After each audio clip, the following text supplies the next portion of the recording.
Hello, everybody. Welcome back. I have missed you all greatly. It has been a very busy week, and streaming just did not work out so much for the last few days. So,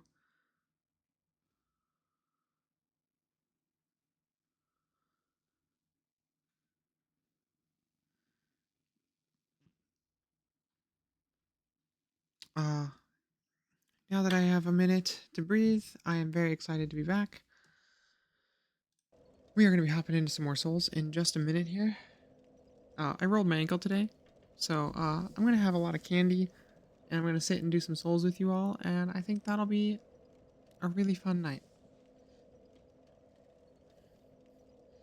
We're going to try and kill Seath in just a minute here. I think we got him.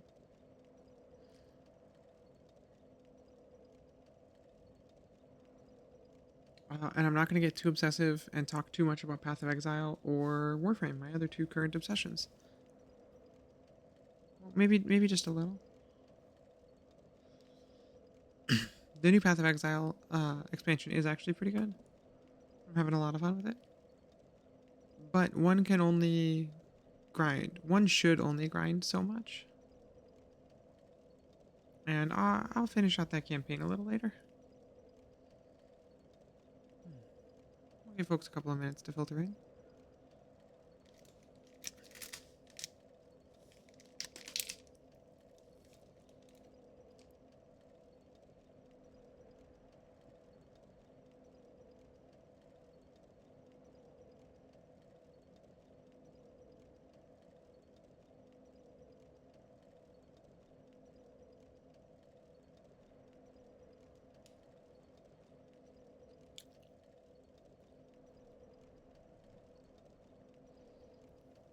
I'm hoping that fighting some of the big enemies like Thief is actually going to give us, kind of a sense of how much trouble we're about to get in terms of some of the other late game bosses. Because I just really don't know. I'm not quite sure how we're going to scale our damage into the late game here. Because enemies are starting to take a lot of hits to kill. With how important damage typing is in Dark Souls, we are struggling with regular damage only.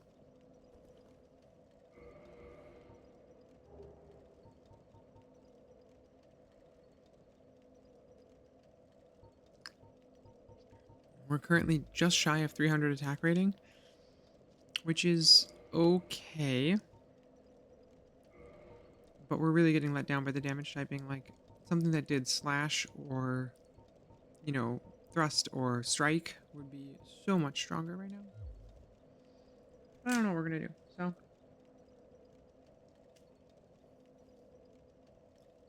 Hey, Dr. Hardbody. That's our cue. Gotta go flask? Let's do it.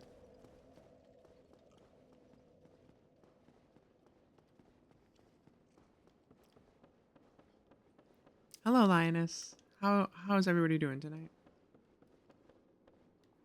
That's a mimic. We're not gonna do that right now. Okay, we're just gonna breeze on out over here. Super simple. We're just gonna dodge these mans. We're gonna go kill Seath. You're babysitting a good dog? Whoa. I'm sorry that it's too hot where you... Oh. Right, well, I guess we're just gonna accidentally roll right off the edge. That's fine. Definitely up for it tonight, apparently. Ready to rock and roll.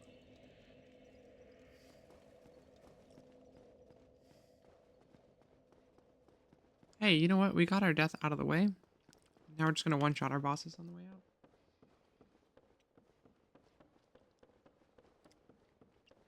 out. Spoiler alert. No, we will not.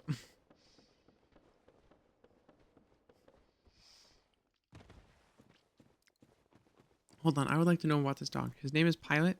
His brain is full of rocks. Not a very smart dog? Is that what I take this to mean?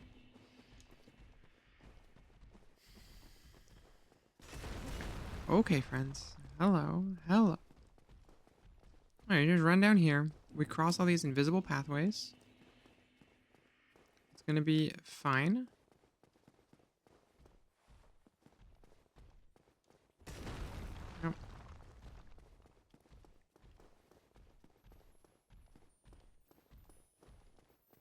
Imagine a border collie who only wants to nap. Sounds like a magical journey.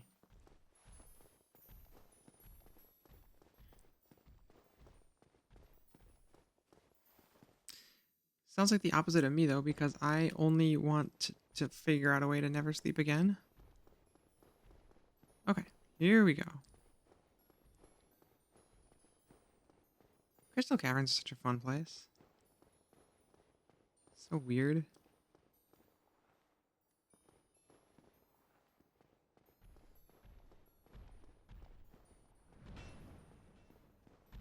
Oh, we almost slid off the edge.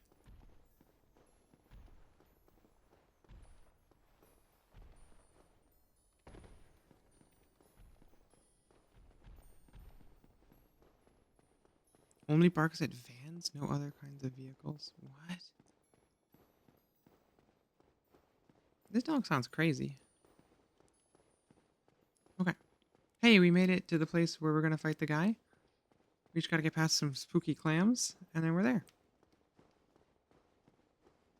These things are so weird. I really do not like them. And this, ow! Back there, that big old crystal, that is the source of Seath the Scaleless's immortality. Oh, Seath just makes stuff.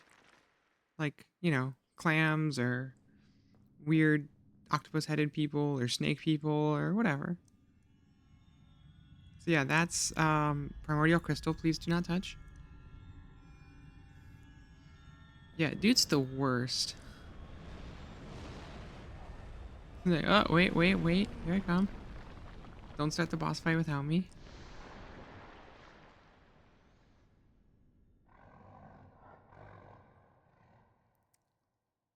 Alright, check out this incredible stratagem. Bang, he's mortal. Oh, what? The clams can get in here? That's not supposed to happen. Oh, that's not ideal. Oh, we hit him for 82 damage. That's not a lot.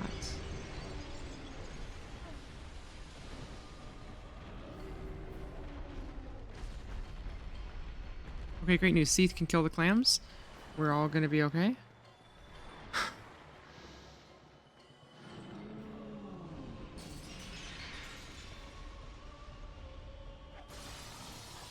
If I get the tail cut in one try, I'm gonna lose my mind. On my spellcaster build, I spent so long trying to get this tail cut. Incredibly upsetting. Ow. Ow? Could you quit with the fucking crystals, my guy?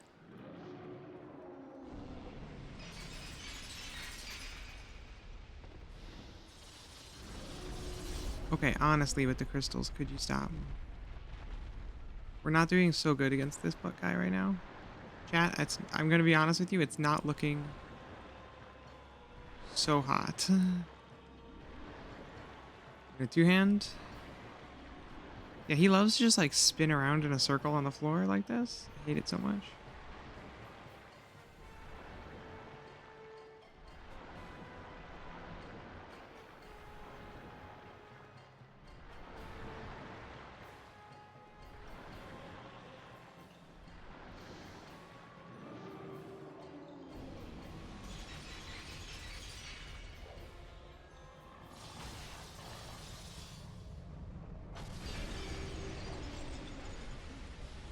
Ow. Yeah. The only enemy in this fight is the freaking camera.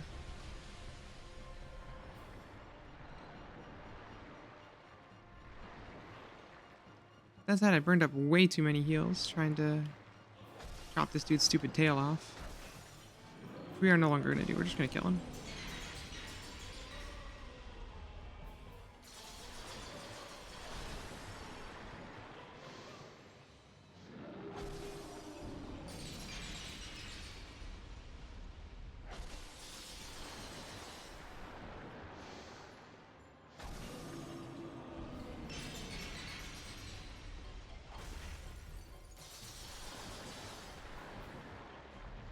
Let's see how much this actually helps. Uh, 20, 30 more damage? I mean, it's not nothing. Not amazing, though. I mean, I don't think Seath's particularly vulnerable to fire, but...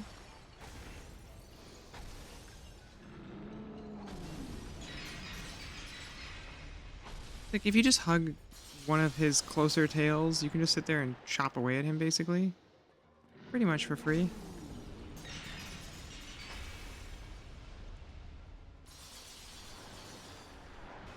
He just, you know, does this weird little rotate.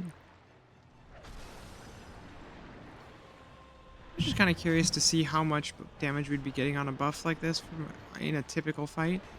The answer's not a lot. I'm brainstorming how the hell we're gonna beat 4 things, so... And it already wore off, so it doesn't last that long either. Skipping strategy for murder is really a slime tagline. Like, should this be on the merch? Is that how bad it is over here? Ow. Could you not with the...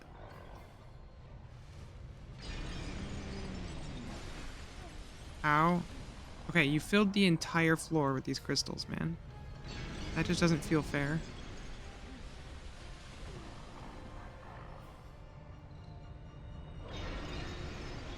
I love See You Next Slime, to be fair. 100% it's becoming part of the brand. Okay. See, I just want to cut his tail off and get a cool sword made out of light. But no! I gotta be over here. Stupid dragon blowing up the floor. Uh-oh, that doesn't seem like a thing I want to be near. Fun story. It's not a thing you want to be near. Oh, we're way too close to being cursed. Baby, don't curse me. Yeah, it's... The Moonlight Greatsword is far and away the most interesting sword in this entire game.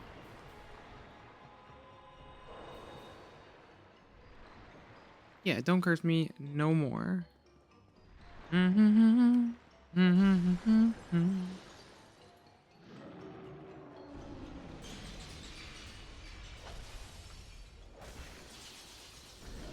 Nope, no, no, no.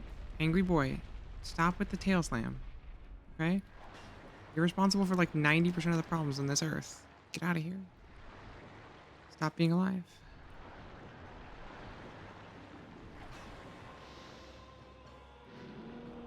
I also realized I shouldn't be using humanities to heal, because, we need those later. I just want a cool sword for my collection, okay? He's making it really difficult.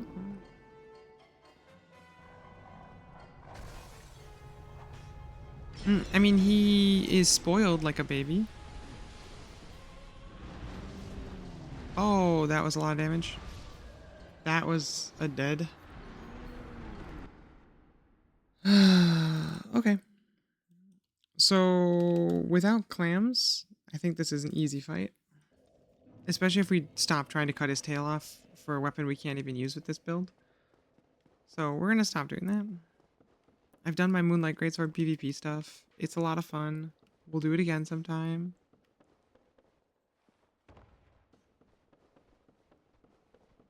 Maybe we'll do some, like, Dark Souls Spellcaster PvP stuff sometime on the channel.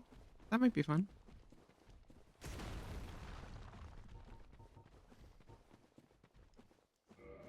Okay, so we also have... Oh, Slime, you gotta pay attention to where you're walking.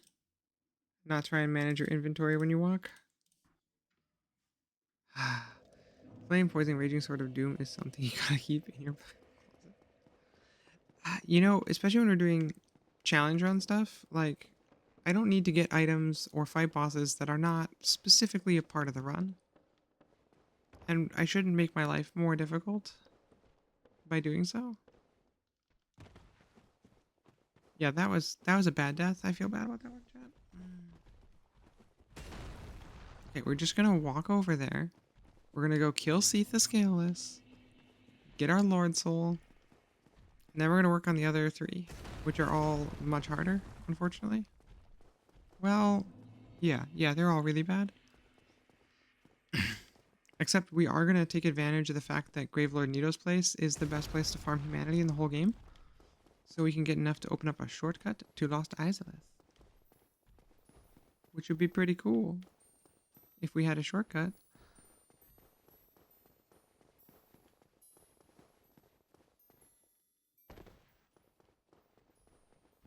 Is anything easy or fun?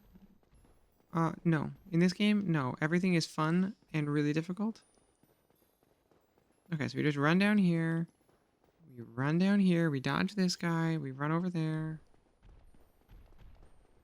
Drop down onto the other invisible platform. Right here. I don't know why there's invisible walkways in here other than because the developers like, wouldn't it be funny if you fell to your death a lot? I'm assuming that's the reason. Crystal magic or something? Who even knows? We gotta go break the crystal again now, so it respawns when you die because of, you know, souls magic. Watch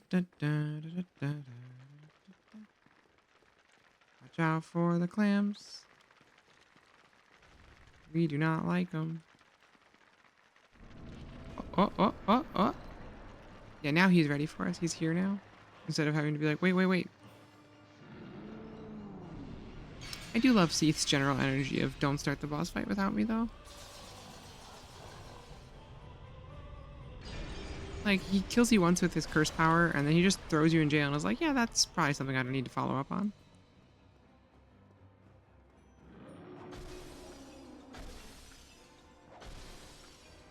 I mean, if he's just gonna, sit here and let me hit him in the middle tail, like, yeah, we'll hit him.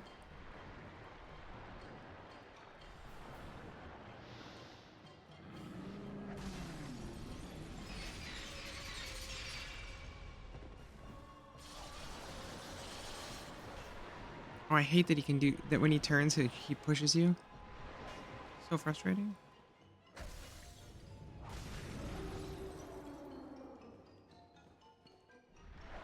Really sucks at hitting to his right side, though. Or his left, I guess. Our right. We're just gonna hug over there and we hang out. Yeah.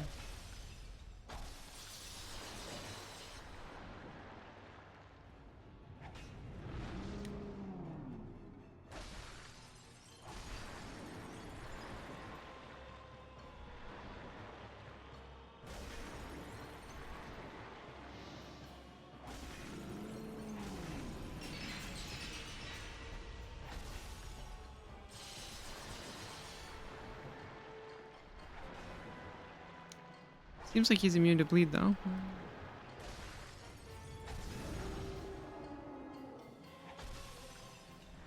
Or if he's not, it takes a long time to bleed him out.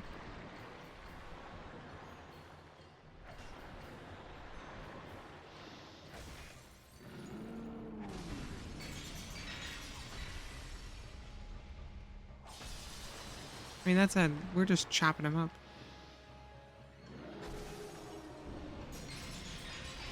Now that he's mostly doing his weakest attacks and missing us with everything.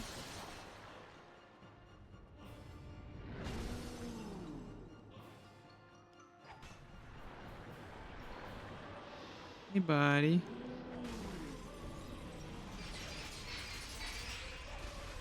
Ow. Okay, that was a little bit rude.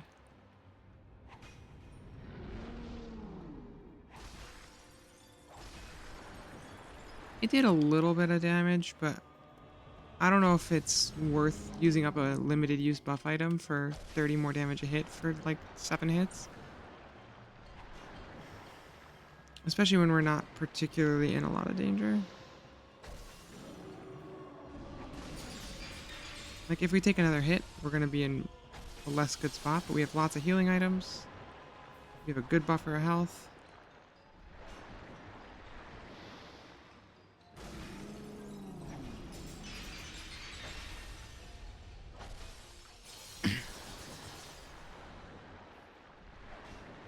Make good choices, don't get greedy.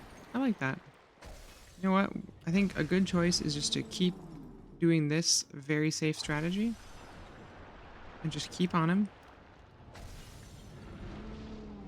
and keep wearing him down. Get our Lord Soul and leave this place far behind forever.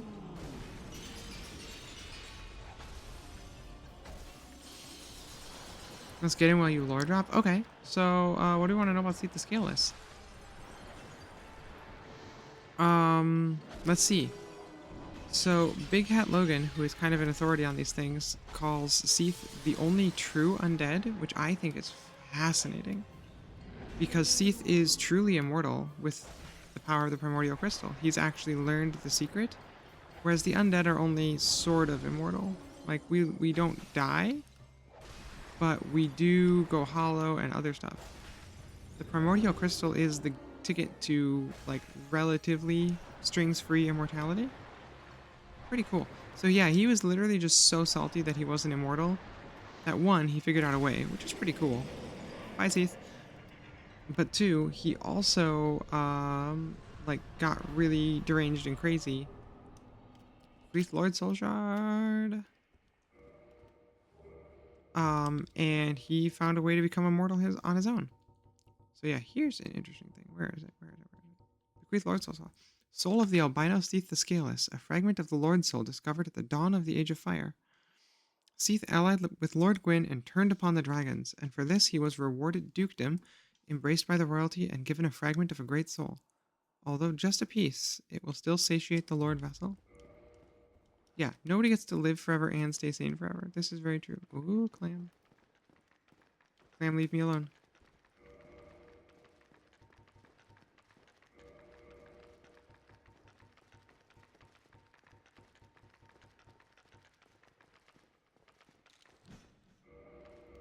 Go, go, go.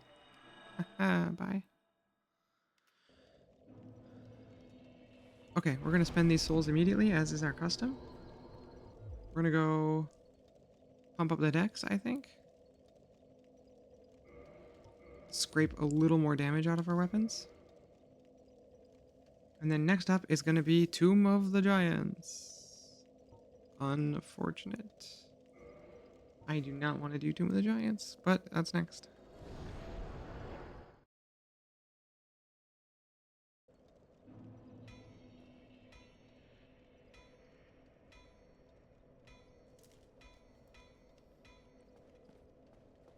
This place sucks.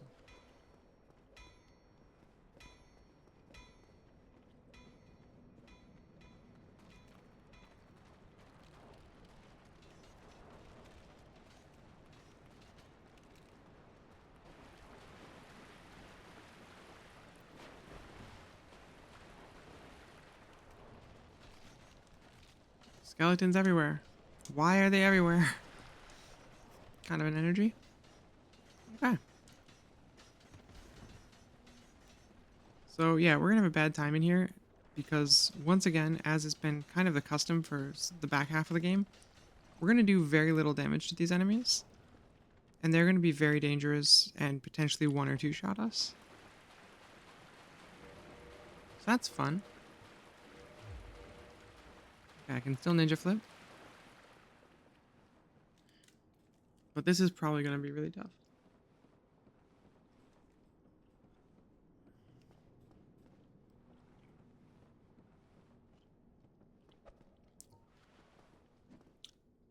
I think this will be the toughest approach to a shortcut ahead. I don't think that's true.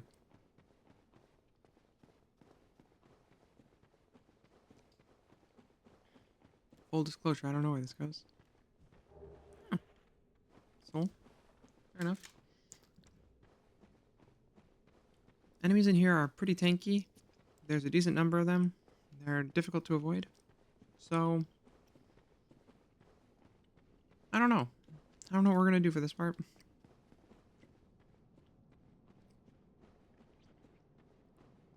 Other than just get roasted.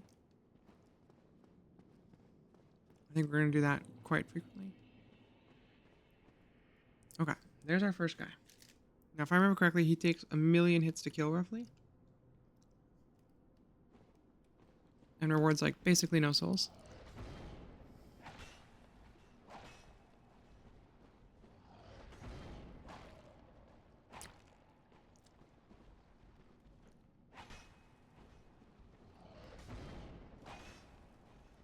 Okay, not that bad actually. He takes 7 hits to kill. God, that's terrible. Given how slow we hit. Rooms where we have to fight multiple enemies, I think, are just going to be really tough.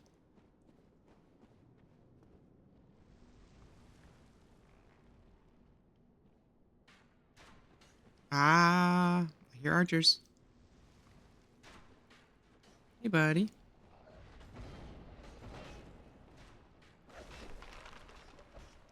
Oh, there's 2. One fell off and bumped his head, hopefully. He did.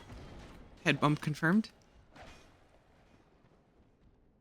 We have retrieved 1,000 souls from him falling off the cliff, so he's dead.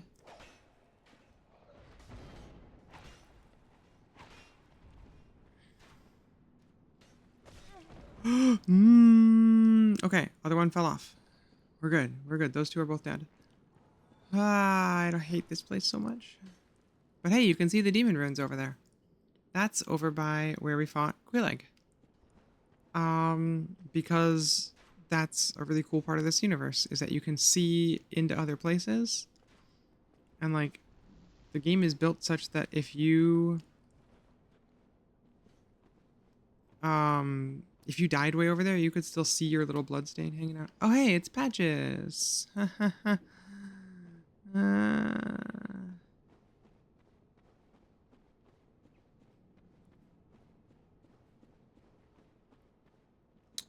I thought there was a bonfire right around here. It's really hard to know though because it's so freaking dark.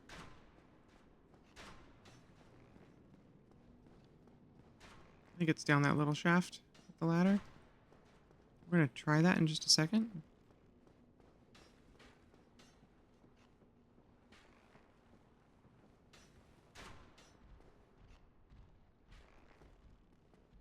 Nope. Nope, this is a bad place. Amazing item ahead. That's nice. It's not a whip, nor is it an item that makes whips more strong. More strong. You heard it here first. So we do not care about it. Okay, I don't like that either. Get through here. Oh, hidden door? Here's the bonfire. It's behind a hidden wall. This is the kind of nonsense I mean, right? Like...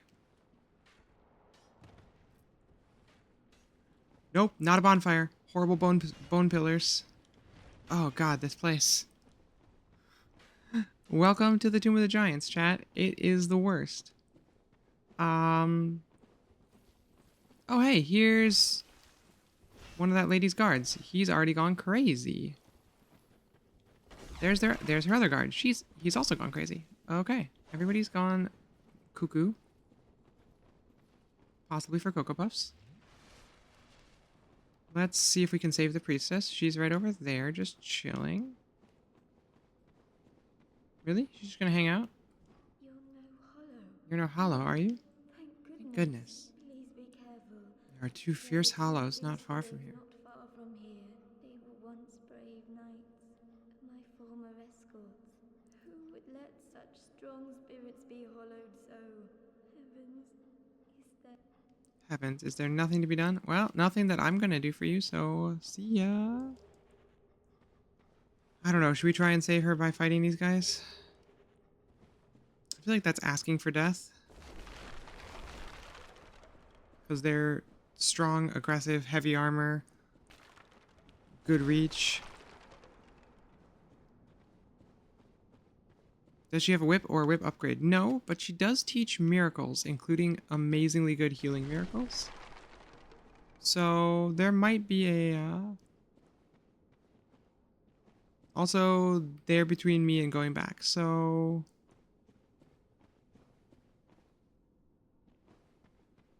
I don't see them? Oh, I see them now.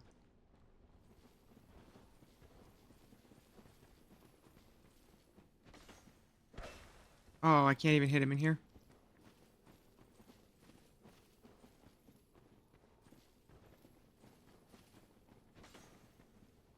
Okay, so we can draw them out. If we can draw them out one by one, I think we have a shot. Okay, we do. We can't draw them out one by one. Okay.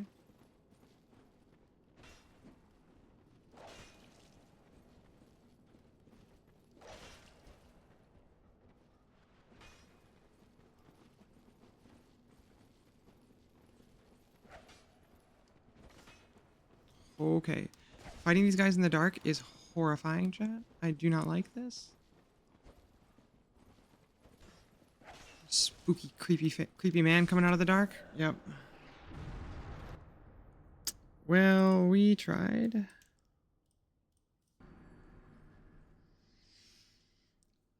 I don't think that's the right way to go. We didn't rest at a bonfire between these two places.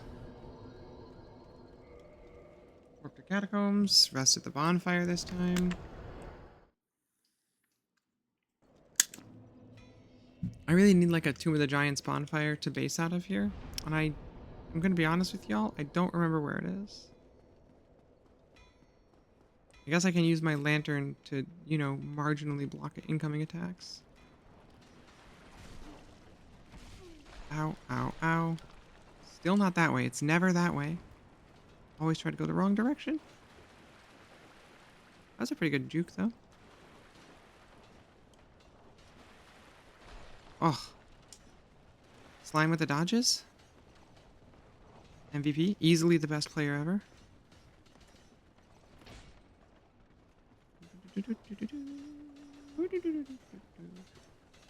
Okay. How can a man who is caught inside a giant wagon wheel covered in spikes corner that well? I call shenanigans. Okay. Let's go this way. We're going to once again try our best to not get immediately murdered. And we're going to see how we do. Hiccup.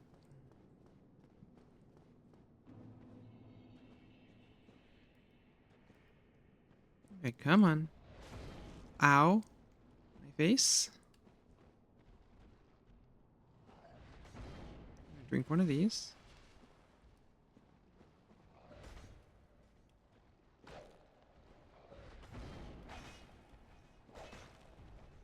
Yep, fall. Excellent. Did you die from that fall? You did. Great job, buddy. Okay.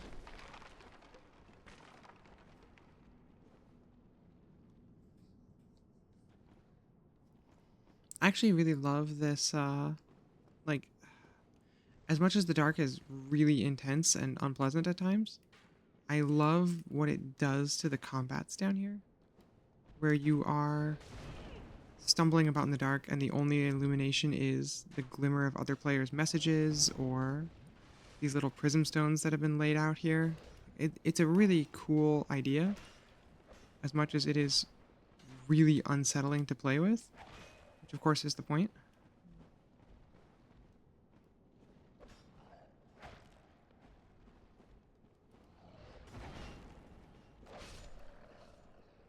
Got him. It's just like a go really carefully situation over here. Because there's lots of narrow ledges that you can fall off of to your death, and large numbers of enemies who are very dangerous. And, you know, now I've got this archer behind me. Well, I gotta deal with this guy in front of me. This other guy.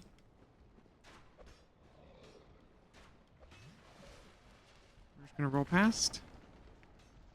I'm gonna trust my instincts, etc. Oh, he can come right down. Hey, buddy. Patches, you want to help out here? No? That's cool. It's fine. I don't need help anyways.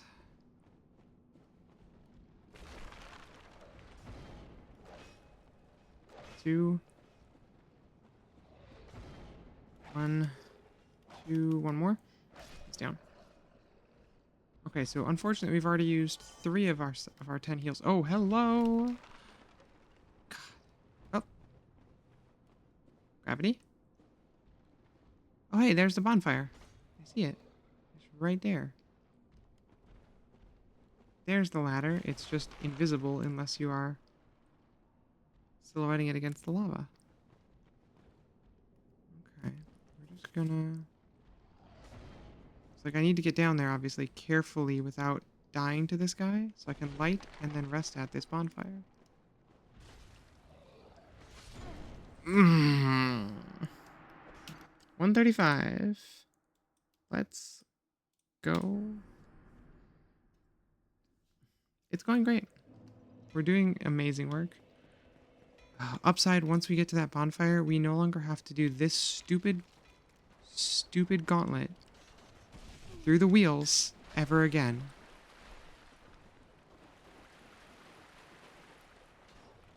Because anytime I'm not doing a specific challenge run, I avoid this room like the plague. Which I mean, I summon a phantom, an NPC, and he crushes them. Because I hate these things. That or next time we do this, we'll do like an Artorias cosplay or something. We'll have a big old great shield for this fight. Be able to... That might be actually a lot of fun just because it would be the complete opposite of this build. Be a very beefy, heavy armor, you know, ultra tanky build. Could be fun.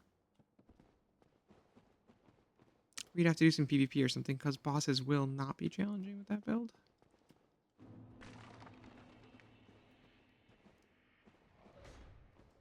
Because I don't know if you know this about the Great Sword of Artorias, but it hits extremely hard. Ow.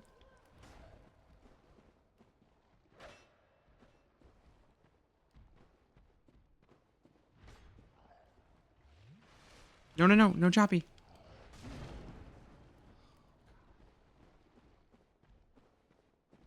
The problem with not being able to see your enemies at a distance is that you have no idea if they're about to ruin your day.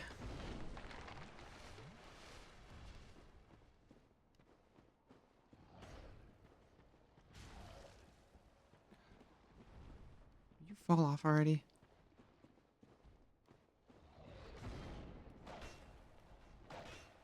Dodge backwards. Punk.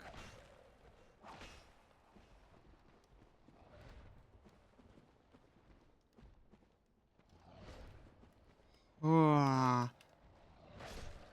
Okay. Used up way too many resources. But again, we now know exactly where the bonfire is. We're just going to zip down there. Light it and rest. Reset our enemies. Just 1, 2. Straight down this way. Right past these guys. Boom, boom, boom.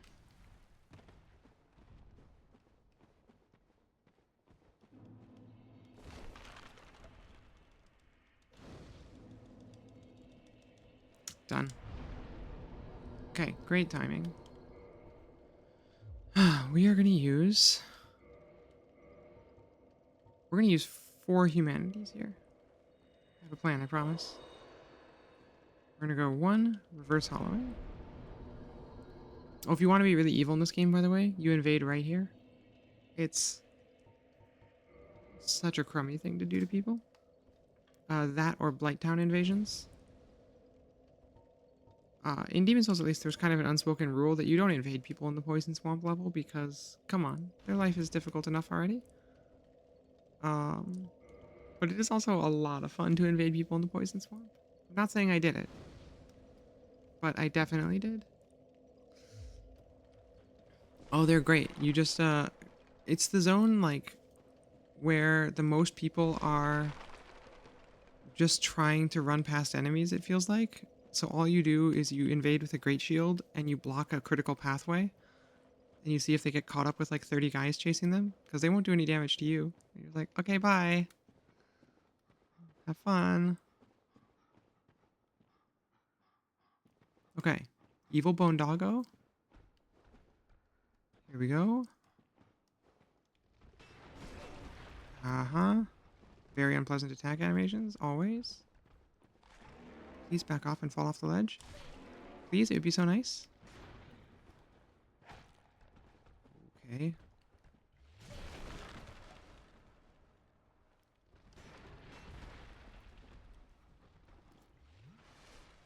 Okay.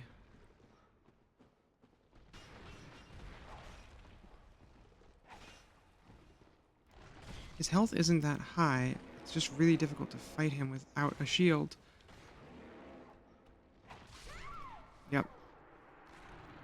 Yep.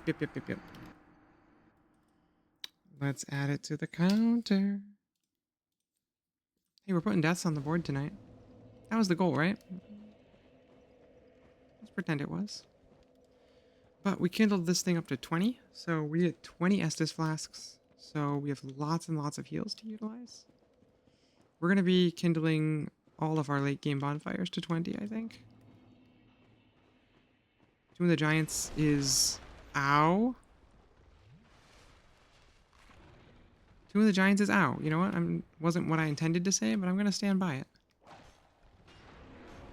Hey, he fell. I got 1,500 souls. That means he's dead. Okay. Okay.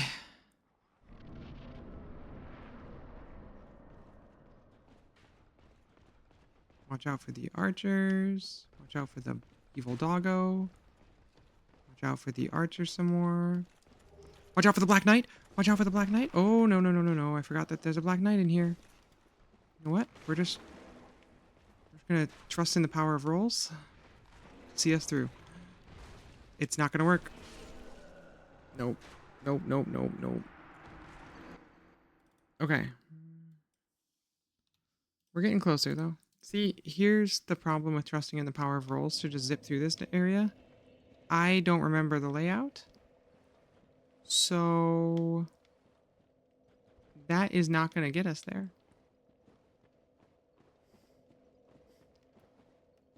Hi, Patches. Leave me alone, please. Don't want to talk to you today. Okay, you can sort of see him outlined in the light there. There's the evil dog. Who we're not going to die to this time.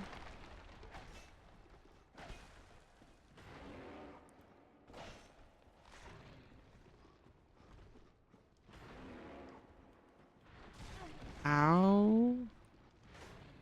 Okay, so it's actually not having enough stamina to keep rolling as much as I would like. It's hurting me.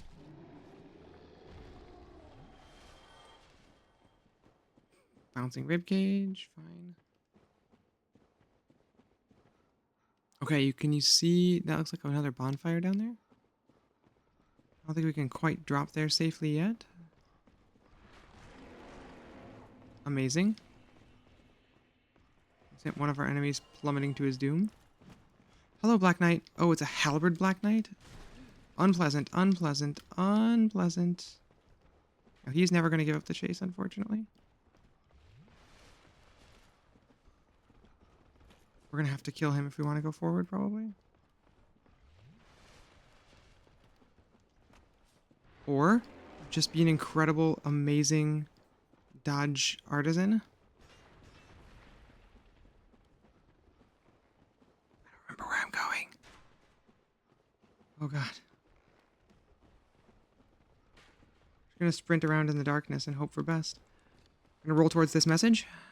Oh, whoever left this message, I love you. You are my favorite person in the Dark Souls universe. Oh, covetous silver serpent ring and a bunch of horrible bone wheel things. Oh, we fell. Okay, way closer though. And we got a cool ring.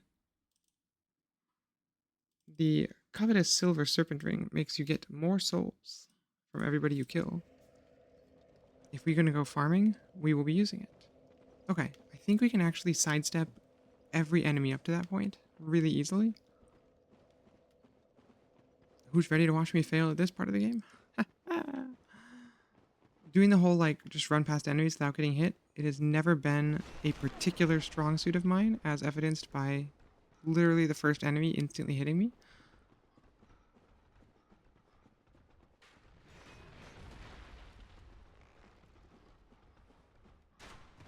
Okay, we're now in a safe-ish place.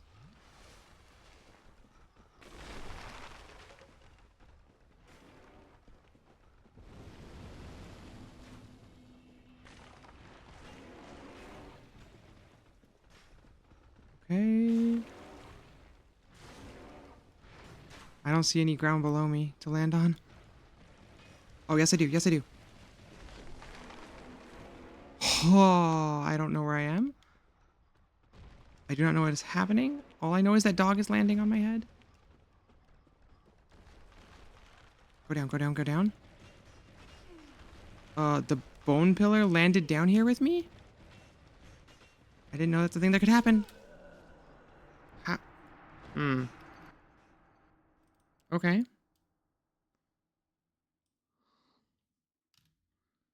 139, baby. Alright, sitting up straight. I'm actually doing really well in the posture tonight because of the aforementioned ankle roll. Meaning that I have my ankle elevated, so it's really hard for me to slouch. It's kind of awesome. Pro tip, everybody, if your posture's bad, just sprain an ankle, and then you'll have to sit upright. As always, I am not a doctor. This is not medical advice. Do not follow it unless you are a moron. Thank you. This has been the Friendly Slime Medical Fun Hour.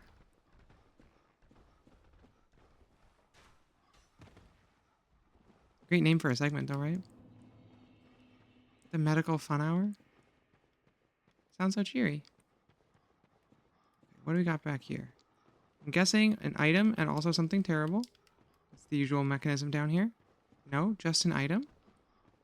Cool. I love that for us. All right, let's climb this ladder into the pitch darkness, and hopefully nothing bad will happen this time. Yeah, so since we didn't aggro those little bone pillars, this is infinitely better. This is normally where we would get invaded by Paladin Leroy. Oh, also, check this out. This is what's under the world in Dark Souls. So technically, that zone down there, that's Ash Lake, which is a cool, like, primordial, primeval zone from the dawn of existence. There's your arch trees, there's your mist. And spoiler alert, there is the last surviving, that we know of at least, everlasting dragon. Pretty cool. Okay, bone pillar. 0 out of 10. I'm not sure how we're gonna get past this guy easily. Okay. Oh, we can just... Ow. We cannot just... Might be able to bait that attack out in the future, though.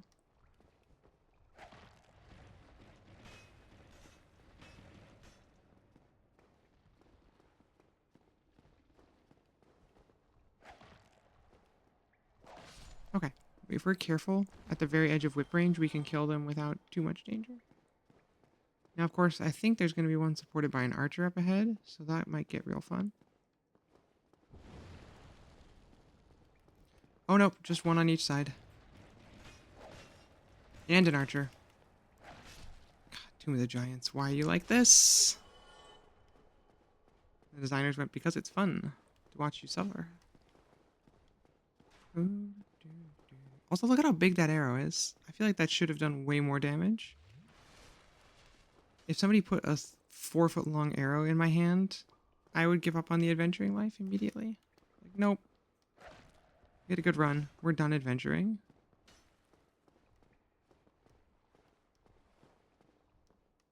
Gotta dodge the arrow. Move in. Hit. No. Dodge the arrow. Move in. Hit the guy one time. Dodge the arrows.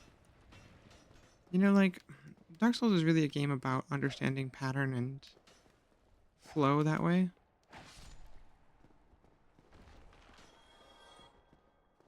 Get the hang of it. Oh, a white titanite chunk. Cool. That's not very helpful for us, but it's kind of neat. Okay, now, is this actually going to keep us safe at all? I'm pretty sure they're immune to poison. What do I have that's useful? Not a lot, honestly. This might kind of suck, because I don't see another great option other than...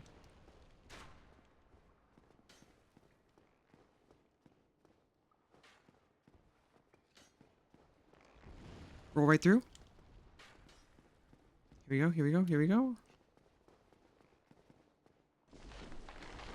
Hey, we're in the little pinwheel room where it's a bunch of mini pinwheels.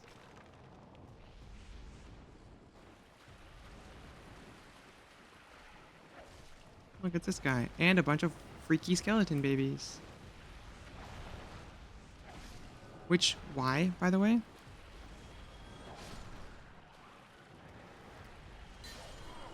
I don't know who it is on the Souls team who's got like the weird creepy baby thing going on.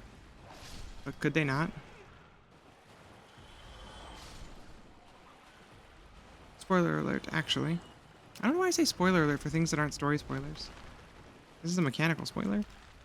Mechanical informational note. Then, oh, because that doesn't sound as good? That's why we say that. Mechanical informational note. This is the best place to farm humanities in the game. Because the little babies drop it sometimes, and they respawn forever. There's an unlimited swarm of skeletal baby in this room.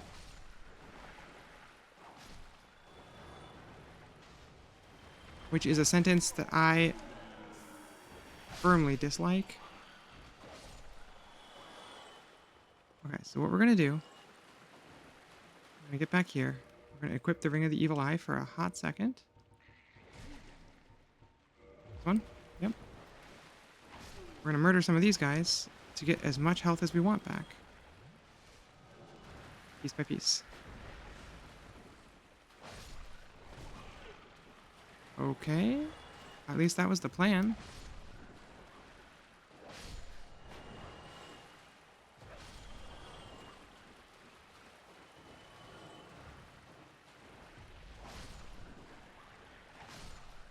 Yeah, now we're cooking. Unlimited souls, tons of humanities.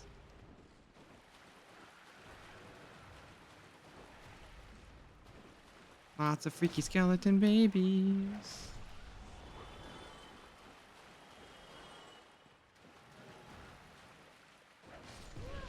Ow. There's one more little pinwheel guy up there, which I'm not a huge fan of.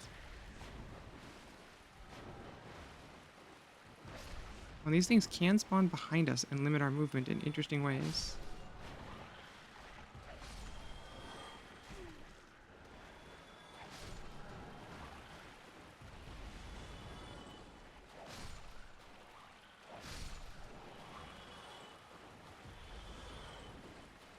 Okay. We actually are collecting a significant number of souls. They're not worth that much, like 120 apiece. But dang, there's a lot of them.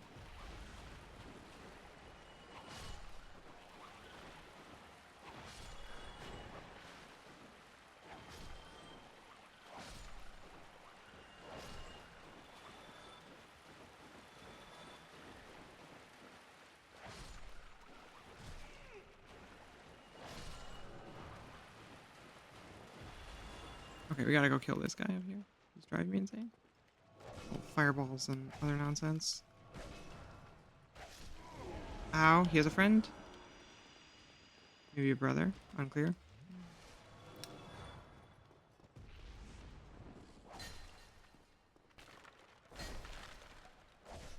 Eva, Linus, are you upset by endless skeleton baby? Is that not really your scene?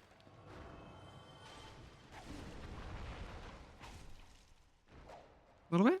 Okay, that's... You know what? That's an incredibly fair position to hold because they are really unsettling looking. In case you're looking to speedrun unpleasant video game baby things, though this is far from the worst Souls game baby. The Toxic Swamp in Demon Souls is infinitely worse. These things are visible, they're not that threatening, they don't do that much damage.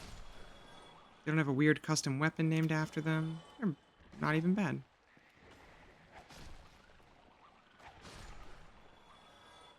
Demon Souls had a really unpleasant dagger called the Baby's Nail that inflicts the toxic status, which we've chatted about a little bit on the channel before, as a thing we don't enjoy. Oh, it gets worse. Because the Valley of Defilement is a place where unwanted things go to be forgotten forever. And the last section has these horrible little babies crawling under the toxin. And I'm like, that's really sad and very cursed and upsetting. And they asked the developer about it, and he's like, yeah, it's supposed to be upsetting. You know, horrible Valley of Unwanted Babies is supposed to be very upsetting. I'm like, yeah, but could you not, man? And he's like, I have to for my art. Like, okay, crazy dude. Hey, we're here. I don't think we need to farm humanity at this moment. I do want some for the shortcut, which we don't have to do. We might be going crazy trying to do a shortcut that's not necessary. Oh, babies. Get out of here, babies. Either drop me a humanity or don't be up here. You know? Alright, let's give Nito a try, shall we? I have no idea how this is gonna go. Get some fire resin readied up. I believe skeletons are at least somewhat vulnerable to fire. Okay, wish us luck, chat. Here we go. Gravelord Nito. Great room. Amazing trap. Try divine. Imminent fatty. Ah, chat. You're a weird place. Here's the guy. He just hangs out in his coffin all day. He's like, who woke me up? This is a mood I understand, to be honest. Like, he's just having a nice relax, and you come knocking down his door. I mean, to be fair, he does look horrifying, but that's not his fault. He didn't choose to look this way. He's basically a big pile of bones that achieved sentience. He also has an amazing sword with just exquisite energy. Uh-oh, uh-oh. Yeah, I saw it. Nope, no. Nito. With the toxic? Really? How dare you, sir? I don't think I even have a thing to cure that with. Let's see how much damage we do to him while we're here. Ow. Oh, and his Legion of Skeletons, by the way.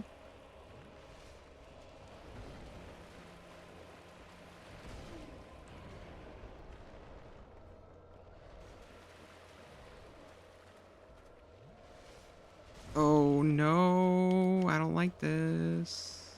This fight's not getting off to the start I wanted at all. I was really hoping for, you know, not this many skeletons. Whoa. This dude catches me out of the roll every time. I hit him for 79 damage. Great. Great. Okay, we maybe should be way more worried about this fight and how we're gonna ever win this one. Because that's not a lot of damage. He summons ads, as far as I know, forever. It's kind of a brutal run back. We've got to see if there's a closer bonfire. That was horrible. Oh, I don't want to do that run back every time.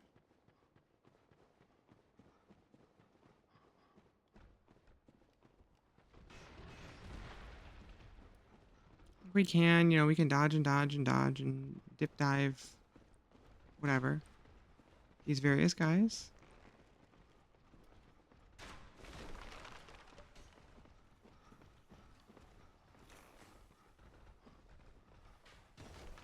Why are there so many bloodstains down here? Oh! I figured it out. Odds that something closes me in back here? Oh. Pleasantly surprised.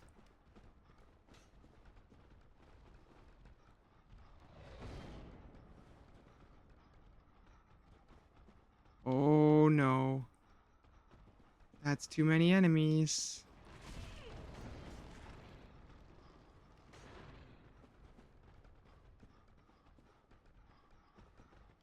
Yeah, that's why there's so many bloodstains down here. See all the dogs?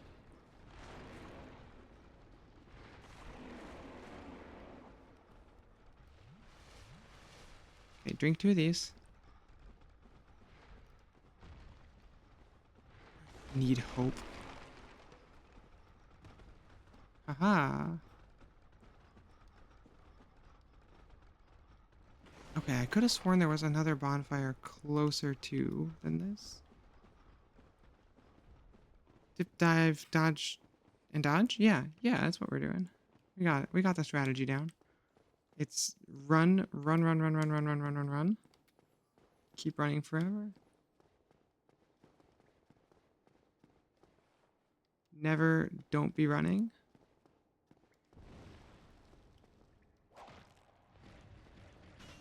Okay, so we're going to do very little damage to Nito, and our entire stratagem is going to rely so strongly on being able to avoid his ads and somehow kill him and them fast enough. Which, I don't know how we're going to do. I don't know how people usually win against Nito in situations like this. Normally, if you're doing even a challenge build, you're doing something with more damage per second than this by a good amount, usually. Really? Arrow? Oh, right, there's one on the other side, too. Of course there is. Why would there not be? So, I mean, not getting toxic would be a great first step, obviously. Because toxic does have a way of making us dead in short order.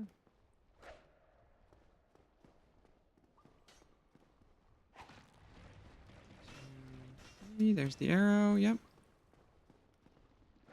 Hit. There's the arrow. So yeah, Dark Souls, rhythm game. Here it is. Except the punishment for messing up the rhythm isn't just like a you didn't do good or a loss of points, it's a dead. Or at least a hit point damage, usually. Sometimes it's a neat status effect like Curse that you can't easily get rid of. Yeah, I mean, the DDR, like score bar, a hit point bar, what is the difference between those two things, really? And if your answer is anything except nothing, you're wrong. It's nothing. They're the same thing.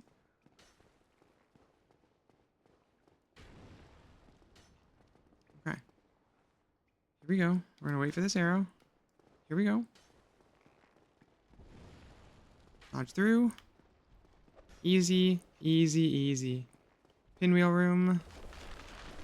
Over 900 pinwheels. Shooting fireballs, yada yada yada. Skeleton babies.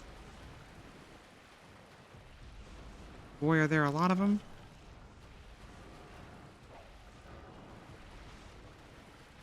Another big pinwheel guy. Oh. Now I think the skeletons, it only spawns a certain number of them.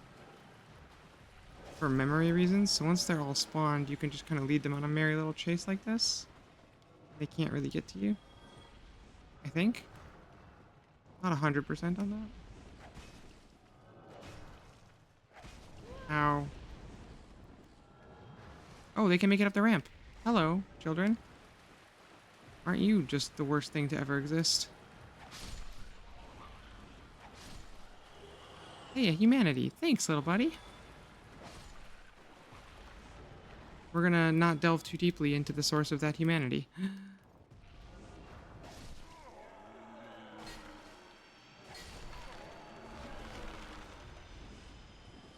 Because knowing Dark Souls, it would be depressing.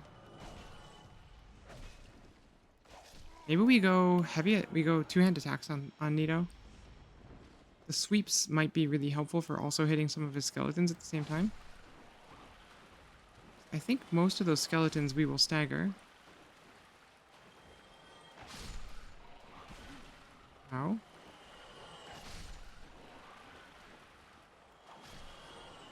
Humanity? Okay, actually, tremendous humanity farm right there. 2 already? That's why people hang out down here.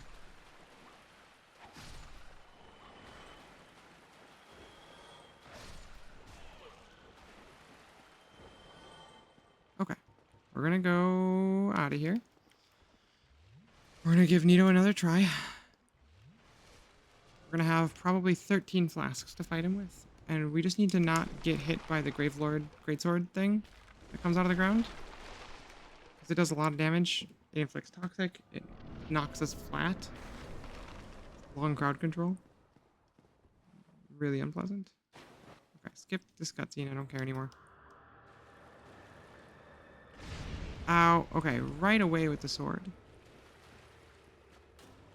Okay, now we should be able to heal. Start the process of rolling constantly.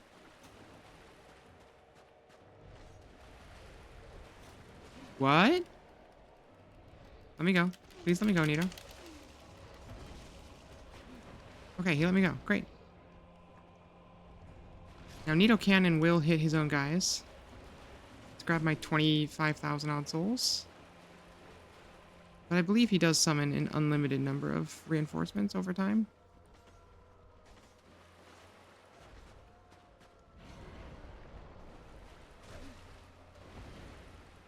One hit. 145 damage. Basically done with the fight now.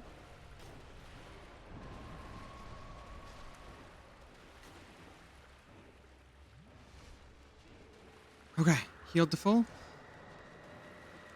Ow. Gravelord sword. Makes like a very telltale sound, but I'm still not great at dodging it.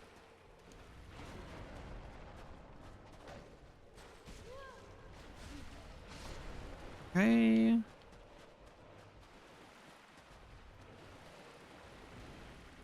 Okay, heal.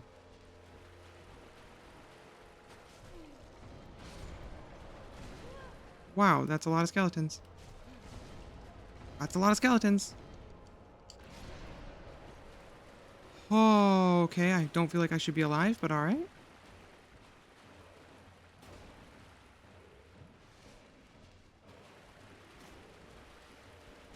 Ow.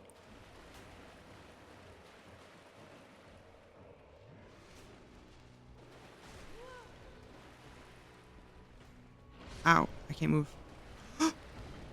Ah. Okay.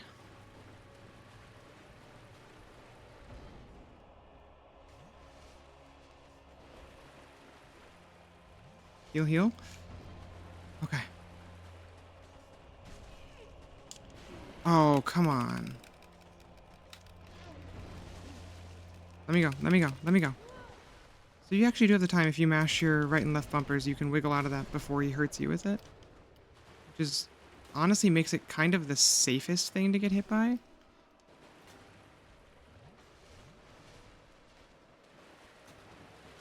Okay. Okay, first of all, skeletons with the could you quit with the rolling? Always with the rolling, skeletons.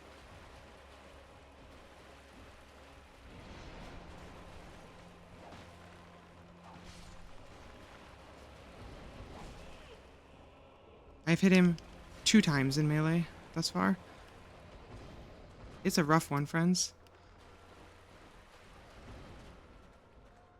The opportunities to hit him are limited. The sources of damage are extremely numerous. There's an opportunity, though.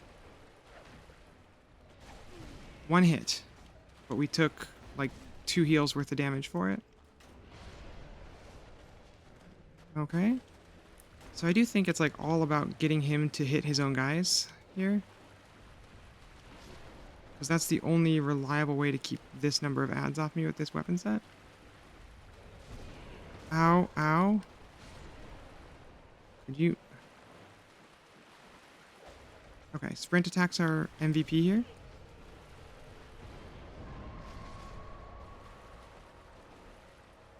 Okay, that is all of our heals. Nito is still in excellent shape. We got 1 more hit. Oh boy, he's at like, what, 80% probably? So we need to try and bait the thing where he blows up all his minions. Because far and away, that is the best time to hit him. And then do sprinting and rolling attacks only, basically.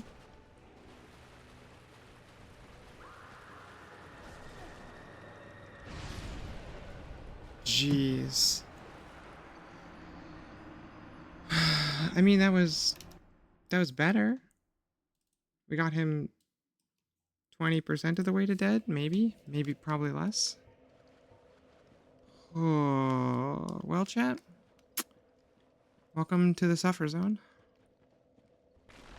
Here's the other thing, though. If we farm like 1 to 2 humanities every time we go to Nito, by the time we finish him, we'll have the requisite 30 to do the Servant of Chaos stuff that we want to do. And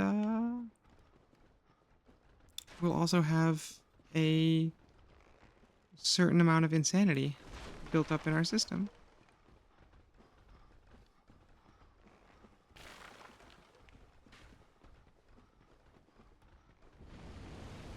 Oh, that's not the way to go. Which way is it? Oh, it's right here. No, it's not right here. Oh, this is a bad place. This is the bad place we're not supposed to go. It's evidenced by the huge amount of damage and the death. Well, I don't know.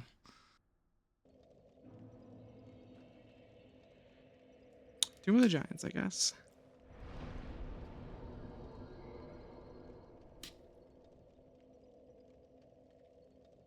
Hmm. It looks like I can't even warp to this bonfire later, so kind of got to finish it out.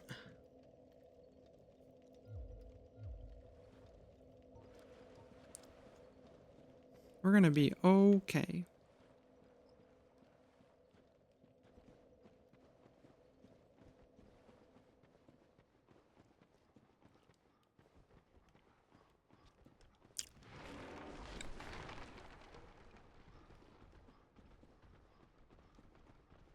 Hmm.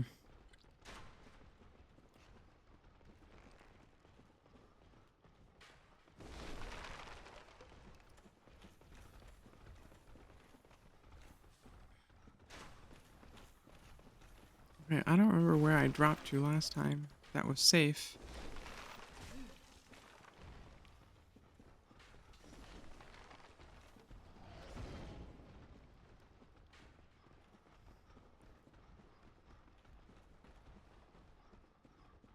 I don't remember how to get to the right place. Bonfire! Bonfire! Big day. Can I warp to this? Oh, not great. We're gonna die in here before we can... Yep. Found the other bonfire. If it's lit but not rested at, I don't know if I can even warp there. I thought there was a warp point down here.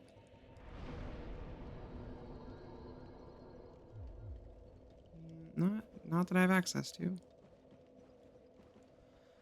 Alrighty. Well,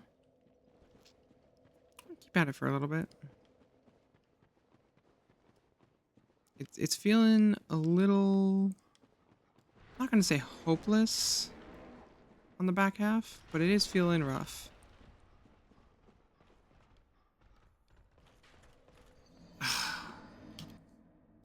We'll just increment that counter one more time, why don't we?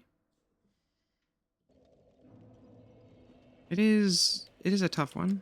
This is a tough run back for me, and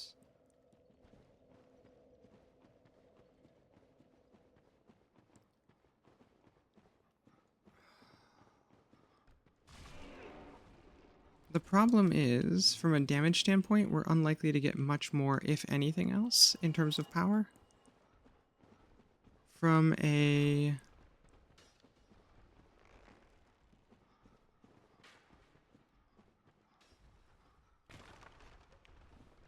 Okay, so I thought that there was a... I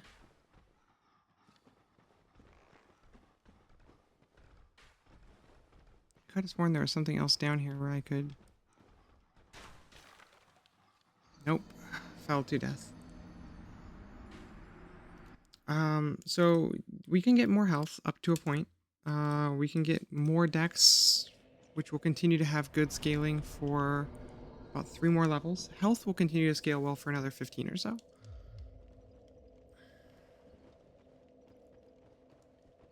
Which will give us more wiggle room, at least, for some of these fights. but it doesn't increase the amount that our healing items heal us. So we could work on that too. There are ways to improve our Estus flask considerably beyond where it is now.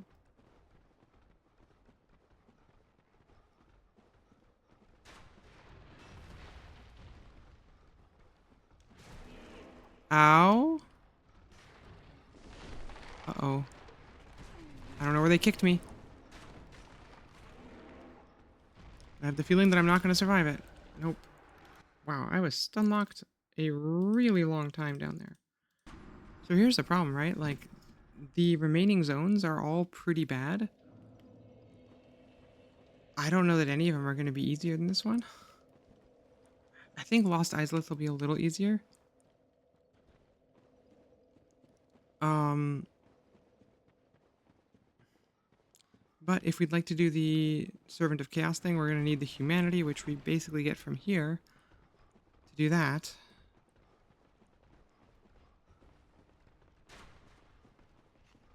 It's just kind of a rough setup right now. Oh, hi.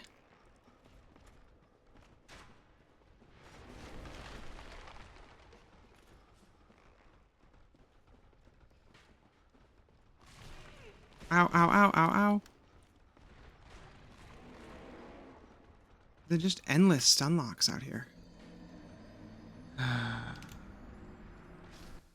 Yeah, this part and Four Kings are going to be those parts. I can already tell. I mean, so I also just don't get where I was running differently because I can't see to tell where that part of the level is. So I don't know where I was getting to before that led me straight to the boss that I am not currently getting to. We ran past this guy, and then we rolled off that ledge, but there used to be a ladder there that I was finding, and I'm not finding it now. Which to me means I actually fell on a different piece of ledge somewhere. But it's really hard to know where that might be because, once again, I can't see anything. And there's a bajillion enemies everywhere. And they follow us. Okay. Dog fell, but did not die. Okay, we made that jump. Here, what does this mean? What do you... Ugh! Okay, well here is some enemies to fight.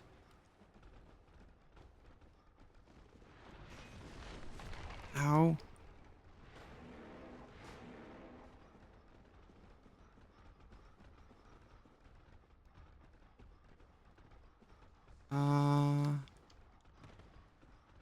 There's the hole. Okay, we made it.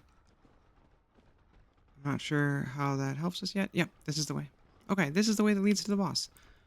It's just, it's convoluted and there's without any light to see it in, it's really difficult to manage that part of the journey. Retch ahead. Yep, yep, yep.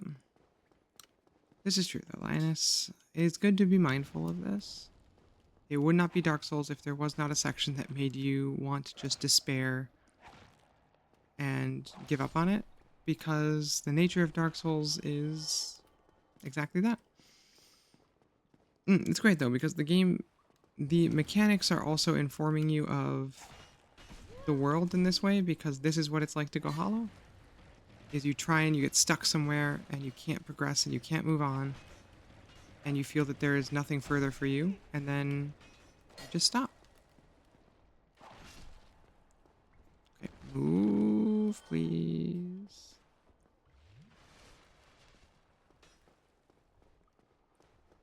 Okay, that doesn't look like it should balance on this little surface.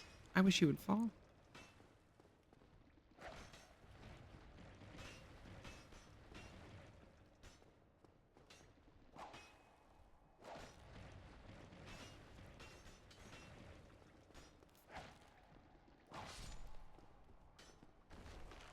Okay, that one's down.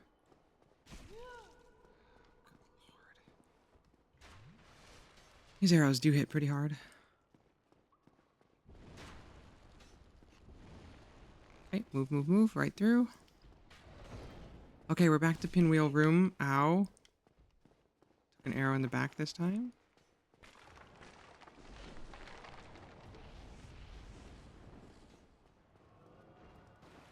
1 million aggravating skeletons and a bunch of little creepy babies that inflict toxic status? Very unpleasant, babies.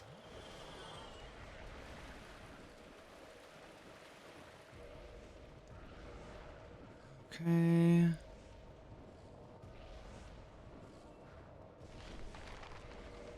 Okay, we're gonna use this to cure toxic.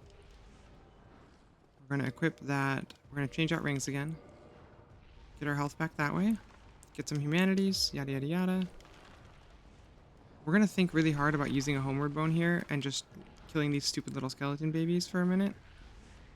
And then taking a heap of souls back and just, buying 5 to 10 levels. If we can get out of the fireballs even.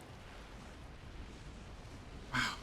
Good lord, this place is just relentless, isn't it?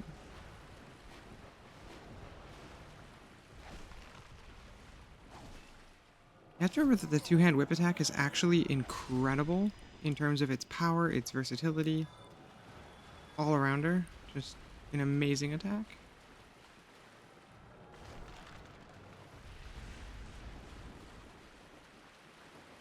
Okay, that's the opposite of who I wanted to be targeting, but alright. Ow. Ow, again?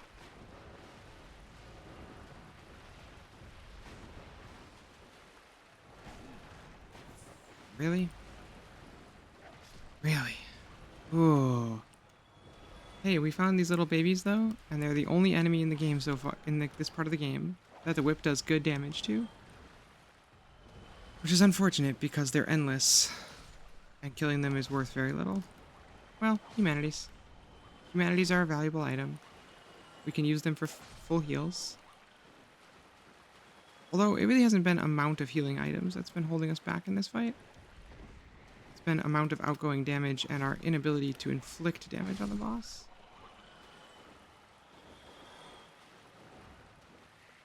But I think if we focus on the evasion game a little more, we've definitely shown that Nito will either block his minions or kill them and leave us openings to fight. Might be a really slow way to get the kill, though. I don't know, maybe we'll end up with like a really cool marathon Nito kill. We should keep the Ring of the Evil Eye equipped for the whole fight. We'll steal a little bit of health every time one of his minions dies. They just have to die anyway, and he kills them quite often. We get like 30 or 60 hit points back every time. That might be kind of big, strategy-wise.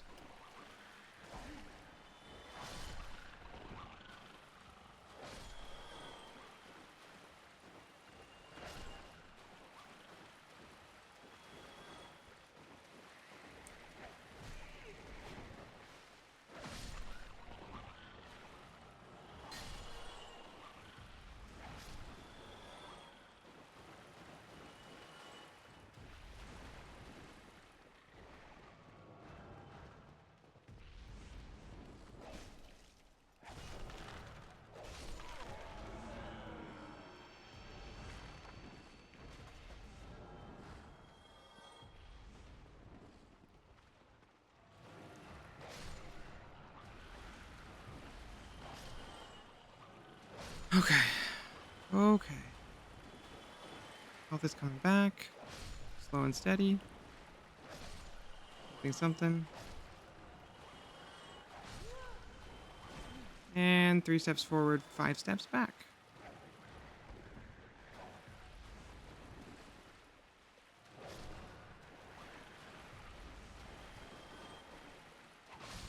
I want to use these as a cheap way to get my health refilled before we have to go fight the boss. And maybe get a humanity. Maybe a couple.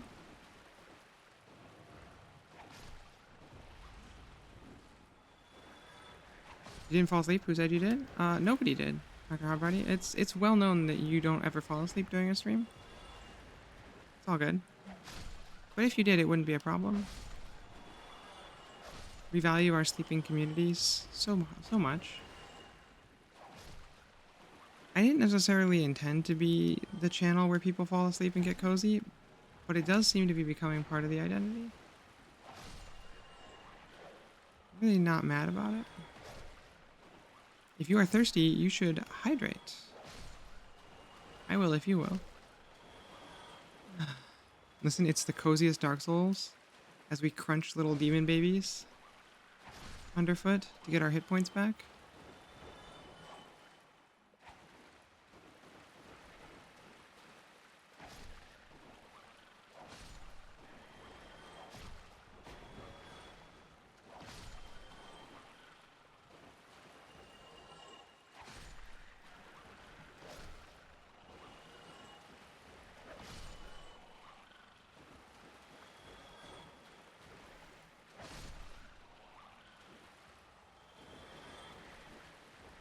Hey, look at that. Our hit points are filled up.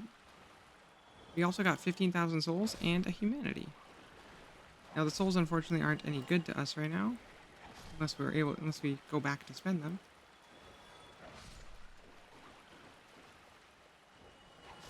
But the humanity is really nice. We have 12 again.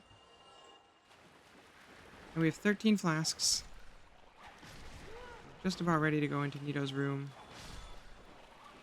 We're going to try a different stratagem that should hopefully reward us nicely. Alright, let's do it. Sick of farming babies.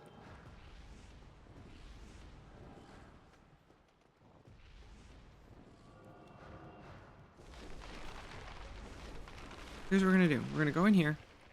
Yada, yada, yada. We're going to dodge, dip, duck, dive. We're going to let the Ring of the Evil Eye help us in terms of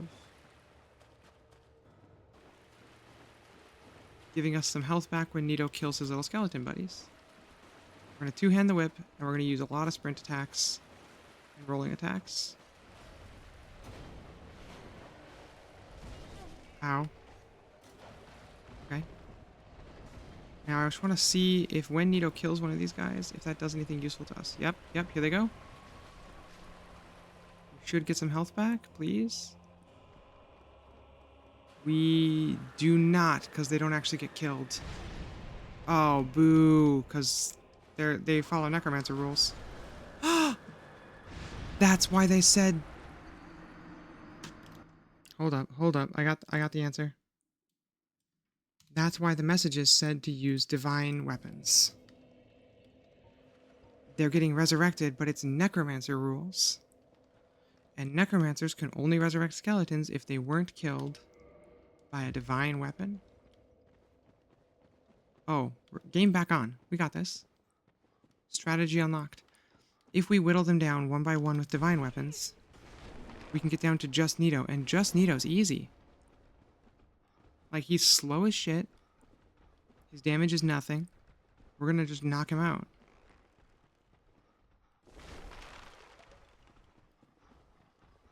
Jump into the void. Terrifying.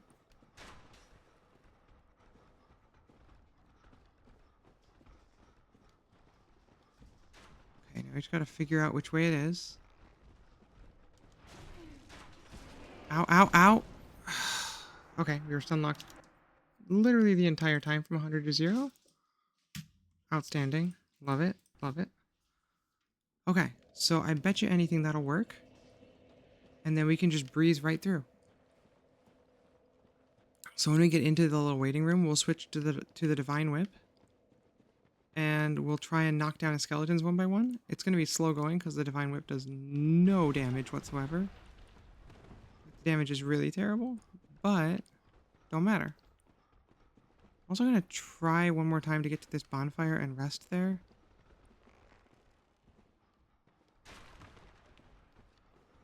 It would be great to spend, like, way less time trying to get to Nito.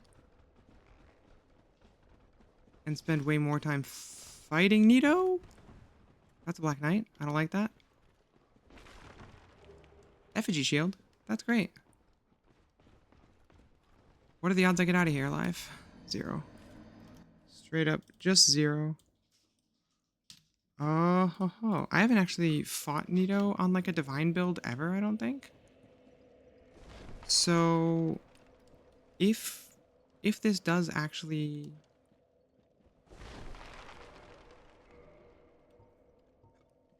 Hold up, we actually have items for this and stuff?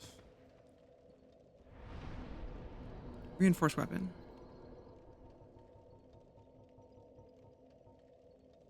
Okay, we need souls, we need things. Okay, we have souls, we can make that happen.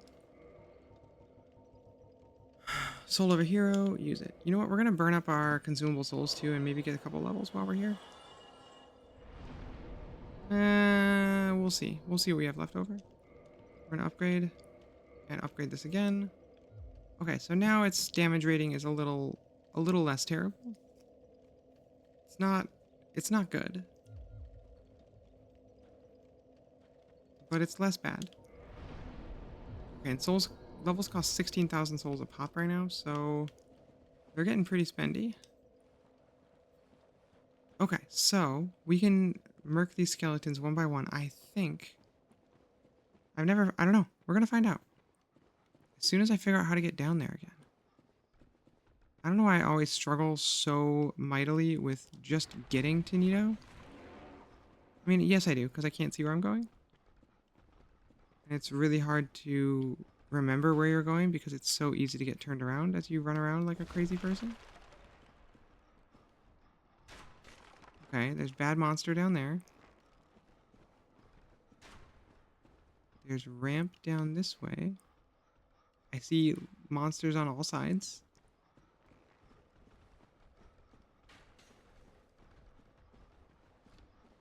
Okay, is this the path to an actual bonfire?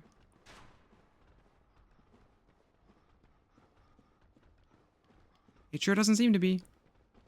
Maybe it is.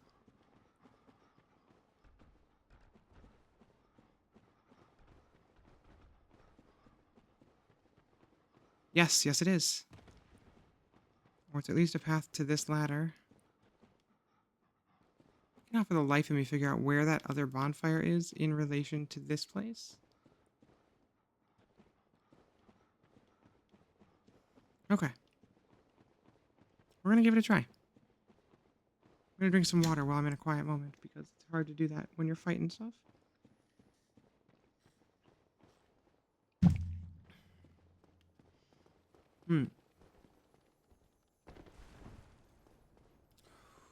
Okay. So excited to go back to like Risk of Rain 2 or some other game that doesn't fill me with dread like this. Okay. Could you not, my guy? Okay. So we're gonna go up here. We're gonna get the ambush spawn. There they are. I'm gonna try to hit these guys. Ow! Gotta move. We gotta move.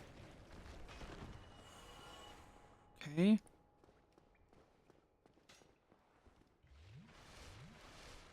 Ugh. Okay, 3 heals down already. Not awesome, but survivable. Okay. This archer can just get out of here with this.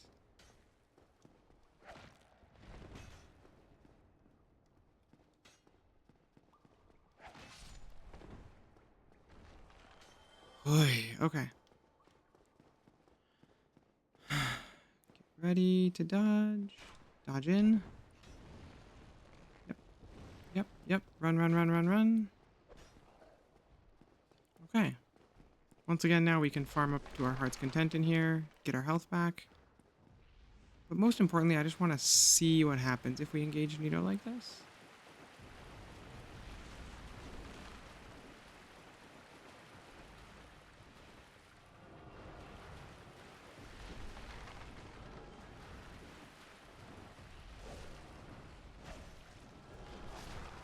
One, two, three, he's down.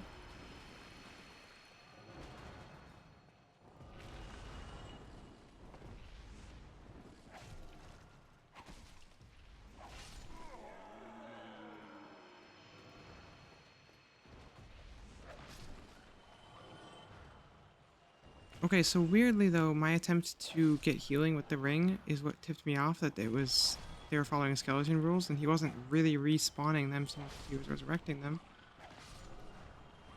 So it'll be kind of interesting if that's what ends up tipping the scale for this fight. I don't know, I usually have like a really heavy DPS build for Nito that can easily just like rush him down with magic or with fire or, you know, something else of more overall use than linking along with the whip. This is by far the worst melee build I've ever tried.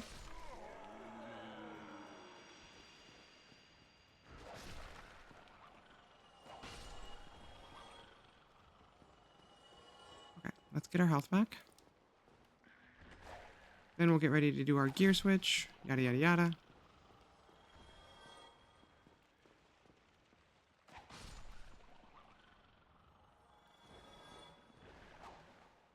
See if we can snag some humanity while we're getting our health. Wouldn't be so bad.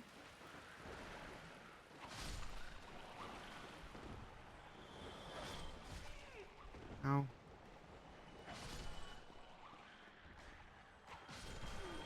Ow. Just trying to heal. If you could stop hitting me, that'd be awesome.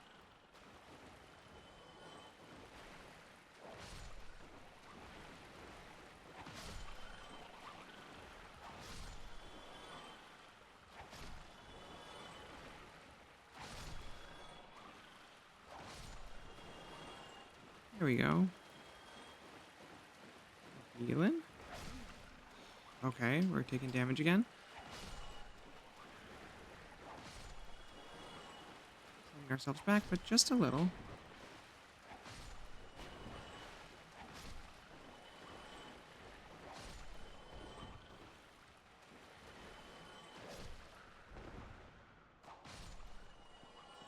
Almost healed to full. Alright, chat. We're just about ready to go for it again.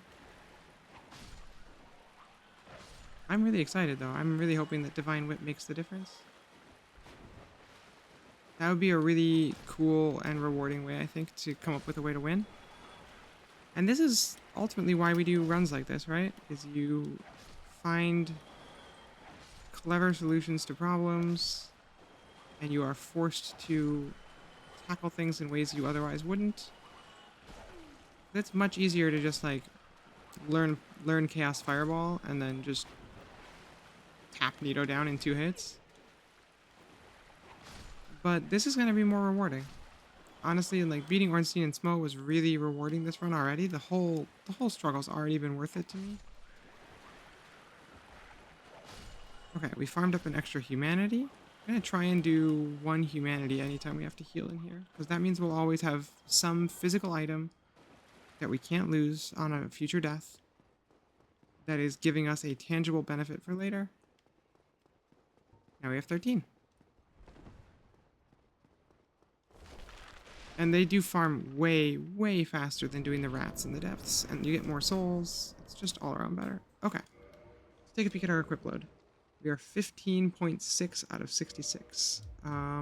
If we equip the Divine Whip in our other weapon slot and keep them both equipped, I think we're no longer going to fast roll. Oh, no, we're still fast rolling. Okay. Just barely. Right? Yep, we're still flipping. Okay. Divine Whip, 17 Estus Flasks. Let's do it, chat. Divine Whip plus not a lot. But, you know, we're going to try.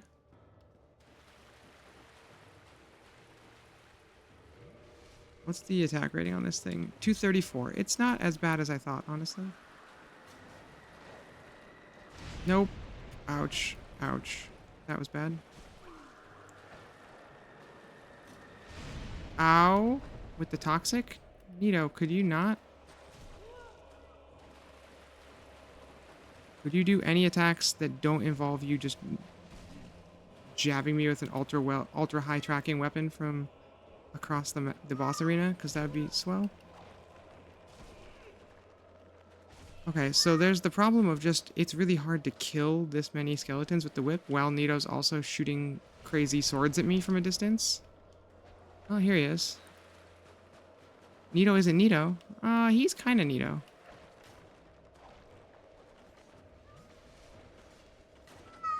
Okay, let's see. Do we get souls? We get souls. Confirmed they can be killed permanently. Now the question is, does he summon replacements?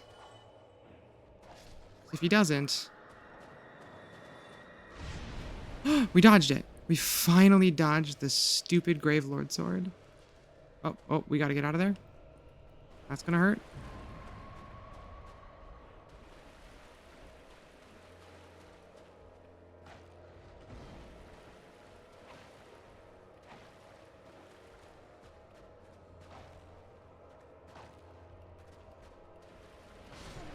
Ow, okay.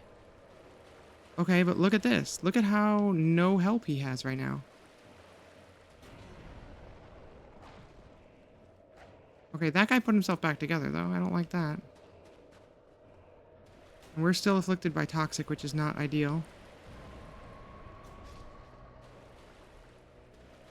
I might have missed the kill on that guy, to be honest.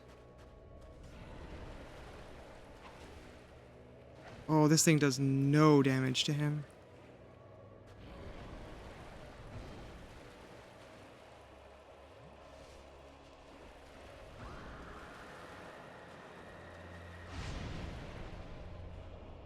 Okay.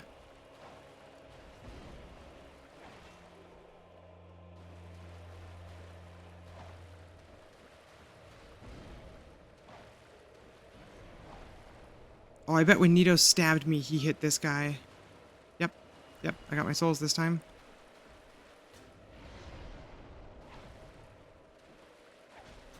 Okay, this thing does way more damage to him. Okay, we're moving, chat. Guy's taking real damage this time. Okay, run. He's about to hit the explosion. Ow. Okay, so if we don't get toxic in the beginning of this fight, we totally have got him. If we do get toxic, we probably don't got him, but we're going to try anyways. Okay, so the two-hand attack doesn't hit him reliably, unfortunately. Okay.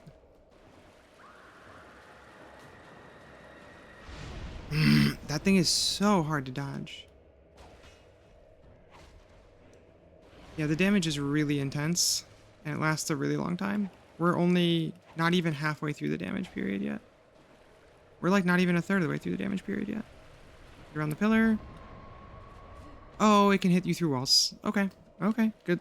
We're learning so much about this fight right now. Oh my goodness gracious. I just don't quite know when to dodge that one yet.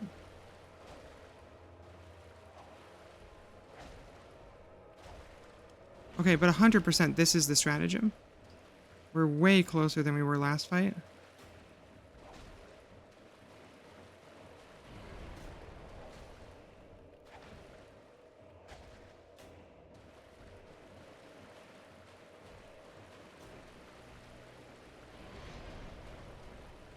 Heal?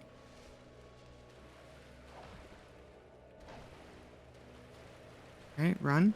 We've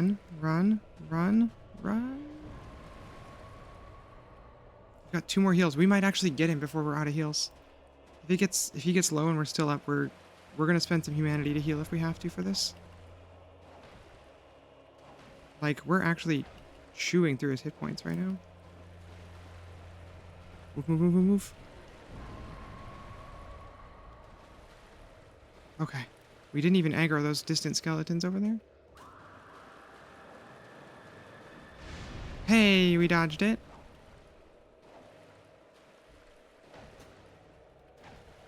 Okay, he's doing this stupid explosion thing again. Heal? He's low. Okay. Oh, come on. Boo, Nito. Put me down, you jerk. There it is.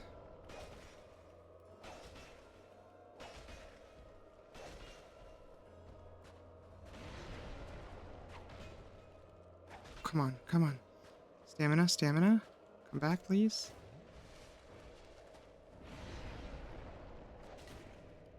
2. One more, one more. We got him. We got him, chat. Gravelord Nito's down. Hey, two Lord Souls, one knight. Defeat Gravelord Nito. We are still burning, so we're gonna just rest at this bonfire real quick to heal. Big day, chat. 60,000 more souls. Don't mind if I do. We're gonna put 4 points in endurance, honestly. And we're gonna put... yeah, we're gonna put two in endurance and 2 more in health. A little bit more hit points is not bad. Okay, do we go after 4 kings now, or do we go straight to Lost Izalith? What do we think? 4 kings? Or demons?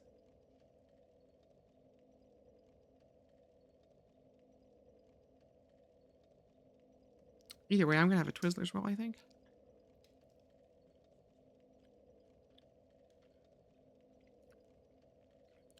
Now, 4 kings is probably the boss I'm the most worried about, but I didn't think we were gonna beat Nito. Not like that. Oh, messenger. Message on the floor is a game changer.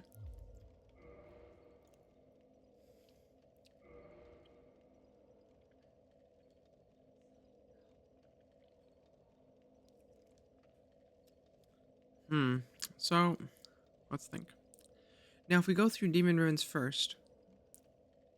Thank you for the reminder, Dr. Hardbody. Crunch.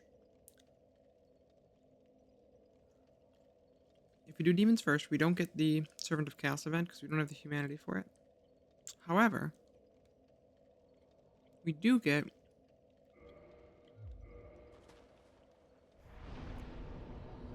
some souls. I think it might be a better pacing too, in the sense that if we do demons first, we're gonna farm rats while we think. Get that humanity.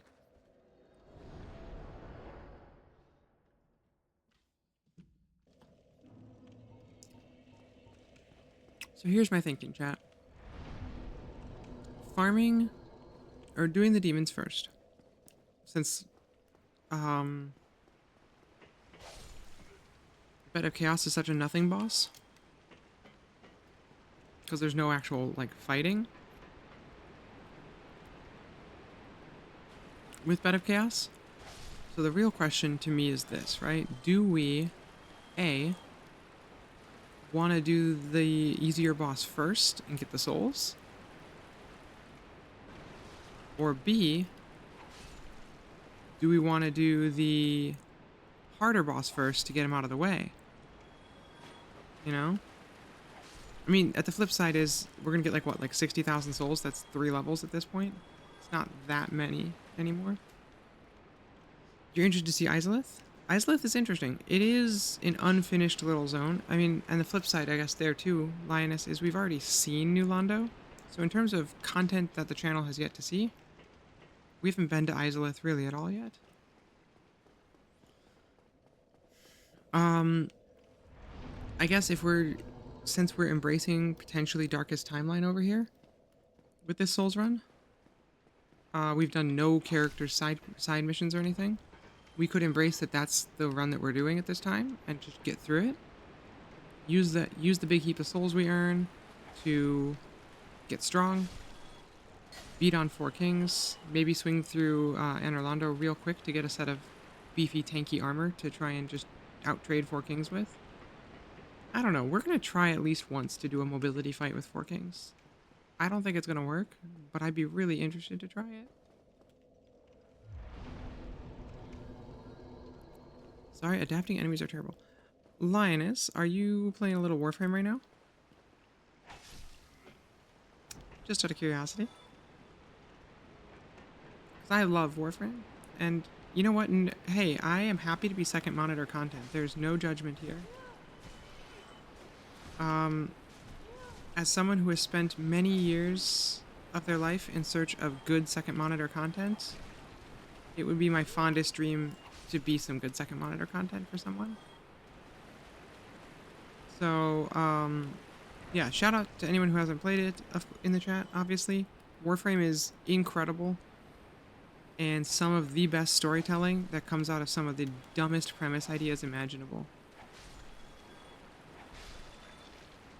Because when someone goes, "Oh, what's Warframe about?" I'm like, "Kind of, it's about space ninjas." I'm like, "That sounds really stupid." It's not. It's actually really good, and it makes me cry. And also, their development team goes unreasonably hard and keeps writing original music and other stuff. And the original music is great. And I don't know. If I didn't think it would give chat a like seizure, I would probably do some on the channel. But it can be very intense visually in a way that nothing we've done on the channel has been. Also, I don't need anybody to see how bad I am at parkour in that game. For the number of hours I've put in, I miss a lot of easy jumps. I mean, we could do Path of Exile instead. That's real zippy. Um, those are my two non-Dark Souls time uses right now. I'm either gearing up for the next chunk of Warframe content, which comes out next month, or doing the brand new Path of Exile thing. And Path is a lot of fun because, like, I'm just jamming around, shooting little frost knives at people, and my little demon band follows me around and plays sad music when I die. A little womp womp womp womp womp every time I die, which is a lot because I'm not great. Usually find Warframe more intelligible than Path. Huh, that's fair, I guess. Path can get really. You think Hardbody would like Path? It really, they're both, like, in a lot of ways, Warframe and Path are both kind of like action looter RPGs in very different ways in terms of how they play. But conceptually, I'm here to farm more gear. Like, why? To fight stronger enemies. What do the stronger enemies give you? More gear. What's the gear for? Fighting stronger enemies. Kind of ad nauseum. This is true, Linus. Path has a lot of little guys, and I think Hardbody has a fascination or a love for, people who could be described by, he's just a little guy.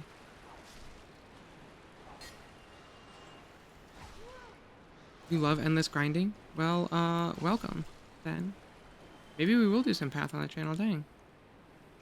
I got a little demonic band, but you can also get, like a little squire who will follow you around and just be like, oh, it's about time you kicked the bucket when you died. He's new this season. And right now, at least, we're helping build a city, which is really cool. I'm having a lot of fun with it. And Path of Exile, I mean, the joke is that if you go watch a 4-hour Path of Exile stream in, like, the week leading up to a new season, they will not open the application at all. Because it can get a little, like, Path of Excel spreadsheets sometimes. But I really enjoy because in my mind, a good action RPG like that is built on this, like layering finding ways to layer more and more layers of power or defenses on your character to make them increasingly beefier, rather than just going, oh, you can level up forever. Path goes, okay, well, there's lots of ways you can increase your damage. How do you want to tackle this? And so for my character with Frost Blades, I'm getting increased frost damage, which is, for the math nerds here, an additive bonus. But there are also certain support abilities that will give you multiplicative bonuses. And then you're also trying to build, find other ways to get,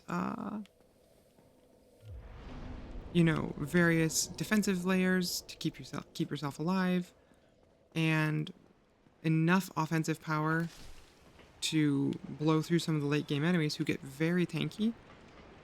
The kind of thing where my character is in, like, the middle levels. I want to say my character, she's about 50 right now, level 50-ish. And does about 10 to 20,000 DPS, which is a lot of, sounds like a lot. But on the flip side, there's somebody last league who had built a 10 billion DPS build. And so when he walks up to, like, end game level bosses, they do their monologue for 20 seconds and he clicks one button and they die. And it's beautiful. It is so much DPS. It's amazing. Last league was really, really busted in a couple ways. And so there was the potential for some people to both get really, really overpowered, and also we got to overflow hit point numbers on an enemy for a little bit. So someone figured out you could make an enemy so strong that their hit points got to be too big a number, and it overflowed down to negative hit points, and then you just walked up to them and hit them one time and they died. But the game still treated them as if they were, a max level ultra tanky enemy in terms of what loot they dropped, which was fun. I would say my most successful build last league did like a much more modest, like 2 to 3 million DPS, which is still pretty dang good. But players at the very, very top levels are... This is the kind of thing where like they'll spend 25 hours doing spreadsheet stuff to try and optimize to get 0.001% more DPS. And they will spend heaps of in-game currency and lots of real time to get the item with the exact perfect roll that they need. But yeah, it's a lot of fun. And I think Path really successfully found a way to make the kind of endless max level content really engaging and really fun. In that you have lots of little randomized maps to do. Oh, actually, they probably... Well, no, the people at that level, they did pay for the game. Path is technically free to play. But, you can buy sick microtransactions if you want to have, a little elephant follow you around or whatever. Or a cat, or if you want to turn... I forgot to mention my favorite thing about this game. Microtransactions are kind of the devil. But if your game's free to play and you offer cosmetics only, I'm not that mad at you. Especially when you also offer some pretty cool looks available without paying any money. Because I understand that you do need to keep the lights on somehow. Yeah, it's cosmetics only. There's no paying for power in Path. You could argue that paying for specialized bank tabs is kind of paying for power. It's pay for convenience, but they're pretty cheap and they go on sale very regularly, so I'm kind of like, eh. I put a 3-digit number of hours into the game. I'm not going to be too mad at them for 10 bucks for a couple of convenience bank tabs. Or like 6 convenience bank tabs. I might have gone a little overboard. But the best thing, Dr. Hardbody, is that there is a build. I kid you not. The name of this build is Cats on Critical. Because every time you get a critical hit, you shoot cats at people. Little space cats. And they do so much damage. This is the build when I started looking into it that I learned that there's a damage over time cap in Path of Exile. I think it's at like 28 or 30 million damage per second. So one of the things that's really unique about Path compared to its competitors like Diablo or Torchlight, is there a way to fashion a poodle gun? I don't think so yet. But I bet if we ping the developers and tell them that we really need like a poodle microtransaction, I bet they'd give us a poodle. I don't know what you'd want to turn into a poodle though. Maybe like something that really doesn't fit would be great. But there's like there's a little curse spell that shoots that you can microtransaction to shoot cats instead. And a lot of people started running it because of the cats, because it's so cute to shoot a bunch of cats at people. And then someone figured out how to have their build shoot 100 cats per second. And the screen just fills up with little space cats, and they all go meow. And then your target takes 30 million damage per second from poison damage and instantly dies. And it's such a strange community of like weird gremlins.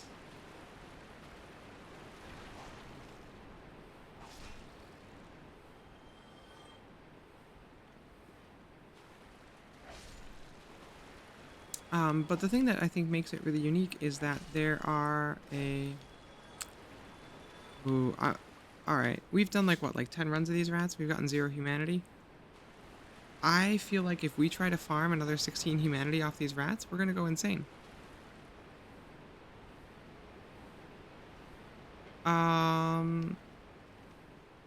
Maybe we should just go to Lost Isleth and just do it. Except that things are gonna be unhappy. It's kind of the Dark Souls way, right? And also, this would be a better representation of how most people's first run will go. Because very often, if it is your first run, you're not going to know that if you don't do this, something bad will happen to you. Hey, Quillag. There's the fair lady. So yeah, it opens up a shortcut right here if you have enough humanity.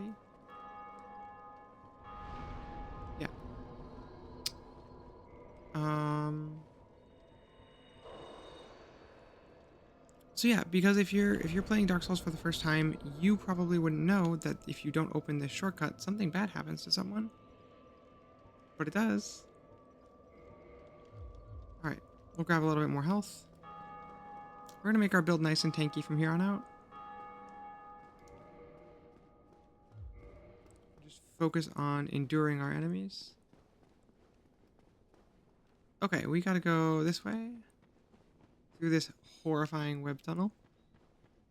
We're gonna get out of Spider Zone very quickly though, and we're gonna get into a much cooler Demon Zone.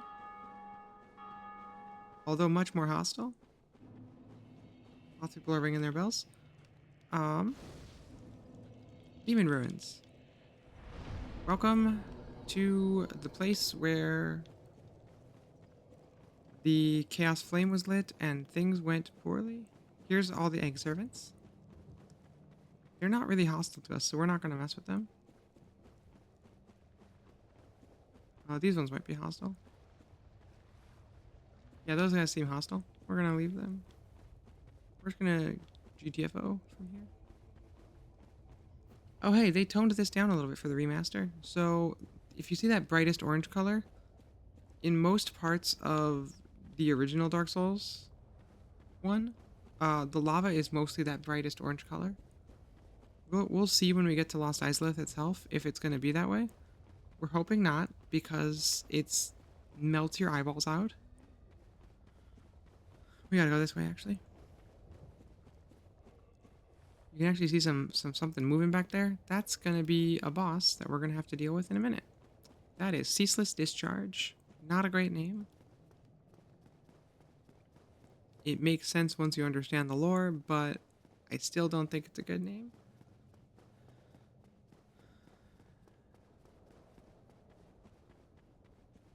Alright, let's do it.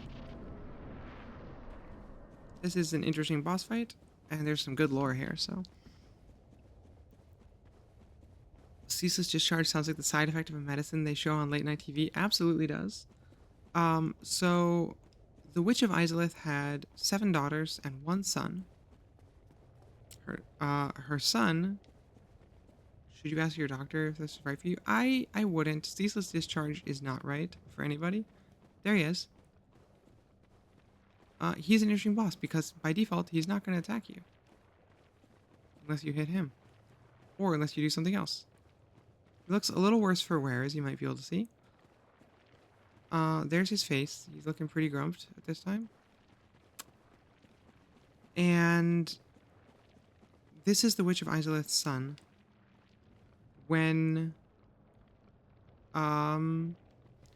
So when she tried to create her own first flame, it spiraled out of control because of the nature of her Lord Soul, basically, and created all sorts of living creatures. Life Soul, the opposite of Nito's in many ways.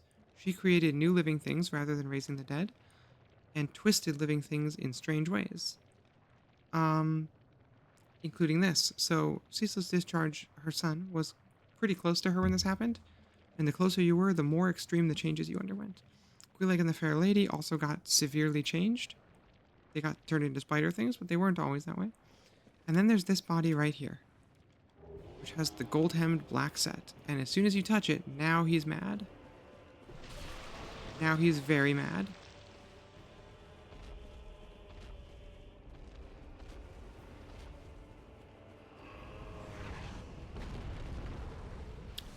So the short answer is the gold-hemmed black set is unique to the Daughters of Chaos. So that is one of his sisters there. And he is hanging out here overlooking her corpse always. Oh, we died. And the lava here is actually flowing out of like the open sores on his body. So he's in a lot of pain. He's not feeling so hot. And he is watching over his sister, and all of this lava is coming from his wounds. Dark Souls. It's bad. The world is a bad place. Everything is miserable. Welcome in. So time to cry. Yeah. And again, just like with Sif, we gotta kill him. There is no other pathway for us.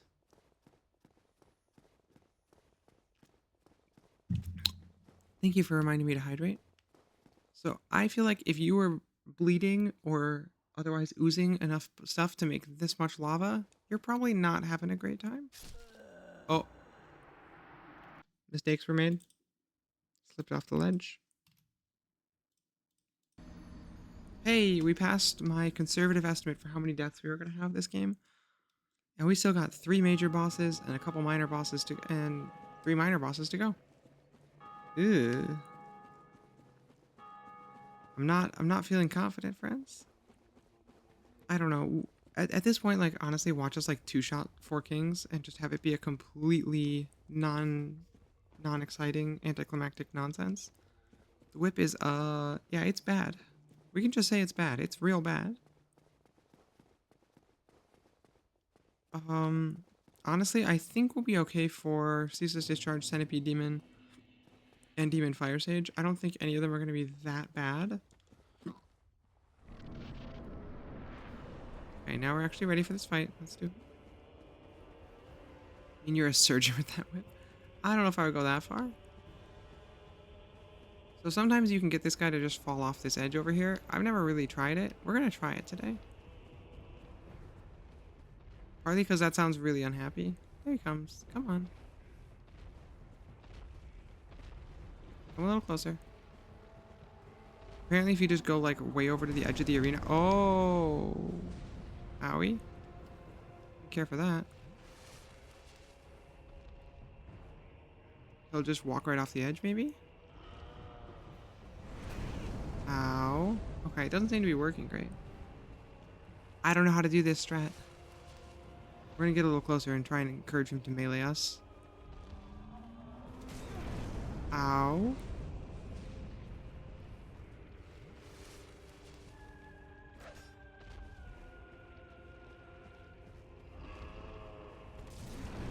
Ow.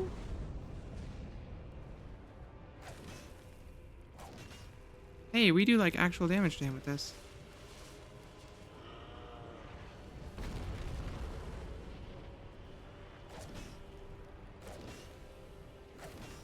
Look at that. That's like actual hits.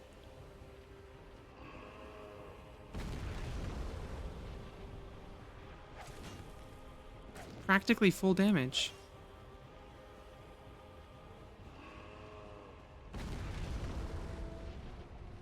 Yeah, we're gonna actually put him out of his misery. That's the whole plan here.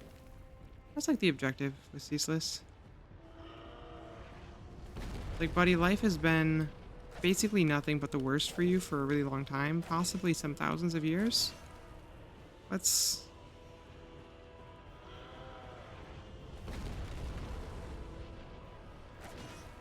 When does dog?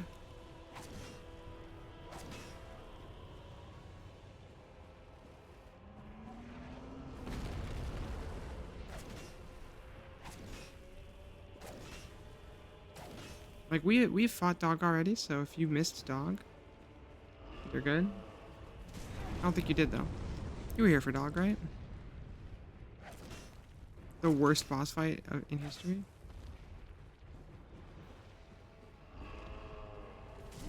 Ow. Oh, yeah. Okay.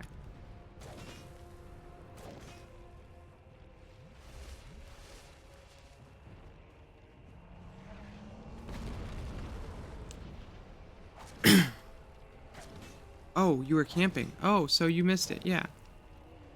There he goes. Bye, buddy.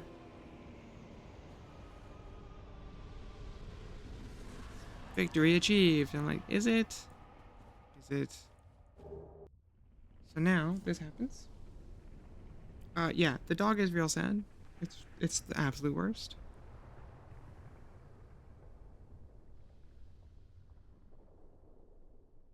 But now some of this dries up, and we can go on.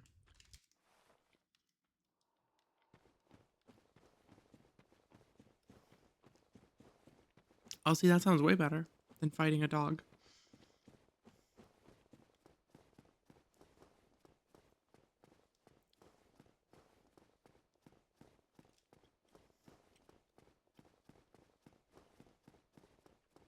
Hmm.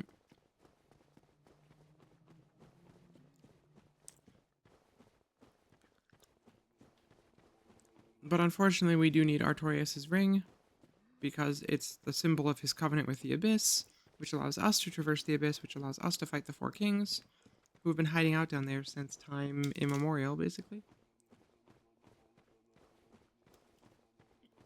Jags.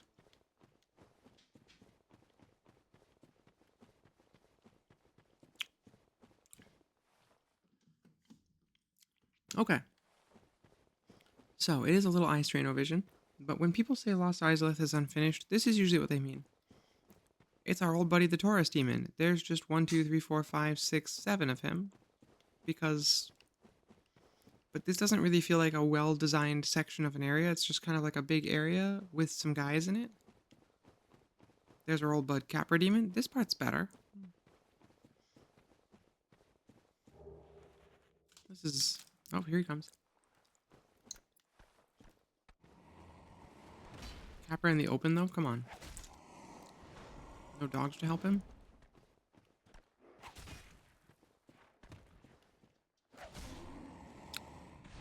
And look how far we've come with this fight against Capra.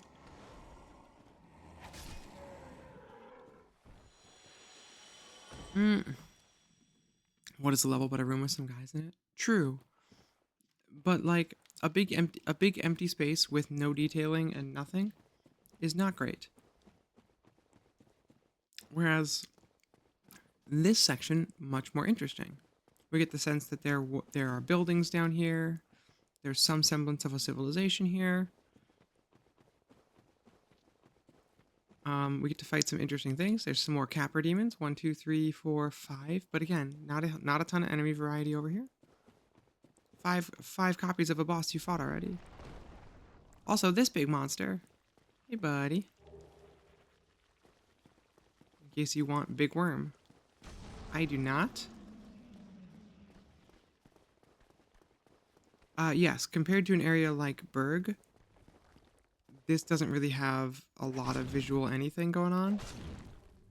Oh, and also this weird statue. These guys will spit fire at you. So, part of the reason that Izalith draws a lot of critique is that there's not a lot of enemy variety. There's not a lot of visual interesting stuff happening here. And it just... A lot of the enemies are either reused from other areas or other fights. Bam, boss number 2. Demon Fire Sage. It's this guy another time.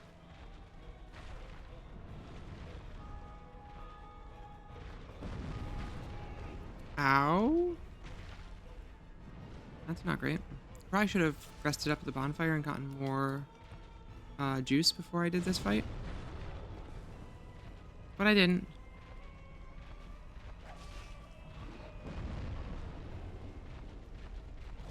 So now suffering.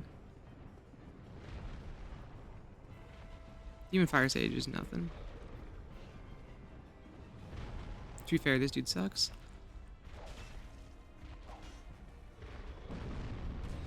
Ow. Again? I say ow?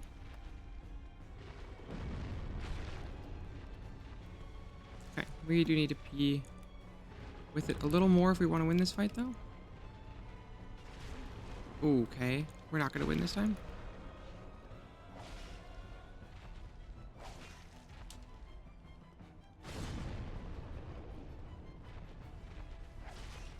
So he is vulnerable to bleed. Just like that. That's why bleed's amazing.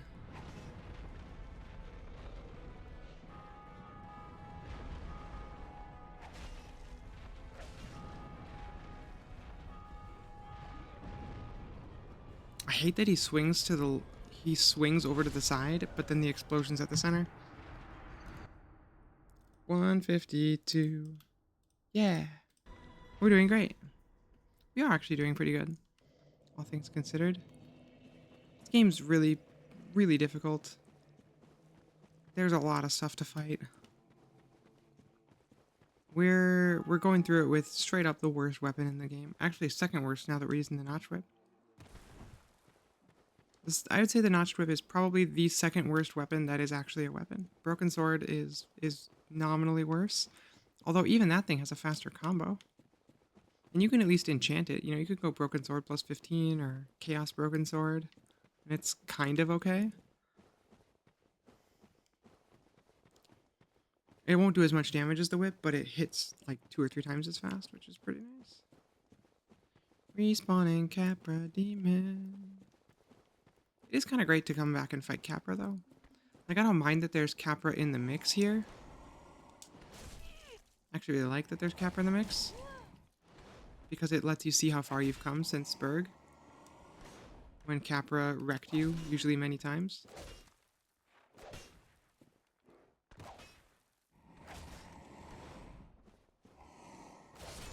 Bye.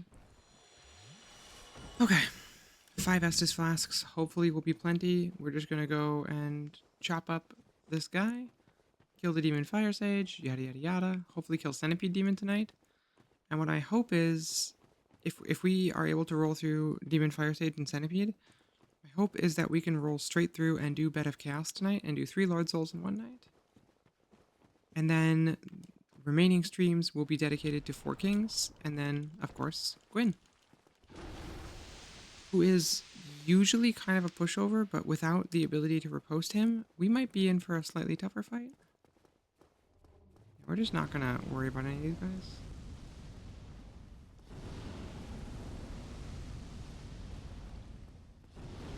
Straight up no reason to fight any of these. Bye. It's been real.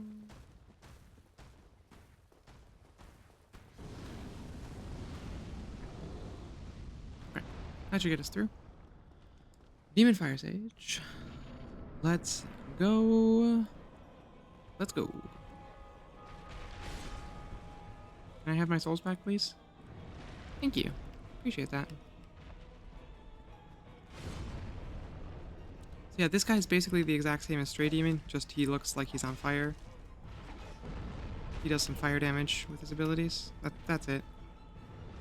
And I think that's a big part of where people complain about Lost Izalith, is you get some boss fights, but of them, you get a gimmick fight, you get a reused boss battle, you get a couple of boss enemies reused as regular enemies, you get a couple of enemies that don't feel like they really belong in here.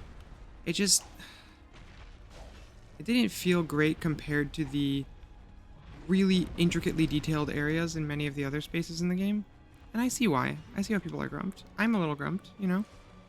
I wish that they had had the resources and the time to... Ow. That didn't feel super fair, but alright. Wish they had the resources and the time to properly finish out Lost Izalith. I think it would have been really cool if they had. It's pretty clear they didn't. It's fine. I'm not going to be too mad at them for not having unlimited resources.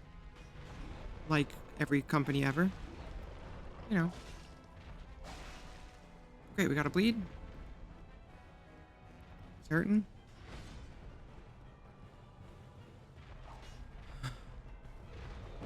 The Notch Whip bleed is like the only thing keeping us alive in some of these battles.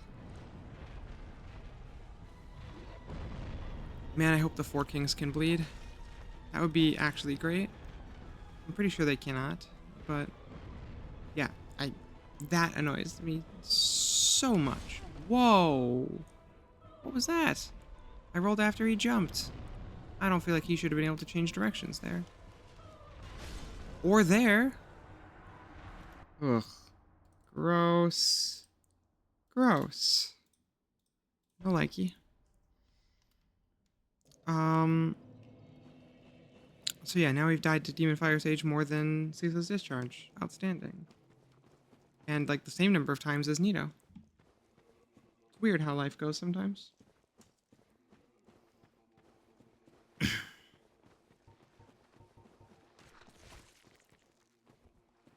I might see if he's poisonable. He's not too fast, so I think that might be a nice, chill way to burn him down. And then, yeah.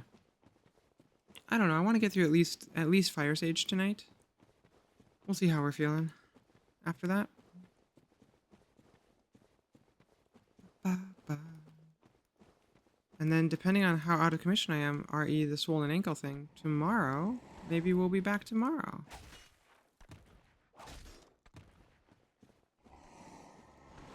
No.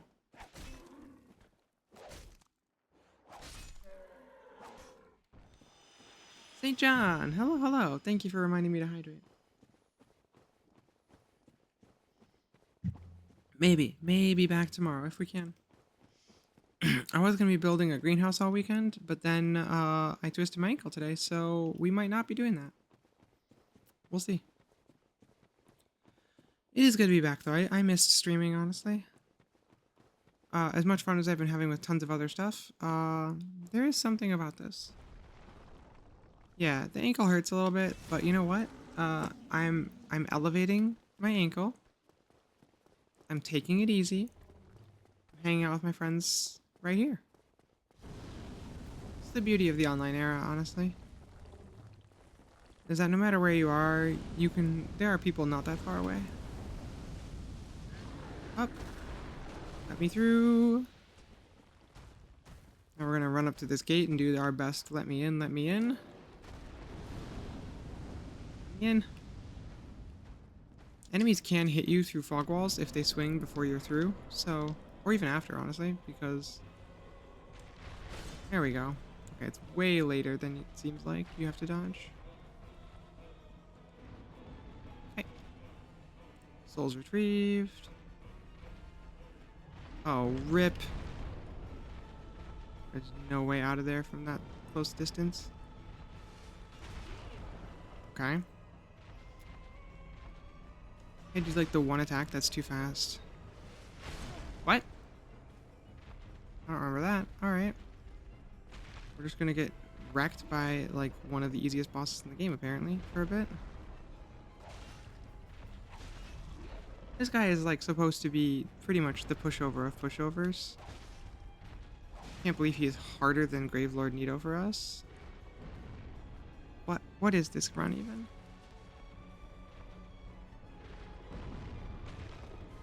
Okay, can I get closer?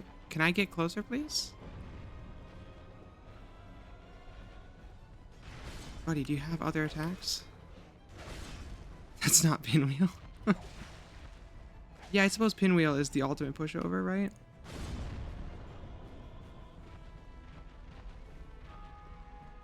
I just want to run up to a boss and hit him until he bleeds to death. Is that so much to ask?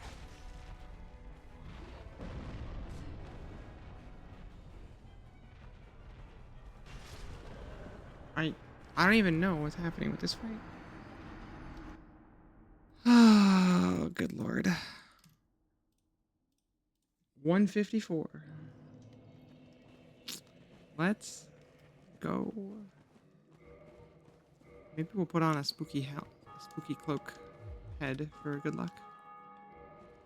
The gold-hemmed black set is a favorite among people for fashion reasons because if you put the whole set on, you look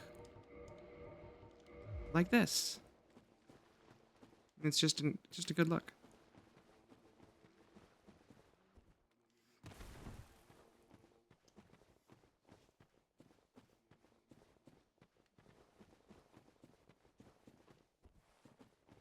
This would actually give us a little bit better fire resist, I think.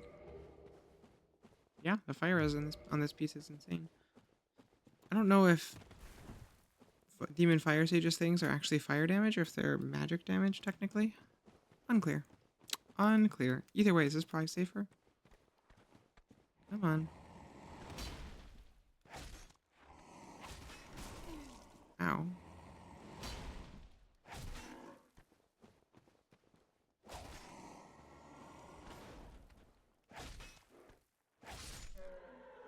Get out of here, Capra. Alright, we do a little bit of running. We go fight this guy. We actually win this time, hopefully. Unlock our stupid elevator. But also just in terms of length, like compared to, say, Tomb of the Giants, this zone is really small. There's not a lot in terms of alternate pathways. There's like two little paths, one over the other. There's a certain sense of emptiness in these places that I don't think was really deliberate. That I think was just no more time. Treasure ahead. Item ahead. Green Titanite. Okay. Not mad at that.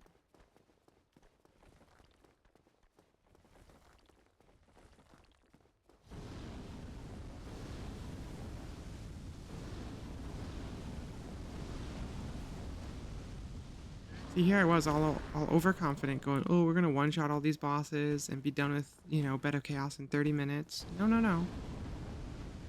No, no.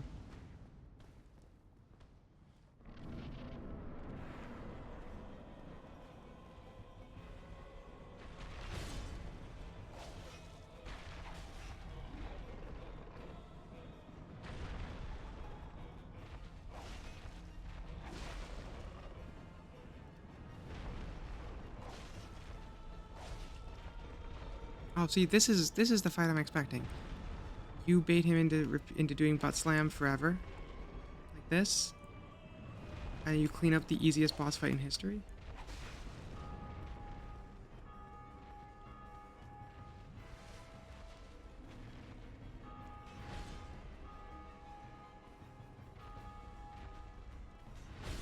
That's the way it's supposed to go. Right, this is much more what I expected out of this guy. Walk up to him, he does a butt slam, you hit him 2 times, he does a butt slam again, you hit him 2 more times. Wash, rinse, repeat until you've easily won this battle.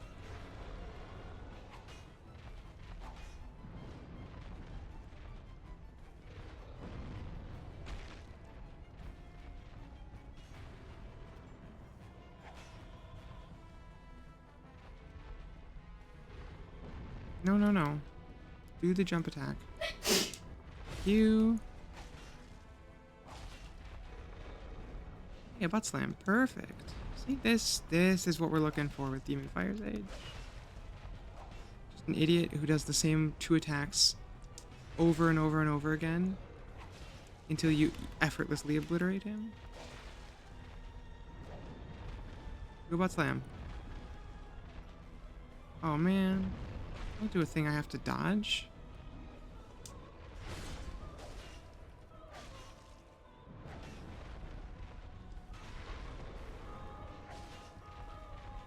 Okay, that's how it's supposed to go. There we go, chat. Easy times. Easy life. Game not hard. Demon's Catalyst. Yoink. And a humanity. Bonfire ahead. That is true. There's a bonfire right here. And then we go fight Centipede Demon, because it's basically boss, boss, boss right in a row.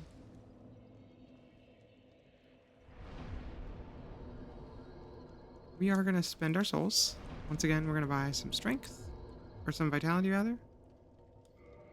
Just keep creating the brick of hit points to survive fights with. Now, I do actually love this, like, tree root aesthetic that's going throughout this whole place. Kind of really implies that Izalith is built in among the roots of the arch trees, which is just cool. But they never really went anywhere with it, unfortunately. Except for Bed of Chaos is kind of tree-like, and it's like a weird tree bug type thing. Centipede Demon. Here comes a gross fight. That we have to do, because it sucks.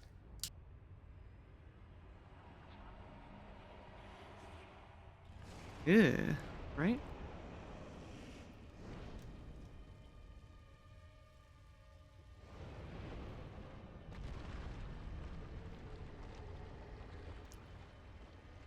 Now, depending on how this thing chooses to fight, this could be either a really long or very short fight. Sometimes he also jumps out of the map and dies, which would be ideal. I haven't really fought this guy in a minute, so.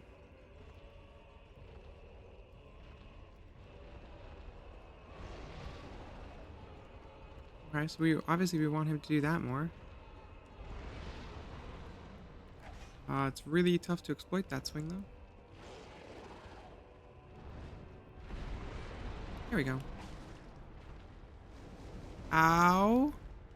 Oh, cool. He can just push me through the lava with his stupid centipede body. Great. Great, great, great, great, great. I think he's vulnerable to bleeds. I hope so. Ow. Ah. Thought I moved back, but apparently not.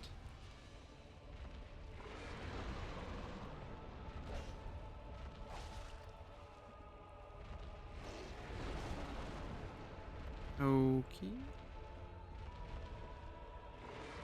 I feel like the camera is really my primary enemy in this boss battle.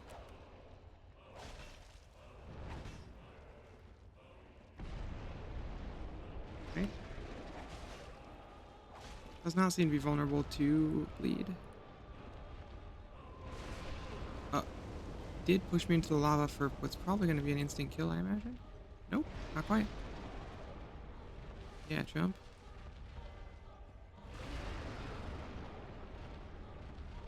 I am going to lose this fight, though.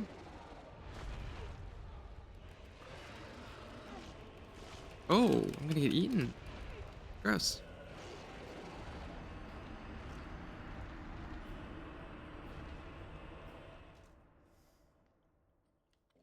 Alright, so that might kind of suck.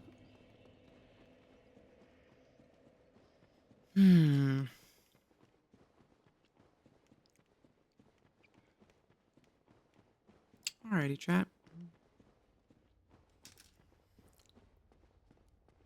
Hmm. Oh, but St. John, now that we're not in a boss fight, how are things going? Hope you're having a great day. A good night.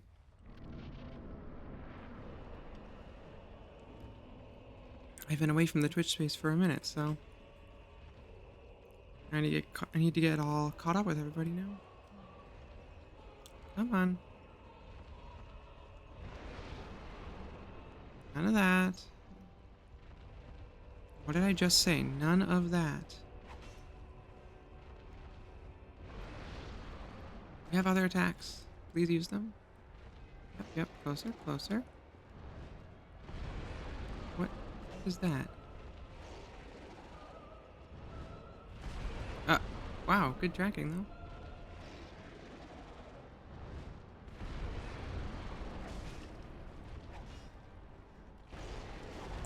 Ow.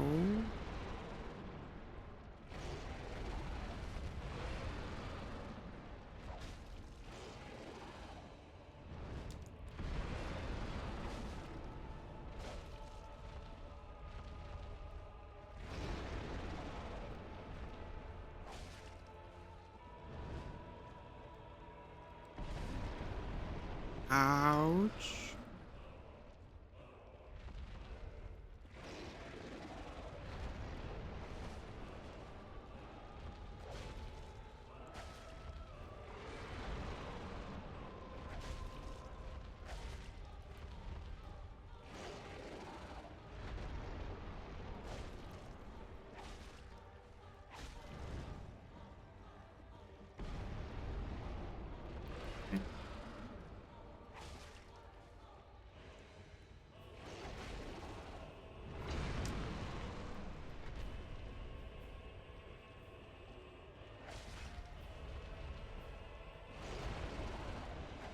Okay, now we're just chewing through him. This is more... Oh, he's not... He is vulnerable to bleed. Outstanding. Alright. Centipede Demon down. Hey, we did 5 bosses tonight. Cruising.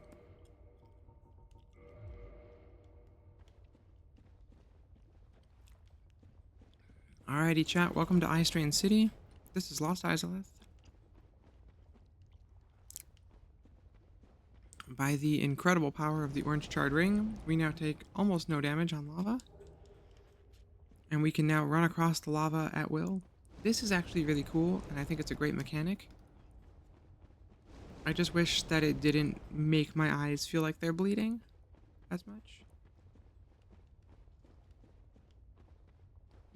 So this is the other side of that Lost Isolith shortcut. Spit you out right over here. No, it won't. It's gotta spit you out somewhere else. I don't super remember. I've only done it one time, I think.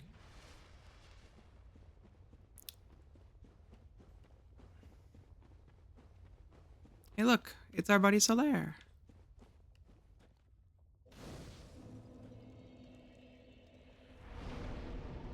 We're gonna do some endurance points. So let's go chat with him. Why? Why? Why? After All this searching, I still cannot find it. still cannot find it. Why? After all. So you may notice that Solaire sounds a little more dejected than last time we met. That's not a great sign usually among the undead. It often means they are close to going hollow.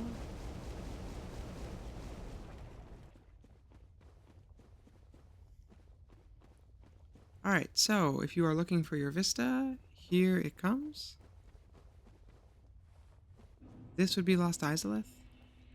I think this zone had a lot of potential, and then here's a bunch of kind of random, the back half of a rotted dragon.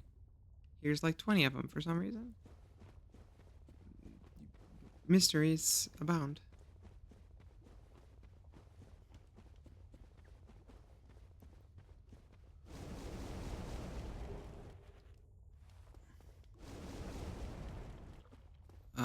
Can I not get back up here? There we go. Back up on this route kind of sucks. So yeah, there's just kind of like a big swath of kind of random dragon butts here for some reason.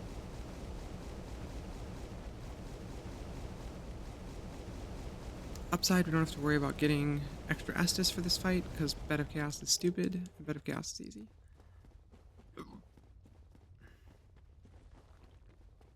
Now one of these, and I don't remember if it's this one or the other one, is gonna have a bonfire.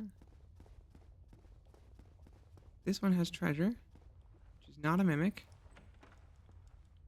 Soul of a great hero. Cool, cool, cool. Ow.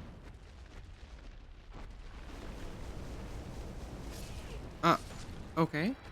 That thing randomly murdered me. The dragon butt is not a well-loved enemy in the Dark Souls canon, because one, it's not that interesting. Oh, and Solaire is now missing. He's gone from here at least. The dragon butt's not a great enemy because it's a little wonky, and that sometimes as it stands up, it'll just insta-kill you, which is not super cool. And, just generally kind of sucky. It also doesn't really belong in Lost Isolith since it's undead and not a demon. It doesn't really fit with the rest of the area, and it's just always been kind of a weird, like, hey, what's this place about? And like, oh, this is a whole area all about demons and the origin of the demons. And like, cool, what kind of enemy are you gonna put here? Oh, these undead things? Okay. Well, that's fine, I guess, but why? We're just gonna run through the back way over here. Bada bing, bada boom. Avoid that guy. Try and remember which one of these is the illusionary wall. It's one of them. I think it's the front one. Yeah, totally is. Oh, there's a message in front and everything. Blammo. Hidden bonfire. Yeah, we're always that. I love the idea of this huge aqueduct and this massive sprawling city buried in the lava and among the roots of this massive tree, almost like an infestation. Like, this is gorgeous. it would be it's much better in the remake where it doesn't quite it's not all the same bright neon orange that just obliterates your eyeballs. Still pretty bright down here. But it's not too bad. Um so let's see if we can finish this area out in one fell swoop, because I don't want to spend more time here than necessary. It's also got a very unique, like, interesting lighting in this place that I actually really like. It brings out a lot of the details in a lot of the character designs for some reason. Maybe because it's so stark? I don't know. I don't know. So yeah, if you do not do the Servant of Chaos thing, Solaire will venture into Lost Izalith looking for the sun. Oh, Chaos Eater. Hello. You are a weird creature with a big old mouth on top. We're not going to worry too hard about him right now. Pretty slow. Ah, but here's someone wearing the same armor as us. Here's one of our Daughters of Chaos. We're not going to worry too hard about her either. We're going right on in. Bed of Chaos. Alright, chat. Hope y'all are ready. This is the most underwhelming fight in the entire thing. Grief ahead. That is right. We slide down here. We do a little platformer boss fight type thing. Just not this game's strength. Especially when you see the way that this boss looks. You're so excited for what might be. And then, like, do we fight it? Not really. We just kind of hang out over here and... Oh, okay, it's just going to miss me completely this time. That's fine. And then you roll into here. And you break this thing. And Bed of Chaos gets mad.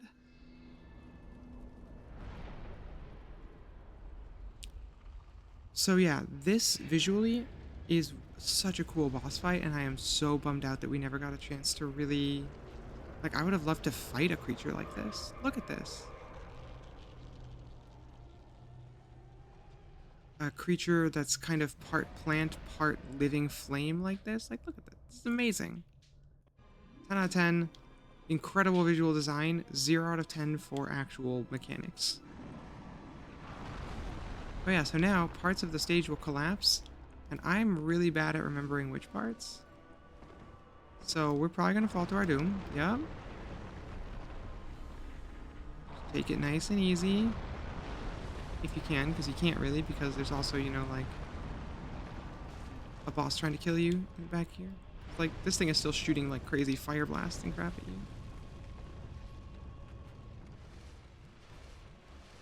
Okay, drink all the Sunny D. Okay.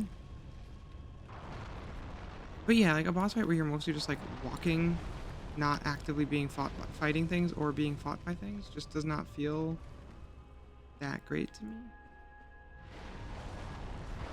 And also, if you sprint, you know, these parts of the floor that are falling away are 100% going to kill you, and I don't know if I can make that jump. I super can't.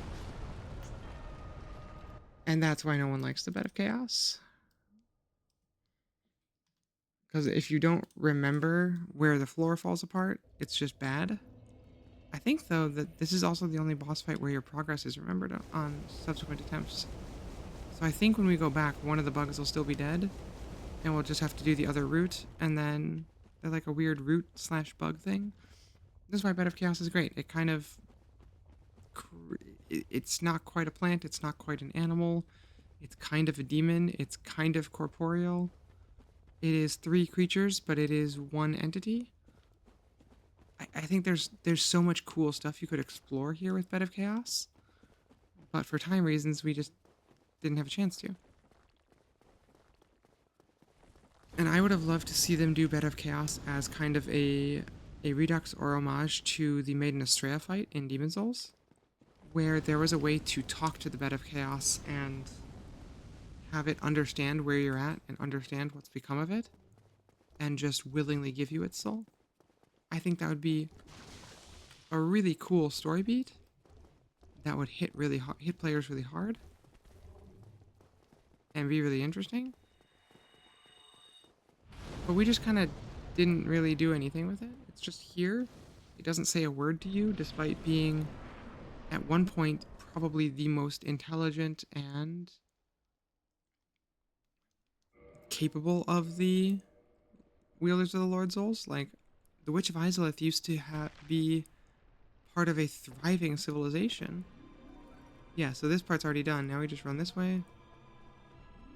Try to dodge nonsense on our way. We almost get swept off the edge. That's why no one likes Bed of Chaos. Because it has a tendency to just physics sweep you off the edge like that.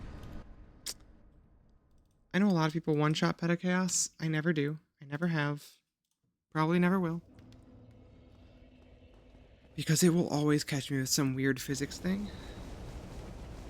I will always die to it. But yeah, like, I think it would have been really interesting to have Bed of Chaos be the boss that you talk to. Because she is the most... I mean, theoretically, even at this point, she's supposed to be the most with it of our carriers of the Lord Souls. Well, I guess Nito's kind of on his game. Nito's got his stuff on lock. He's just having a good time.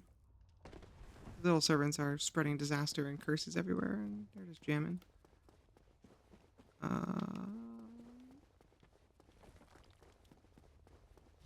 Also, I think that the idea of having bosses that you can communicate with in some format is a really underrated idea. Like, it's just a nice mechanic. But so often we just have a cutscene where the boss, if anything, if they talk at all, they drop like a one-liner and then you fight. And you can do a lot more, and you can make enemies and antagonists who are way more nuanced than that. We just don't. It's very frustrating to me.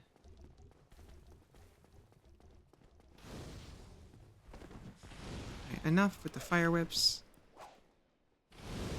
Oh, no. Alright, let's try not to get murked by the physics engine this time. And then we can put this boss fight behind us. And then we'll just have one big boss left. And only 2 bosses left to finish the run. And I've had a lot of fun with this, but it has also been a tremendous amount of suffering. So thank you for that, chat. Appreciate that.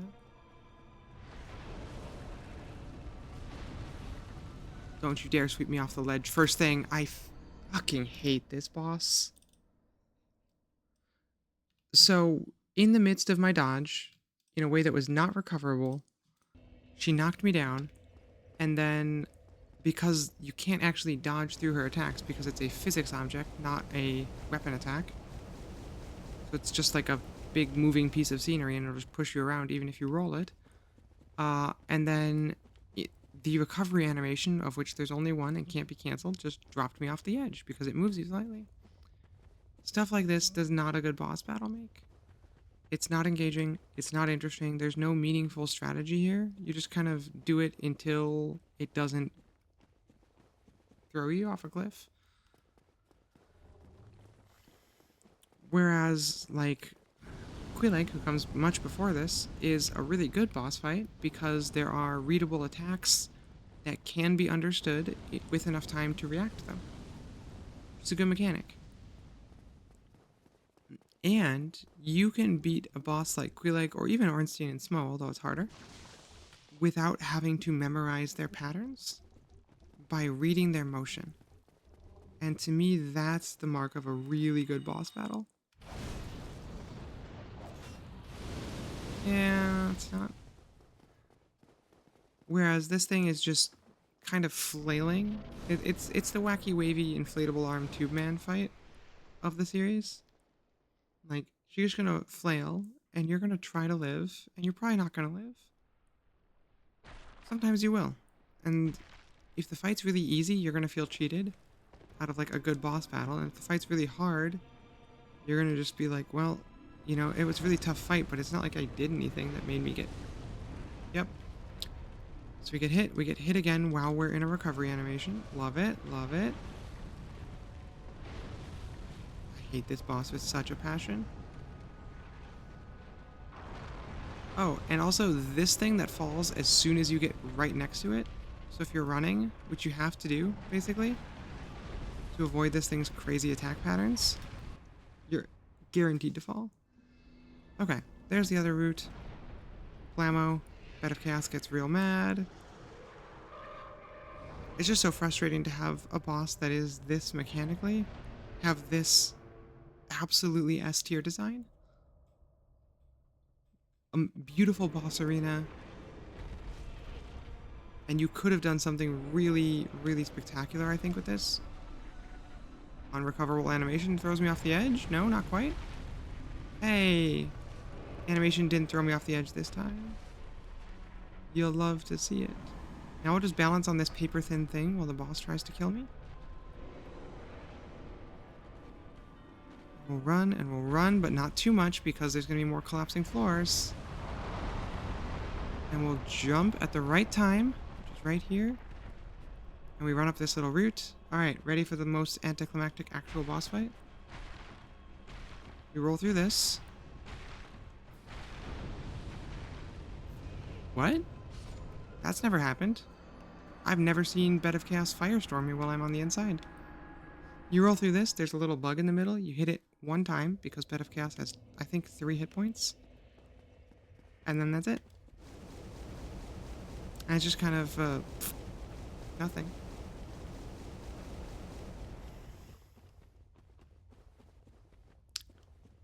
In terms of the enjoyment factor of the Dark Souls bosses, to me at least, Bed of Chaos is a water balloon that you filled up and then decided not to use and emptied. And now it's just blech.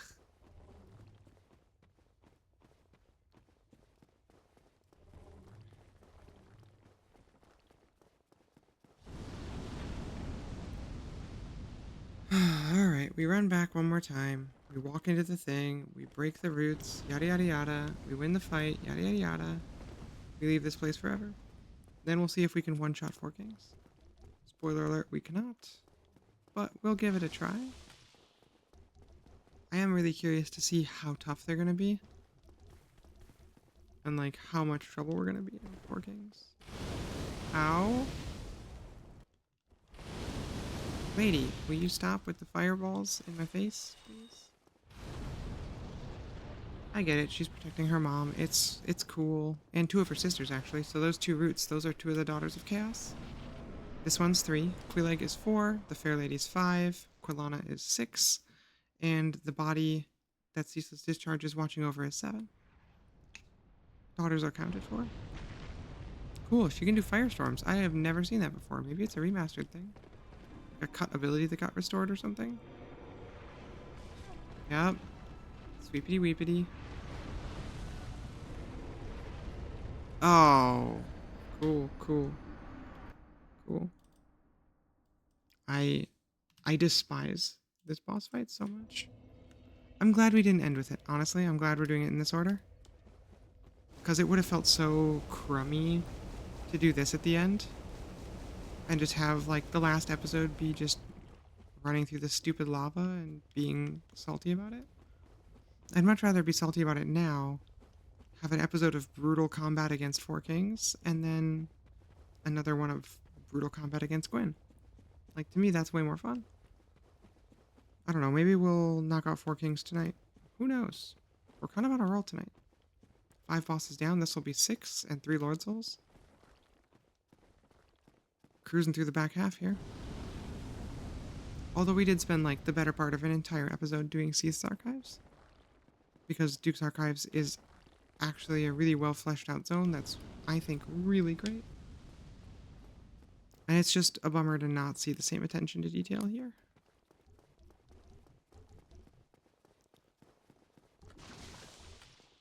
But this is where, like, several NPC stories end really badly.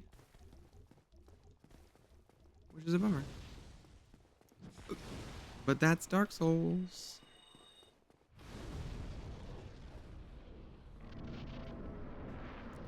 Alright, let's jump down the stupid thing. We'll fight the stupid worm, tree, whatever. Probably get swept off the thing by physics weirdness again. Let's do it, chat. Who's excited to be done with this boss fight? I am. Yeah, I've never seen that firestorm attack before.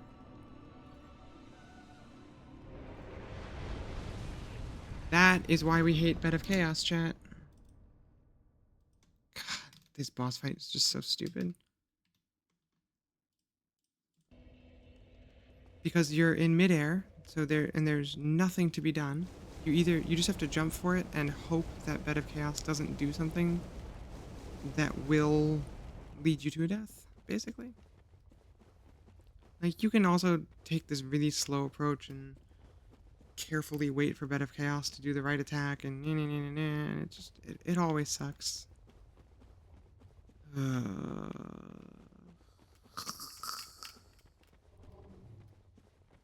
Okay, we're fine. We're fine. We're gonna just get this boss fight done and be on to more interesting battles. Four Kings is gonna be a real toughie. I'm not quite sure what the plan is gonna be for them yet. If we can dodge enough and rely on like rolling strikes on Four Kings, I think we'll do okay. But I think we want to actually like two-hand the whip again and just power through them with as much damage as we can. We'll pour it on. And hopefully we'll pour it on fast enough. Ow. Okay. Fine, I guess. Hopefully we'll be able to pour damage onto Four Kings fast enough that we won't get overwhelmed and die. Because you can spawn more than 4 Kings, which isn't ideal. And they will just keep rolling at you.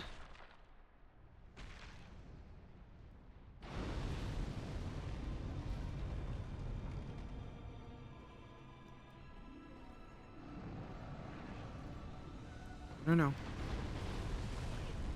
Okay. We're gonna die. Maybe?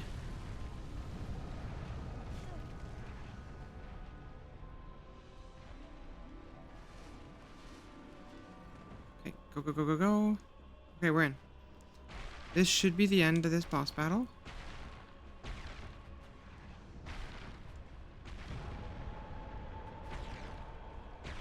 Hey look, there's a weird, like, wormy, gross thing. That's the Witch of Izalith. She goes. Lord Soul. Light bonfire. Goodbye forever, Lost Izalith. We hate you. We don't need to see anything unhappy happen to anybody that we love down here. So we're done. There we go. 60,000 more souls in the bank. We'll buy some more hit points.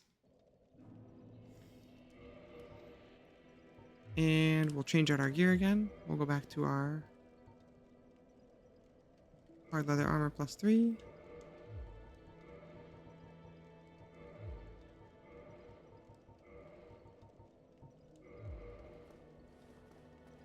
Alright, repair equipment.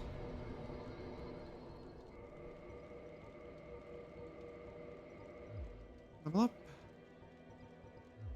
Buy 2 more points here, so 1376 health. I think we take at least a cursory look at Four Kings. See if they seem doable. Oh, you know what else we're gonna do actually? Is we're gonna burn up every consumable soul we have that we don't need. Except for boss souls. I like to hang on to boss souls. 20,000. 10,000, please.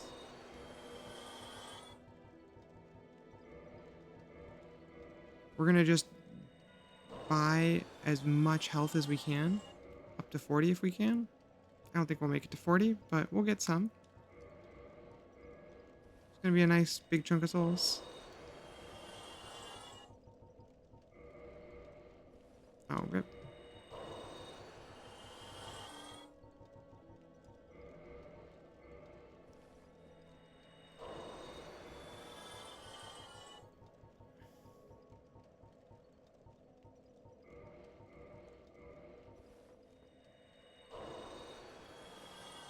Okay, level up. It's good for 4 more levels. That's pretty good. 1,486 hit points. We've got our Covenant of the Abyss. Or Covenant of Artorias, rather.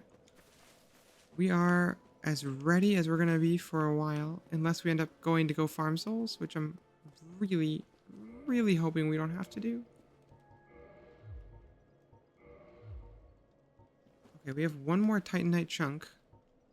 And we do have a Titanite slab, so if we got enough chunks from Dark Wraiths or whatever, we could take this whip all the way to plus 15, which would give us another significant chunk of damage. It is only, like what, plus 12? Yeah. So there's 3 more upgrades to do there still.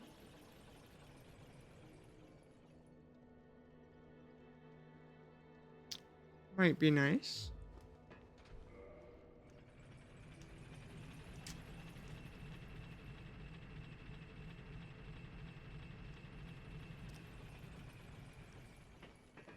Alright, let's see if we can humorously one-shot 4 kings. No bonfires in the New Londo ruins, so it's always going to be a bit of a run.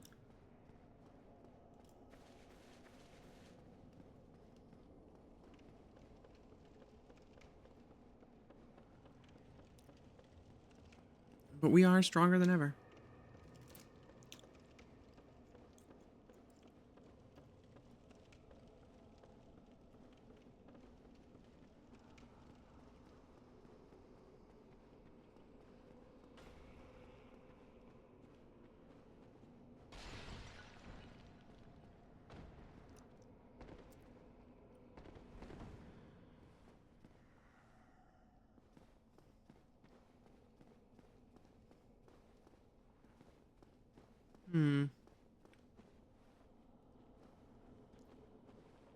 I'm just trying to remember which way it is. You haven't actually been to this boss room in a while. I'm just gonna wander a bit, I guess. I don't think it's this way.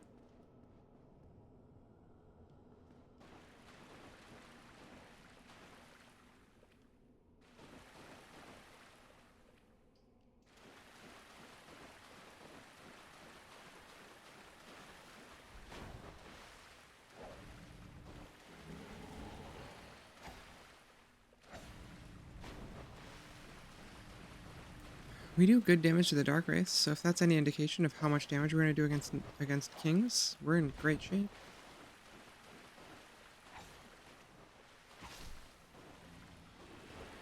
Honestly, if we melee them for 100 damage a hit, I'm beyond excited.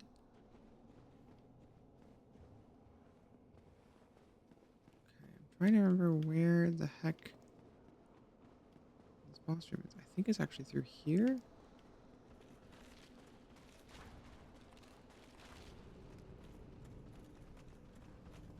Yep, right through here. Step through, step through, step through. Animation save me. Oh, okay. Alright, so shout out to one of the coolest boss entries in the entire franchise. This spiral staircase descending down and down into the dark. Make sure your Covenant of Artorias is on. Ours is. Because when you get down here... Oh, you know what we're going to do, actually? We are going to make an exception to our Belmont look for the Mask of the Child. We're still fast rolling. When you get to the end of this stairwell, you just drop into one of the weirdest and coolest boss arenas of all time.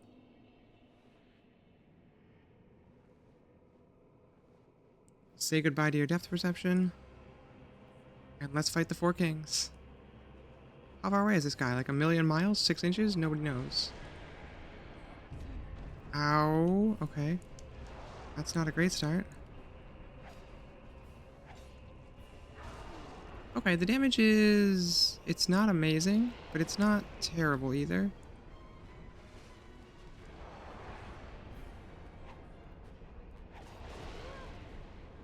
Hit for 115 or 150. There's our second king. Now it's gonna get bad.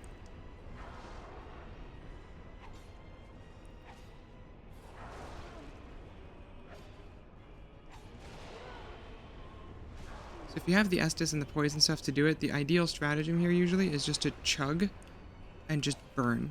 Burn through them as fast as you can.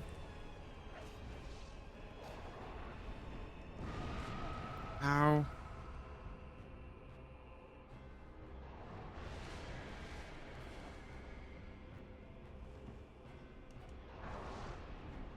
Okay, the other king is actually staying pretty well back right now, so we're going to use that to our advantage. Okay, well, he was. We have 2 up still.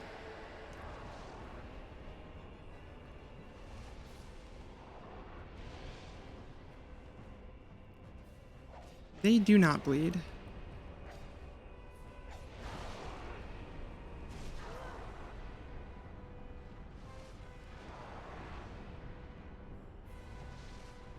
Watch out. They also don't friendly fire, apparently. I'm really curious to see if they're poisonable, actually. I'm assuming no, right?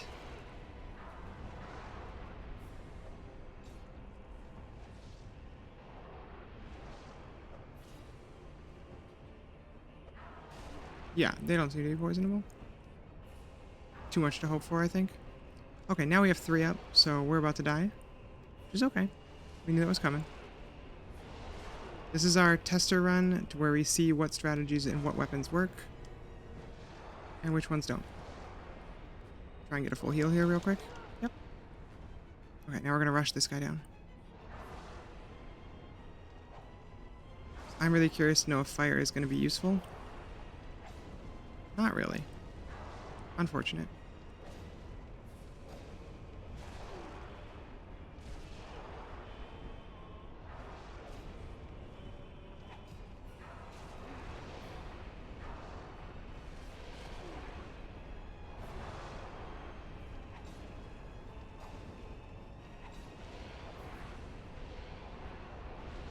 Okay, so we're actually somehow doing kind of okay. I mean, if we're willing to burn some humanities, we might be able to actually do it. Nope. Okay. So, no brainer. We kindle this bonfire to 20. We come right back down here. We take them out. We take these guys out. Easy, easy, easy. They can't be poisoned. They can't be bled. They don't take significantly improved damage from fire. We just kindle this guy up to 20 so we have the extra flasks, and we just blow him up. Easy peasy. Oh yeah, we need to use one more of these. Having 20 heals is going to let us go so much further. Given that we got 1 king down and a 2nd king to like a quarter on the very first try with no poise to speak of. I had no expectation that was going to go that well.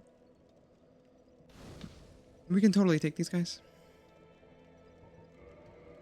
And I think it would be easier, certainly, if we farmed up the extra stats to go 40 dex and plus 15 whip, but I don't think we need it. I think we're going to take him out regular freaking whip, no nothing. No muss, no fuss, no bells and whistles. We're going to walk up to him, and we're going to chop him up. He's going to go down. If we go back for any other items, it'll be for the 2 Firekeeper souls we're missing. Because Estus Flask plus 3 would be a significant improvement to the amount of healing we can do. And how much healing we can do per second. In terms of the time it takes to use an Estus Flask, it remains the same, but the amount of healing it provides goes up quite a bit. We'll see how we do.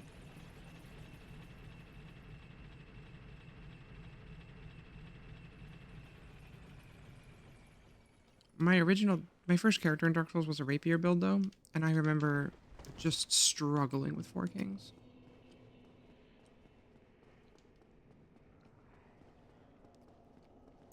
I want to say my first playthrough I died something like 40 or 50 times on these guys. But, honestly, that went so much better than expected. I'm feeling pretty good. I think we're going to knock them out tonight. And then if we do down 4 kings, we'll probably call it there for the moment. We'll do like the cutscene so you can all see the opening of the thing. And then next time we will do the Kiln of the First Flame. And our epic or possibly really anticlimactic battle with Lord Gwyn. Hard to say what it'll be yet.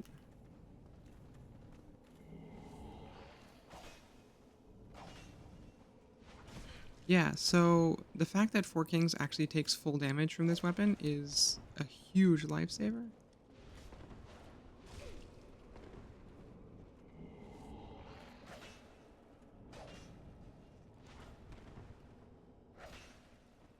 Or they don't take quite full damage, but they take pretty close to full damage. They take like 100 from the one-handed attacks. Which is crazy. I had no expectation they would.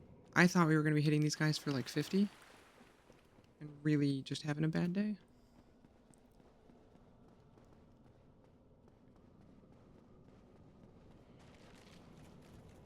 Ow. That's a sucky way for that to start. Alright.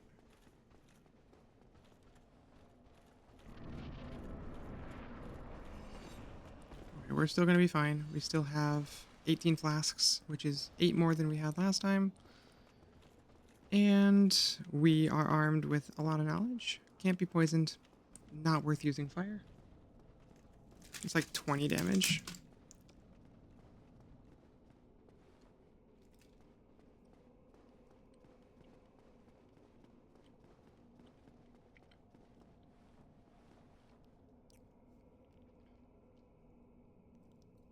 Oh, what a cool arena, though.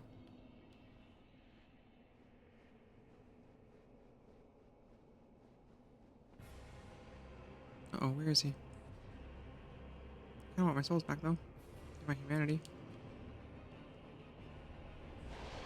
Ah, amazing dodges. Okay, so the pine resin literally only gave me 10 damage against this guy. Not at all worth using. Oh, shit. That's bad. Let me out, let me out, let me out, let me out, let me out, let me out. Unhand me. Already a second king. Oof. That's not great. Dude, not with that wide sweeping AoE nonsense over there. Ow. Ow.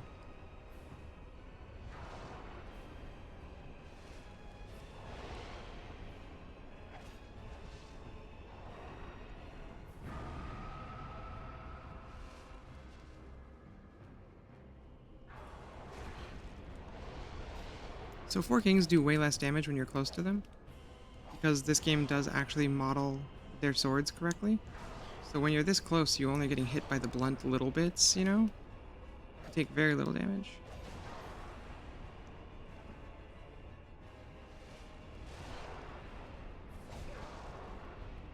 Alright, one down.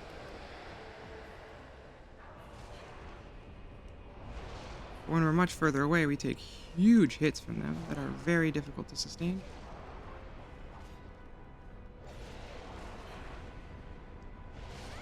Ah, rip. 161. Ooh, they are toughies.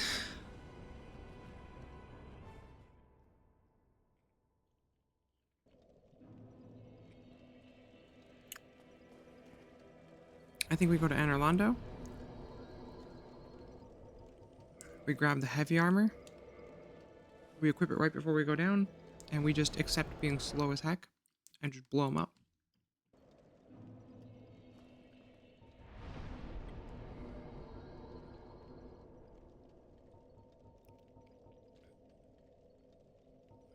And really, at the end of the day, we shouldn't be dodging against these guys.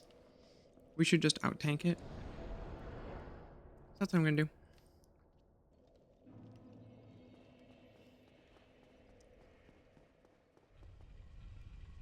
We're gonna go get one of the beefiest armor sets in the entire game. And we're gonna just laugh in the face of their damage. And then we're gonna win the game.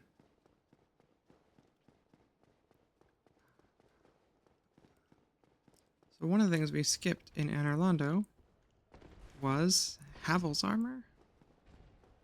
This is a very heavy armor set, but its defenses are absolutely insane.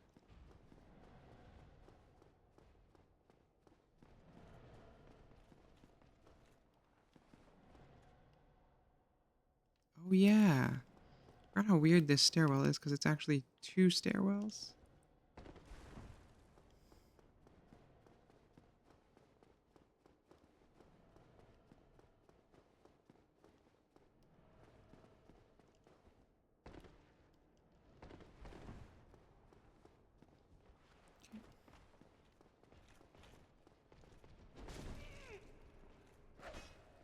Okay. Target lock, why you like this sometimes?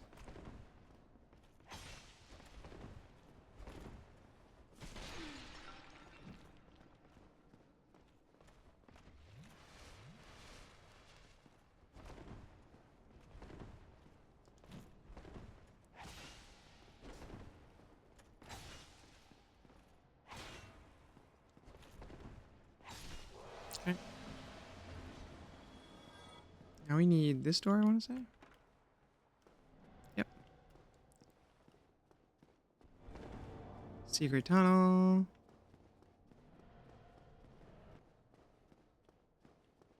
If I'm not mistaken, there's no knights down here, but some of these chests will be mimics. Havel's armor. Havel's helm. This will be the other set. Okay. So for example, right now, our physical defense is 172. If we equip these 3 pieces, our physical defense is 305. Are we extremely heavy? Yes. However, do we care? Not one bit. With double the physical defenses, we can just brawl right through. Hopefully. We'll be taking half damage from basically everything they do.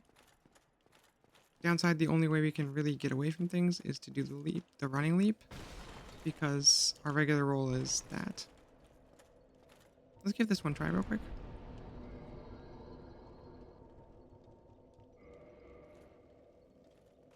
Fingers crossed, chat.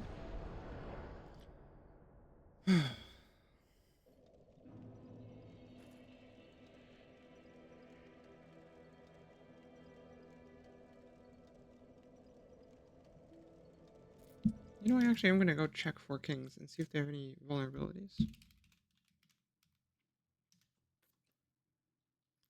I don't know what they do. Well, let's find out, shall we?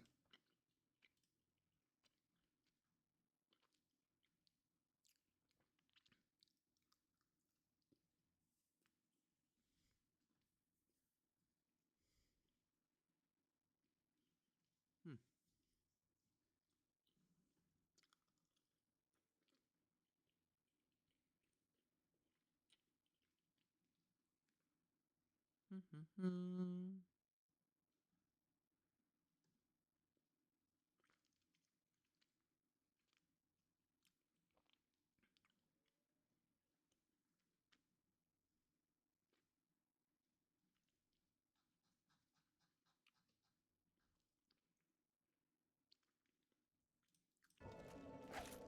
Okay.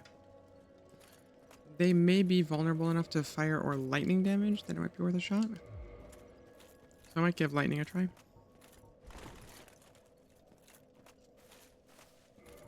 Flip side, we're going to want to take this all off when we fight the Dark Wraith on the way.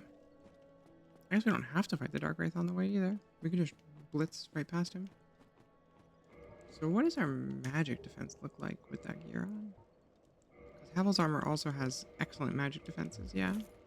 Four Kings do a mix of physical and magic damage, so we need a little bit of both. Let's see if this is sufficient to just cheese our way through the battle. Oof, a fat roll. Okay, we're not going to stress about getting our... We're not going to stress about trying to get our souls back or anything like that. We're not worried. We're just here to see if we can burn down Four Kings before they burn us down. We forgot to rest at Firelink, I bet. That's why we have 18 flasks instead of 20. Rip. It's not about to matter. If we're really taking half the damage we were taking before, then we'll be fine and it won't matter. And if we're not, then we'll die and it won't matter. We'll see if lightning resin is worth anything on these guys. The attack rating boost might be enough to give us some real zip against these guys. That's what we're hoping for.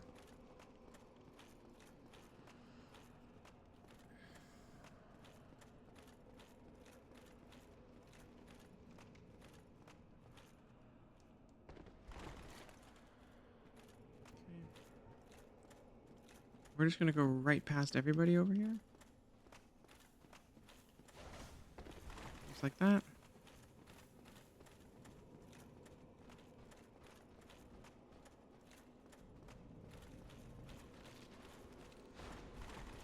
Just like that. Incredible dodges. Despite the heavy armor. Let's bounce. Alright, game on. So, we're going to try a Lightning Pine Resin Rush on the very first guy and just see if it does enough damage to be worth utilizing. If it does, we might need to farm some souls and get, 5 to 10 of these. If it doesn't, then we're not going to stress it too hard. For reminders, our one-hand attacks are doing about 100. Our two-hand attacks are doing about 150. So those are the numbers to beat. We should do more, obviously. Like, more damage, more attack rating is always more damage, but it's not clear yet how much more damage we'll really be getting. Come on, Kimmy. There he is. So we're going to take the least damage if we're closer. So we're going to get as close as we possibly can. Oh, okay. That's significant. We might die right here, though. It's going to hurt. No. Not as bad as it could have been. Now we're just going to knock him down.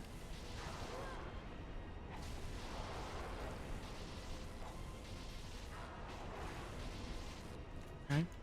So this gives us about 50 more damage per hit. Just about. A little shy.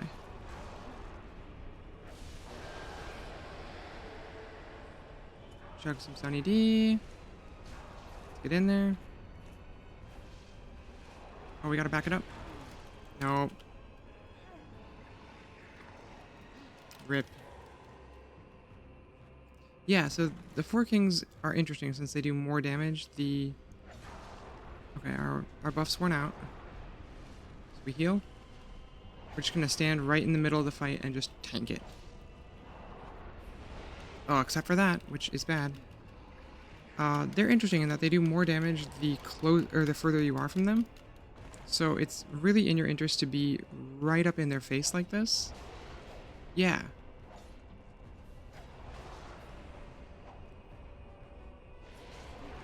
We just want to be right here chugging an Estus Flask directly in this guy's face and watching him hit us for basically nothing.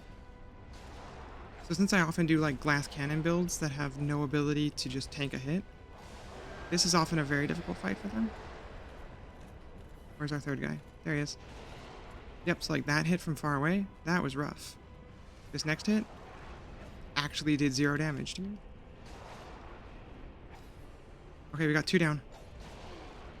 I've never used this particular like tank strategy on them, so this is kind of fun. Yeah, Four Kings are funky. They do like split physical magic damage, and the weird like distance-based damage thing is very strange to get used to, because typically, I mean, it is in a gamer's nature to want to be as far from an enemy as possible when they're trying to kill you. And Four Kings really flips the script in big ways. Wow. We killed him with time to spare. Oh, nope, there they are. We still got 2 up. Never mind. I just can't see things because I'm not paying attention. Apparently. As long as we don't get too badly... Oh, no! We got tagged as we were getting up. Okay, so that said, 100% that is the strategy. With absolutely 0 doubt. Because we got 3 kings down and we were like 3 hits from having a 4th. And if we down 4 kings, then the door is open to the last battle of the game. Maybe we just finish it out. Do we just finish this tonight? I mean, literally 2 bosses to go. 4 kings is probably this attempt or the one after. We updated our death counter, right? Yeah, we did. 162. And then Gwyn is Gwyn. I don't know how long that's going to be fight-wise, but I think we might go for it. Oh, we'll have to pick a next game then. I don't know. We're going to take at least one stream of just break from mainline games, I think. And just breathe. Because this has been a real journey. Maybe we'll do one stream of like Path or Warframe or something else goofy. Maybe Path. That'll be fun. I'll be mapping by then, probably. We'll just do maps and have a quiet little Frostblade night. Run around going bzzz. Looking for loots. Hopefully getting delicious loot explosions. That is something Path of Exile does really well. Is the loot filter program that most people use is called Filterblade. And it can add sound effects when items drop. But that means that like the most valuable currencies in the game have a specific sound when they drop. And it does not take long for your brain to deliver enormous amounts of dopamine to your system whenever you hear that noise. And it's pretty nice. Makes me sound like a weird gaming addict, but you know what I mean. Everybody who's played a looter shooter understands exactly what I'm saying. You're playing Borderlands, you see the little orange column appear, you're having a good day. You're playing Path, you get the little blong, that means that a Divine Orb just dropped. You're having a great day. I guess Divine Orbs aren't the most valuable currency. They're the most valuable currency a poor like me ever sees. How about that? I don't play at a high enough level or an elite enough amount to see a mirror in my leagues typically, so... And it's only my second league, so who knows, maybe we'll get a mirror this league. That would be pretty cool. I believe the current exchange rate is 1,000 divines per mirror, roughly. So a mirror is a very expensive item. And because Path of Exile, until this league, didn't have any kind of gold, all the currency is in useful items that you can use for crafting. Because crafting is a big part of the game. And mirrors are cool. Mirrors are useful and valuable because a mirror lets you duplicate any item you want. Just, here's an item, here's a copy of it. Straight up. Okay, we're gonna wait to use our pine resin until we're a little closer this time. I want to be in under his swings. Oh, big. That'll give us a little more time to use the resin before it wears off, hopefully.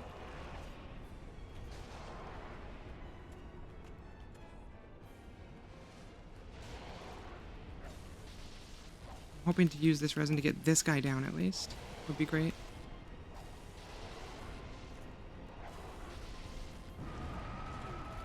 Ow. He's down? Okay. Great fight so far. Got one king down. Still got lightning for a little bit.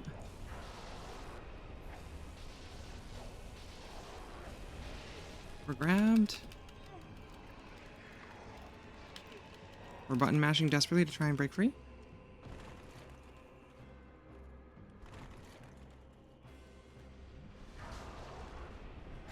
We still have lightning? Huge. There it is. Now it's worn off. We have 2 kings almost down, though. And drink one more.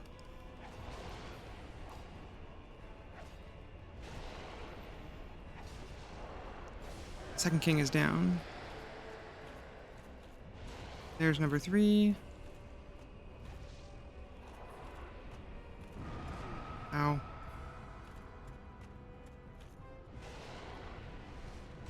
Okay, we have 13 Estus flasks left. We are 2 kings down, so we're more than on track for a win before we run out of heals.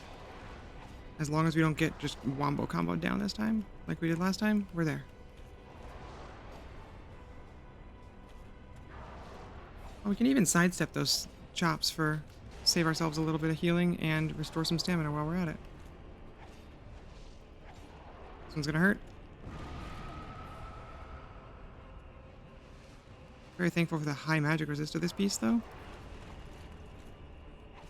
Okay, third king is about to go down.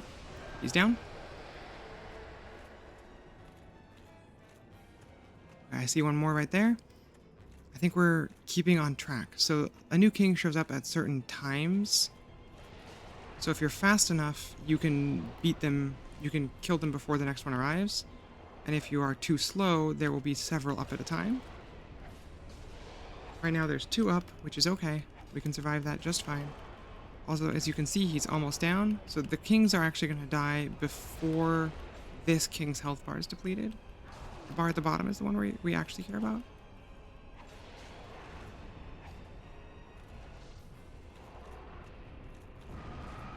Ow.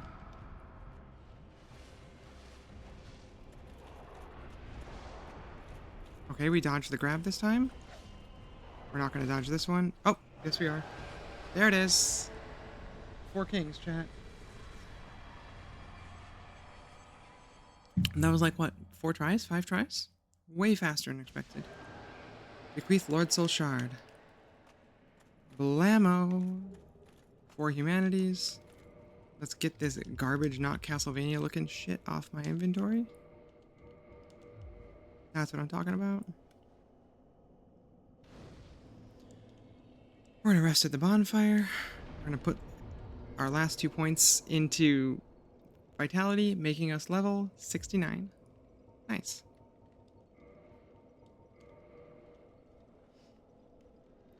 All right, let's try and finish it out. I have no idea how well we're gonna do against Gwyn. He is a tough customer. But you know what? At least the first time, let's go down there in human form. That just feels thematically appropriate to me. We haven't unbeef jerkied very much this run because there's really been no need to, but this is a good time to look our best.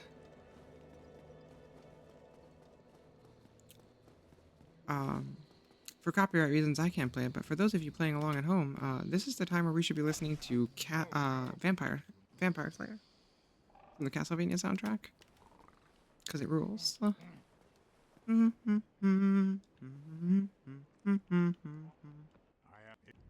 it something urgent? Yeah, bring me down to the place. The beings who as the let there be no. Oh, do I just have to drop down here? Yeah, I just have to jump down this weird little hole. Because, you know, magic makes me not fall. When can I get some slow fall magic elsewhere, you know? Alright, here we go. Let's drop off our souls. Rest at the Lord Vessel. Offer souls.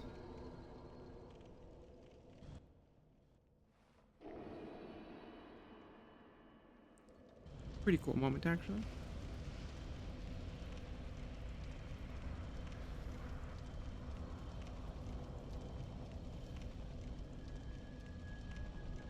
Oh, and then for anyone who hasn't seen this game before, chat, buckle up for the best piece of music in the Dark Souls trilogy. This one just hits so well. Alright, we've rested. Kindled to 20. Here we go. Also, what a phenomenally interesting little area with this, like, white fog and the little ghosts of Gwyn's knights trudging through the mist. Because, fun story, the Silver Knights and the Black Knights used to be the same group, and the Black Knights got burned to cinders, and the people inside them burned to death when Gwyn linked the flame. There it is, killing of the first flame. Now, for Dark Souls 3 enjoyers, you might recognize this place, or at least parts of this place, I think, as the Ringed City. I didn't do enough Ringed City stuff, obviously, to have any real idea what's happening out there. But I believe they're the same place. And what we're walking through is, in fact, ash, not snow. From a very spicy linking of the fire. We're going to get our flippy ring on, because we're going to need every bit of agility we got for Gwyn and his Black Knights.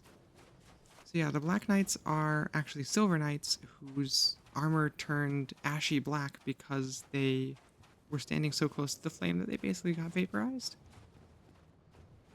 And so the armor is canonically empty, and their unsettled spirits basically roam the land,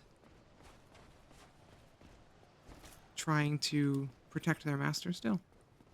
Which is why there's so many of them down here still guarding this place. We're gonna run past them. I don't want to fight any Black Knights today. There's the boss arena down there. You can actually see it already. Short little run. One more Black Knight. This is also where, if you did not get lucky enough to get the Black Knights to drop their weapons, this is where you could farm them. these Black Knights respawn and will drop their weapons. And if you finish this quest line, you could summon Solaire here. So, best piece of soundtrack in the game.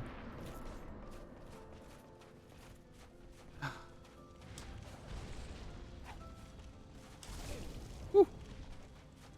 He does do some damage.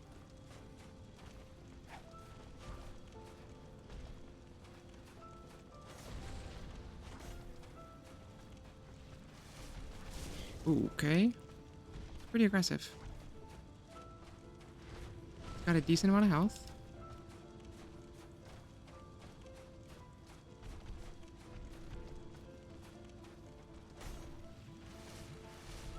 Ow.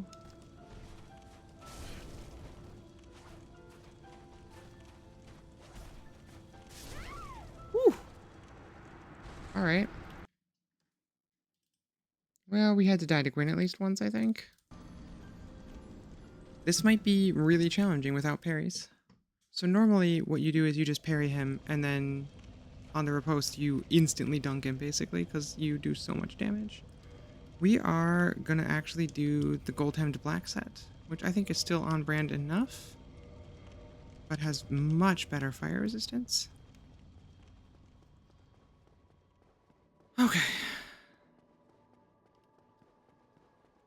Whip versus Gwyn. This is gonna be a good one. I'm glad that it wasn't like a total pushover.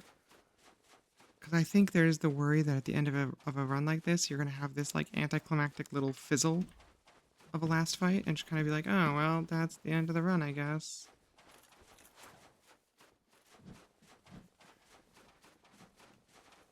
I felt this a little bit with Skyrim Iron Chef because we spent the last 3 hours of the run arranging breads on a table. And there wasn't like a dramatic finale or anything. You know, we just kind of laid out some breads and talked for 3 hours, and then that was it. The closest thing we had to a big dramatic moment at the end was when I hit quick load and all the bread went flying. But that's not really that exciting. Okay. Now, as long as we dodge all these knights successfully, which should be no problem, hopefully. Ugh. So nimble. Okay. So we're just going to roll in there. Now, we could still parry him just with our empty hand like that, because that's, one, incredibly metal, and two, it'll still prevent him from comboing us to death. At which point we then have some options, you know? Alright. Best soundtrack incoming.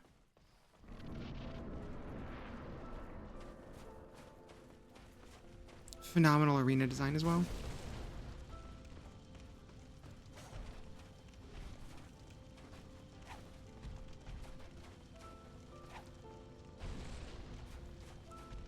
Okay, we want to bait the grab for sure.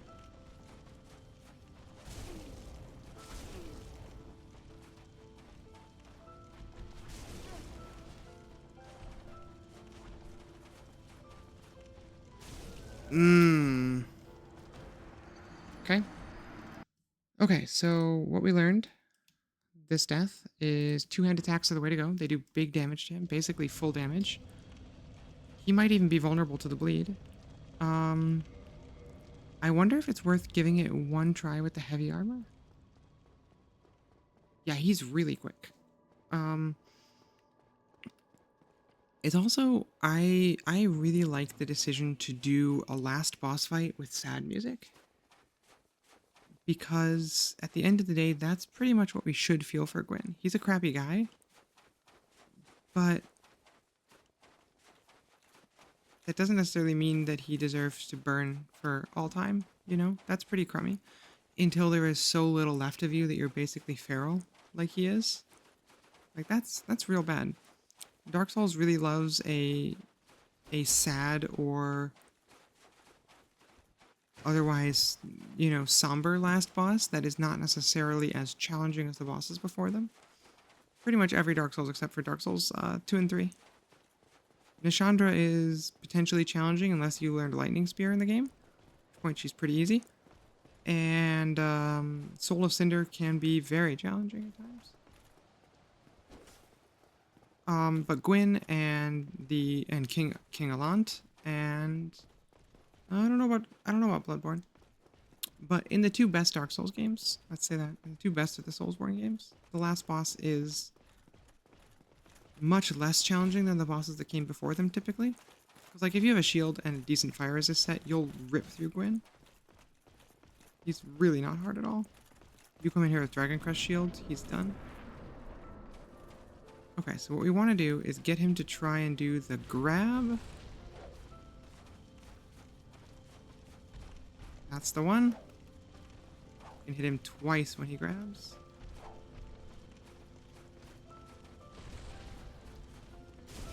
Ow.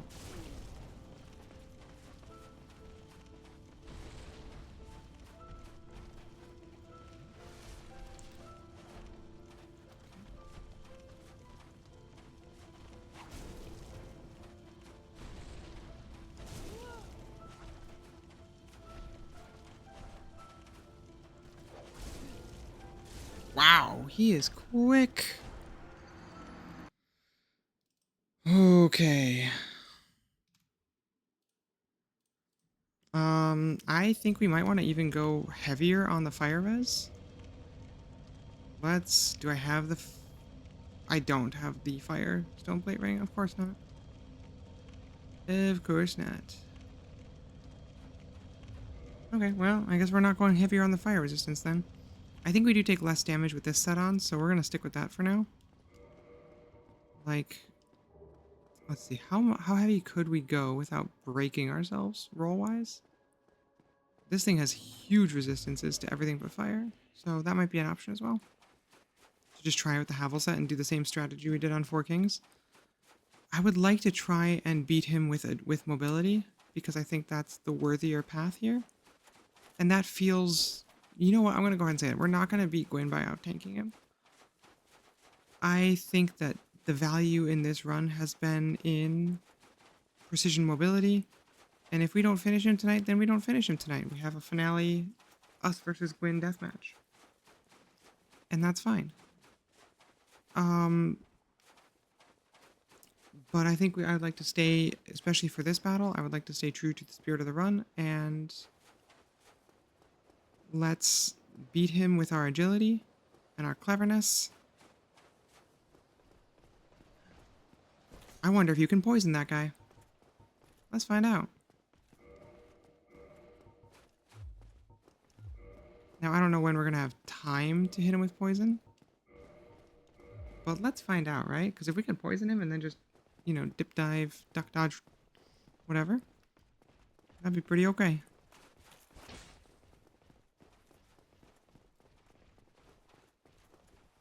I like this kind of like thing with the Black Knights where I remember my first playthrough, I was so scared of them, and now I'm just kind of like, I sleep.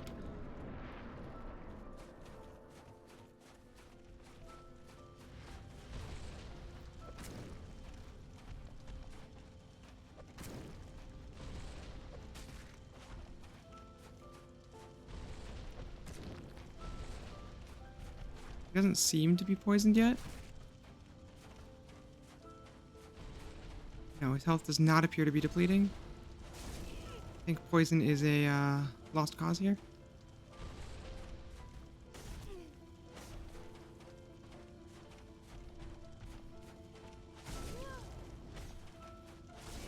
Ow.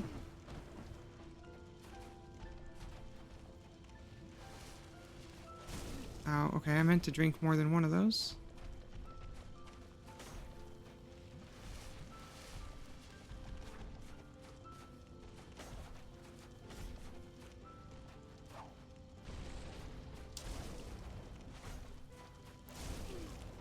Jeez, he's quick, though.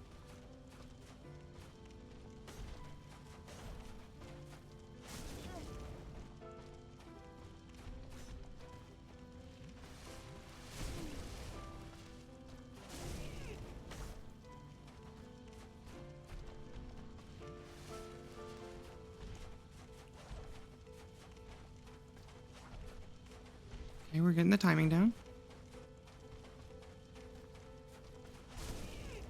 Not on that one. Ow.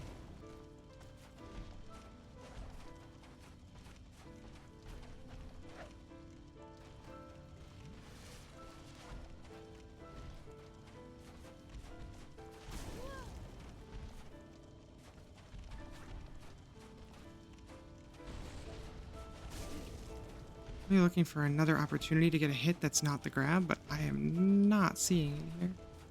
I don't know about you, chat. He's quicker than I remember, too.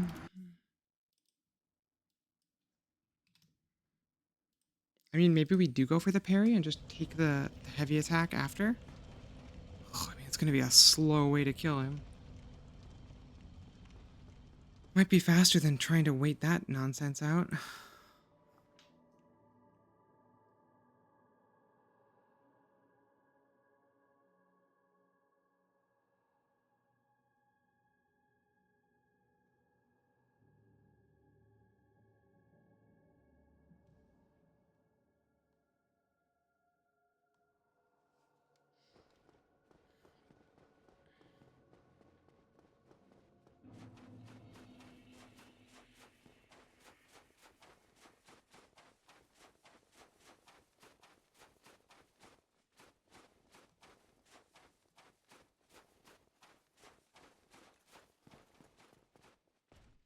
Up,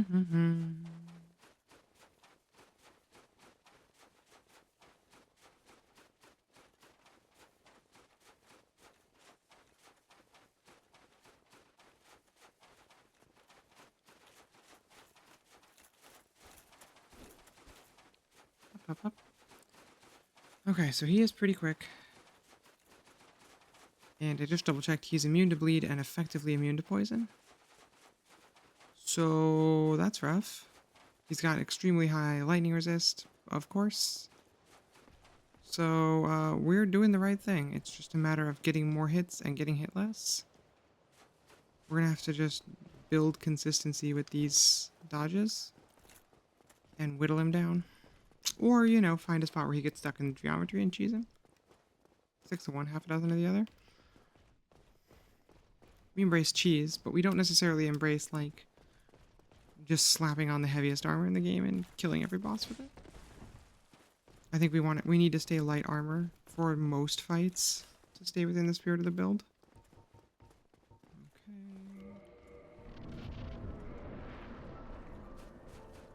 Let's see if we can futz with his pathing a little bit.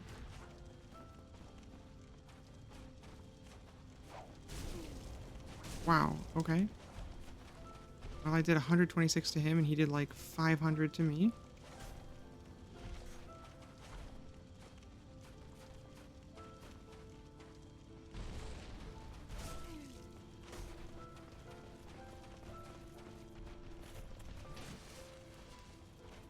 Stuck?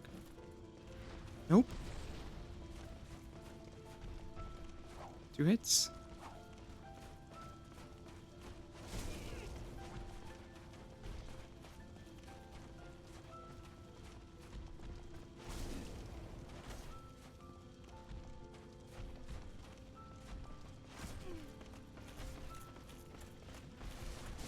Ow. I just don't have a way to heal is the problem, because he's so fast that in the time it takes me to heal, he's on me again. I can't reliably get the distance. Ooh, he's tough. Let's mark our death so we don't forget. Oh, I really do want to beat him tonight. We're gonna try it. We're gonna keep trying for a bit.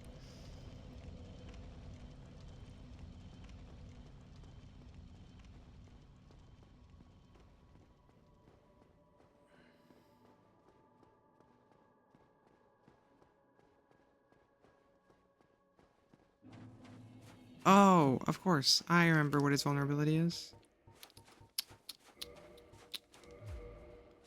We're gonna try some fire damage on him. It just feels paradoxical because he does a lot of fire damage and most enemies are resilient to the types of damage they do. Yep. But fire is actually as weak as resist. He's literally kindling.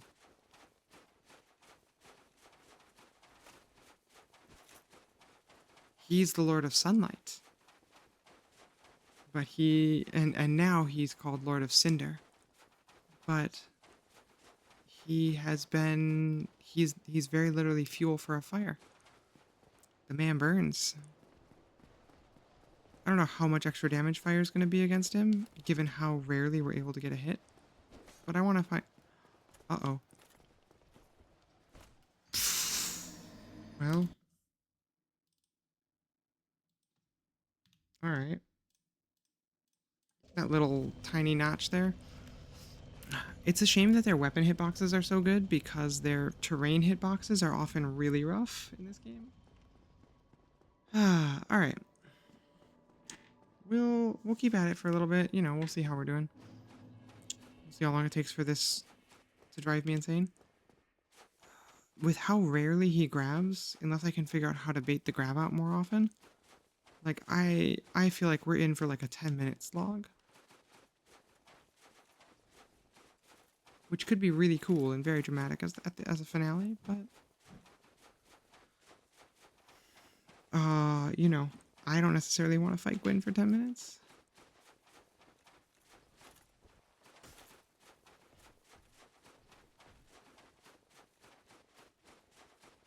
I mean, otherwise we can try and parry him and then, you know, do like the leaping attack, which will do decent damage to him. But that's going to take a really long time.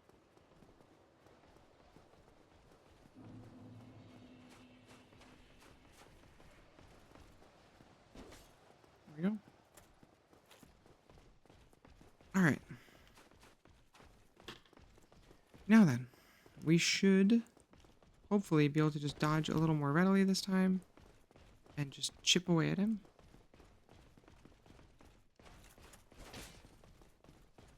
He just does not have as many options for attacks as I would like. I think if we dodge this correctly, we can probably get one here. If we did not, grab please. Okay. Or just chop off 3/4 of my health bar instantly. And now when he does do a grab, I'm going to have to heal during it. Oh, or he'll actually land the grab on me? Ouch. Ouch, ouch, ouch.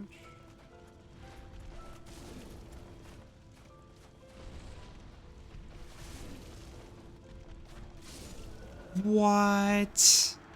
No, I do not accept that. That one was bad.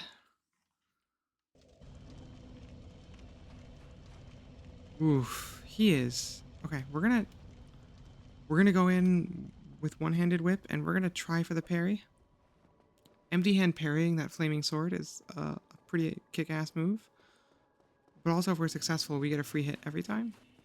And as long as we can reliably parry him, it's just a matter of more parries because we can't riposte him. It's a lot of parries, but you know, probably to the order of 10 to 12 and not like just trying to roll 300 or 400 hits, probably. I think he swings like roughly 10 times per grab.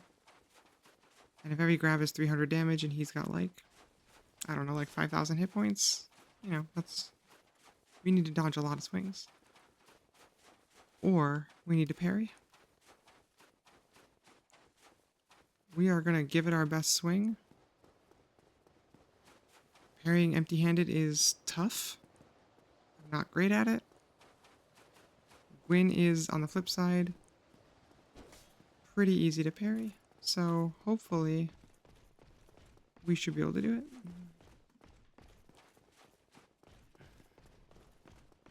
And I think if we are quick enough, we will get some hits in. I think if we're quick, we get 2 one-handed attacks in every parry.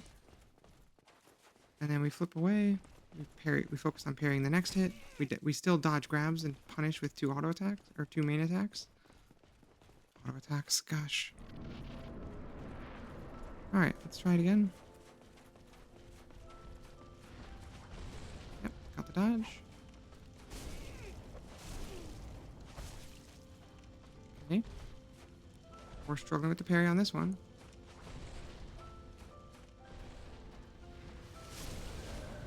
Okay, Orgwyn just roasts me immediately as I flub every parry. Okay. Well, it's not looking great, chat. I really wanna finish the run, and I want to find a way to beat Gwyn, but it is looking spicy. Um, Good lord. Because he just cleaned my clock. We'll practice those parries. What else is there to do? Yeah, I was expecting it to be 4 kings, and then we roasted them. You know, we gotta have at least one more brutal die like 30 times on this boss, right? Dark Souls. We're gonna try. We're gonna try.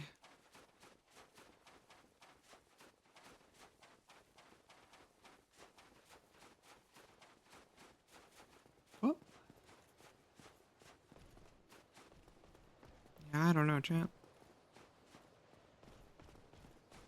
The Souls requires it? Yeah, it kind of does, though. Okay. Hey, if you can beat Gwyn at Soul Level 1 with just your fists and no sprinting, then we can beat Gwyn with a whip. It's just gonna take time.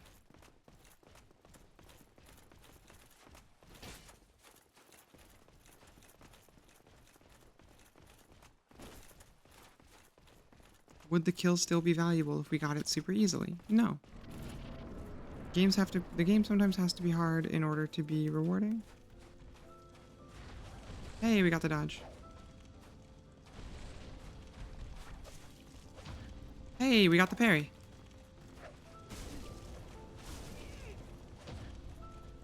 Another.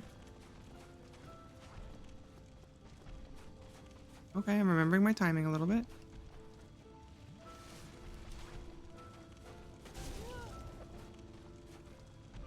Oh, that's the grab. That's the thing we should have easily dodged and punished him for 300 damage with.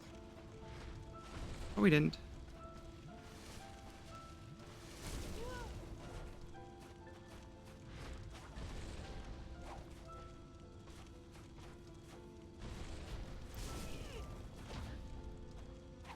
You only get 1 hit per parry, though. Okay, so we need like 40 parries if we're gonna parry him down. Like that's... Oh, that's tight margins. Are we allowed a parrying dagger? Is that in the mix? I don't know that we are. I know that at times Belmont does have a fighting knife, but...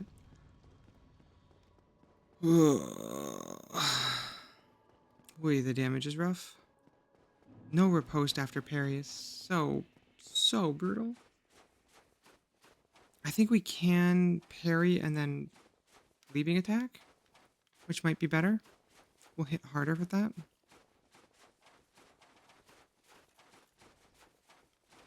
Gosh, it's a lot of hits to kill him though.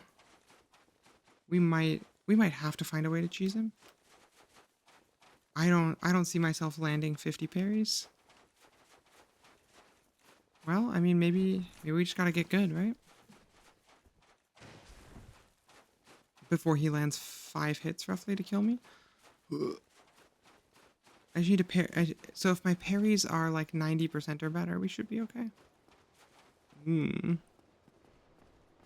That's a demanding level of consistency with the parry. True Souls experience. Get good. Get good, scrub, right?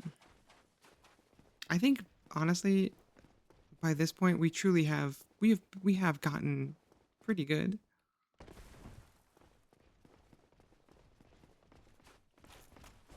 We've had some really good fights. We've had some really good dodges. We're learning new fights much faster now. In terms of how rapidly we adapt to a new boss's timings and patterns and other stuff.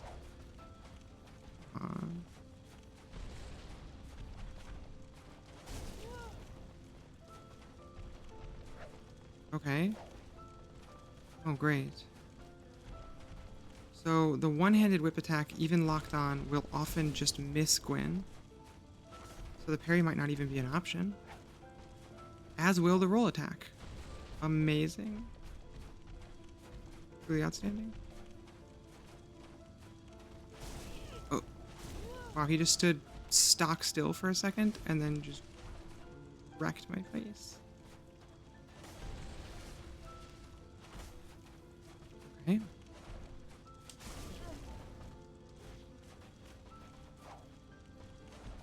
Okay, we got a hit. Took a hit. Got a hit. That one was free. That wasn't. Okay, so we have to use it two-handed. We can't really actually utilize the rolling attack that has been our salvation on fast bosses. We have to use this sweep attack, otherwise we don't actually hit him if we're locked on. And I don't think we're going to be able to hit him unlocked readily enough.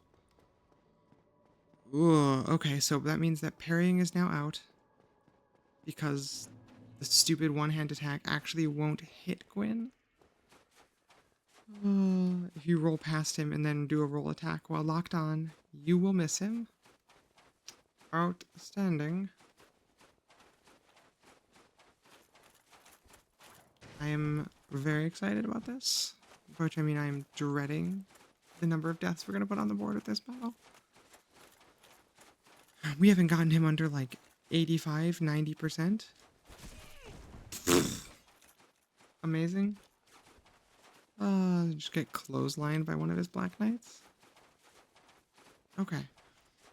So there are a couple other places you can sneak one hit. We will be doing 0 double hits unless he tries a grab that we can easily sidestep. And even then, you might be better off doing one.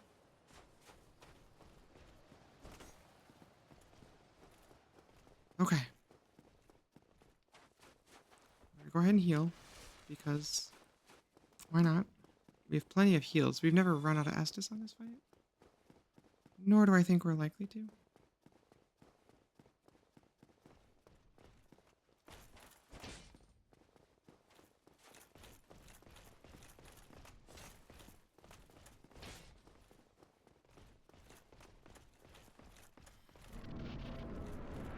Okay, here we go.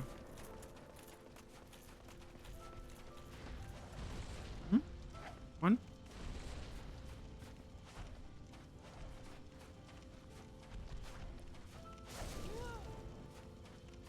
Follow up over here. 2, 3. Hit.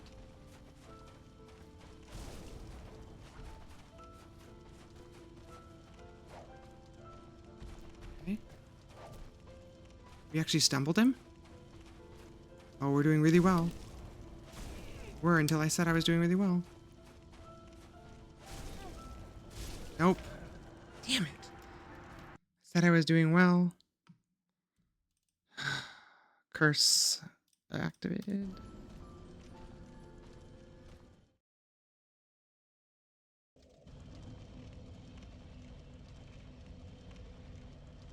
Alright, chat. That said, I think that fight is the template upon which we will build for a successful win fight. Learn those combos. Take advantage of the hesitation between combos to land hits. 175 damage a hit. Take them out.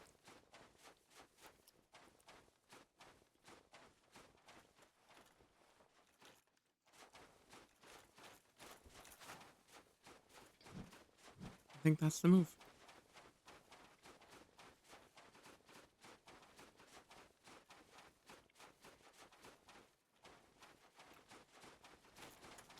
And at certain angles, we can even get the rolling hits in, which hit quite a bit harder and are faster.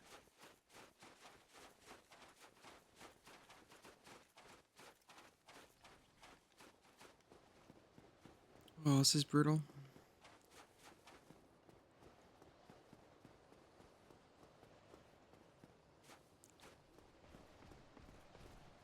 Now, ideally, we'll only die to Gwyn 2 more times.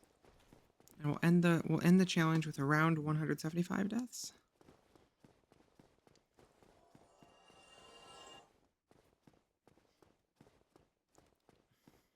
Next milestone is 200, so hopefully we're not going to hit that. We might. We very well might on this fight. He is fast. He is aggressive. He is challenging. He hits very hard. We are not as prepared as we might like to be for that battle. Okay, here we go. 1, 2, 3, hit. Yep. That's the strategy. Dodge. 1. Shouldn't have taken a second swing. 3. That's the 4. Okay, he takes a grab. 2 hits. Should have gone for 2. I even said that earlier. We should never go for the second hit. 3. Need a grab if we can to get a chance to heal. Right here. Nope, there's no time for that. There it is. 1 heal only on the grab though. It's rough. Okay, here we go.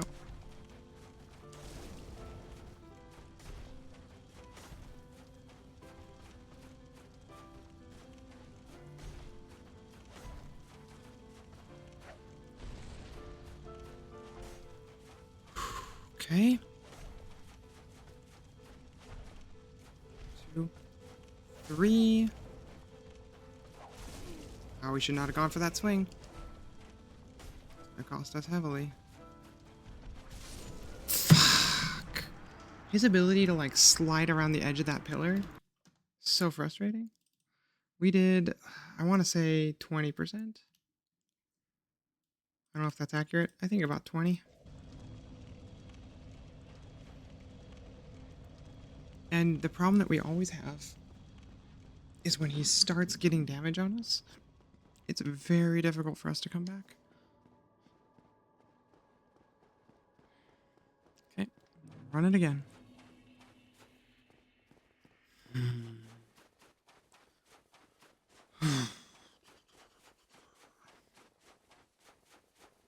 I don't know how many more attempts like that I got in me tonight, but we'll do at least a couple more, I think. See what we can get. I want to get like a good progress attempt locked in tonight.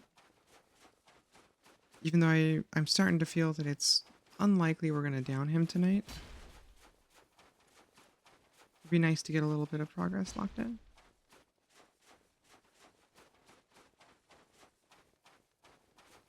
That's a vagrant. No way. I have only seen a vagrant one time before. Crazy. So these are things that appear online when someone drops a very large number of souls. Hey, little buddy. Vagrant, no killing.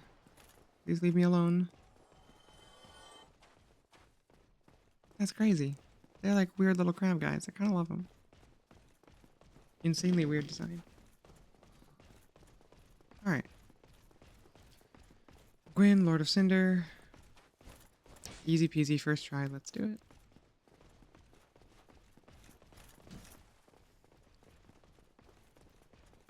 If we do it after one more death, then we'll do it at a nice round number. But let's try and beat the milestone. I'll be able to advertise it as under 175 deaths.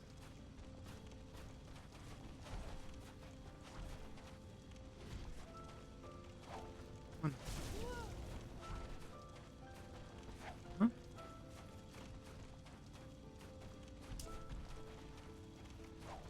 Huh? Uh-huh. Okay, we've gotten 4 hits. 5.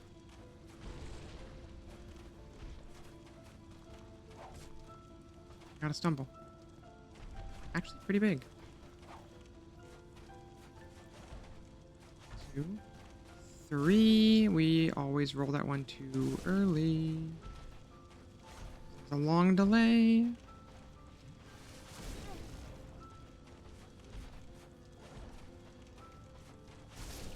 God. Yep, Once we get hit the first time, I can never recover. Because there is no way to get safe from him because he can cross the arena in the time it takes you to Estus. Okay.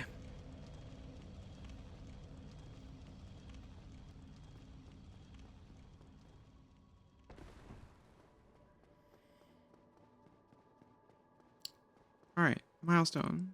We're at it.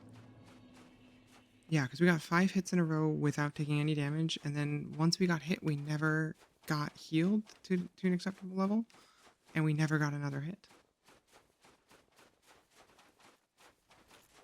And the thing that killed us, as the time before that, and the time before that, is his 1, 2, 3 with the delay on the third swing. So it's 1, 2, pause, 3. And we just gotta... The tell is the sword is up, is top and left relative to me, so it is up over his right shoulder. And it's the diagonal right to left cross. Or from my perspective, the diagonal left to right cross, I suppose, which is how I should think about it. Okay. So when that's the third swing, it's delayed 1 beat. We just give it 1 extra beat before we roll, and if we dodge it, we will be steadily working away at him. We'll just pick him apart, and he'll go down.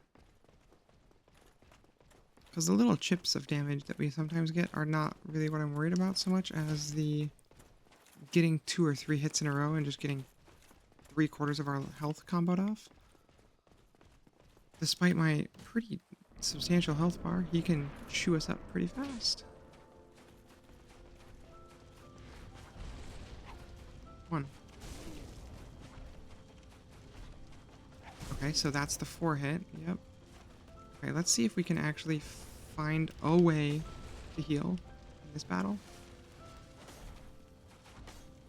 Hey, we got a heal off.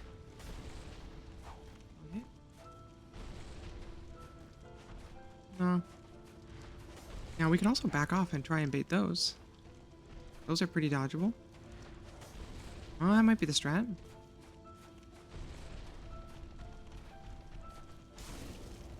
Okay, but he's equally likely to do that nonsense.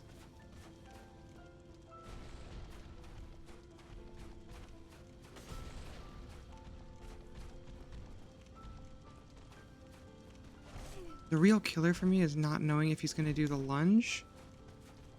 Is like when he's behind terrain like this, I don't know if he's going to slide off the edge of it and just murk me, or if he's going to be sitting really far back and completely harmless.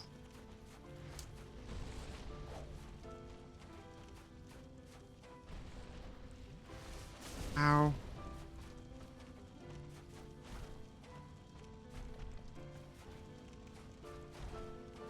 It's just such a weird set of patterns sometimes.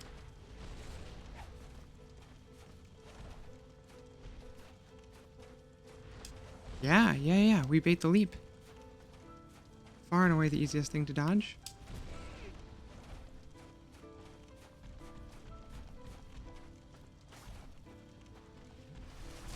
Come on with the sliding off the pillar. There's no way to tell if he's going to do it, and it will kill you if he does it. It's just if he deigns to slide off the edge of this terrain, you're dead. So frustrating. Do your stupid leap.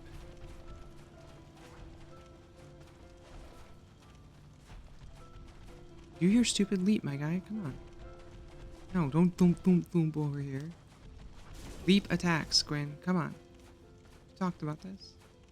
Yeah. Yes, very good. Very good, Gwen. Leap attack, please.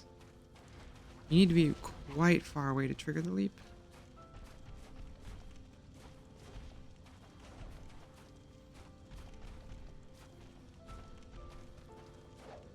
Okay, we got the free hit.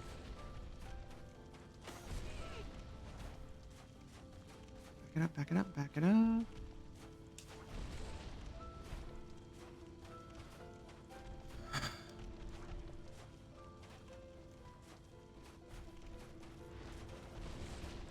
Hit. Yep, we bait the leap. Every time we bait the leap, it's a free hit. That stab felt a little bit of BS there, but alright. We're gonna take the hit this time. Nope. Rip. Okay, so that's the problem with Gwyn, though. If he gets one hit, there's no way to get away from him enough to heal reliably. Sometimes he'll get stuck on terrain like that, and sometimes he won't. This dude's so frustrating to fight. Ugh. Also, the stab that can hit you after it's attacked. No bueno. Slime no likey.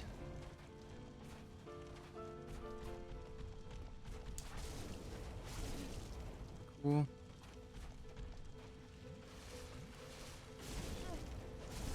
Nope, and we can't ever heal more than once.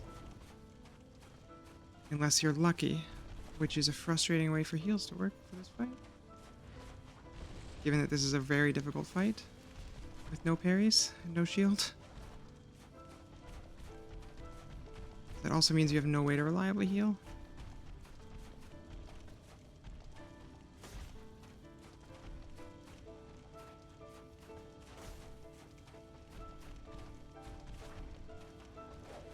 Okay, we can also dodge that stab, and we can get a roll on the far side. Okay.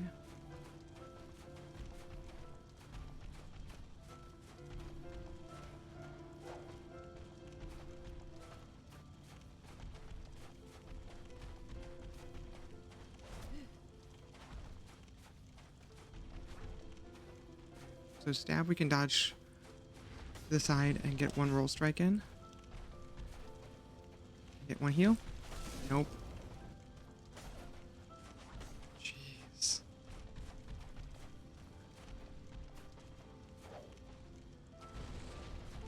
Spacing for you to actually get hits in is so limited.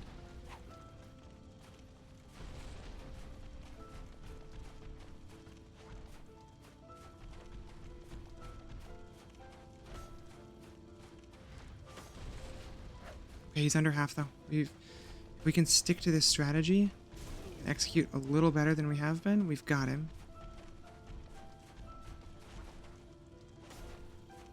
A little better. Come on. It's super slow and it's super annoying, but this is absolutely the strat.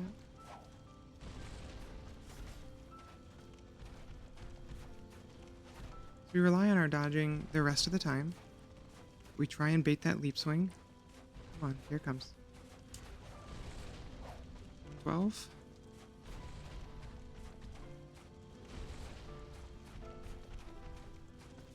He's not stabbing, we're not hitting. Basically, that's the law. And actually, we have enough time for a hit, but not enough time for a heal. So it's going to be very stressful as we sit here in like potentially one-shot range for the rest of the fight. So I don't see another way to really safely get a heal. It's going to chip us down if we're not careful.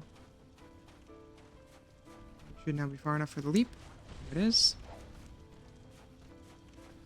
Oh, the hands are getting sweaty. Okay. Oh, come on. Come on, you bastard. He's going down. Oh, he can follow up that stab. Okay. That stab's off limits now as a counter opportunity.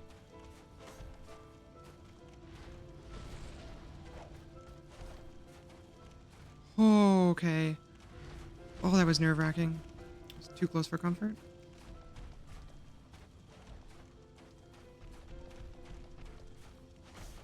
If I can get a heal, I should try and do a humanity for the full health. Nope. I hate this guy so much.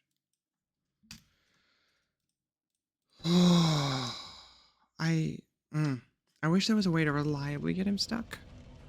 Because that would really change this fight.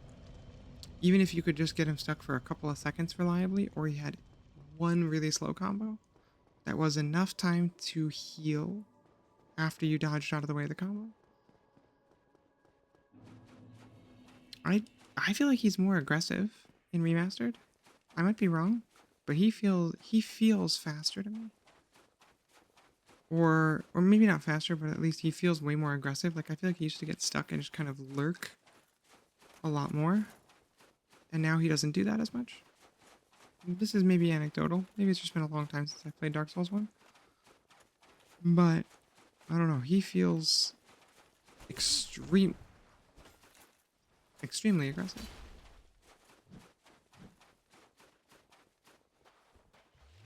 Ugh. Chunky, crappy hit to take.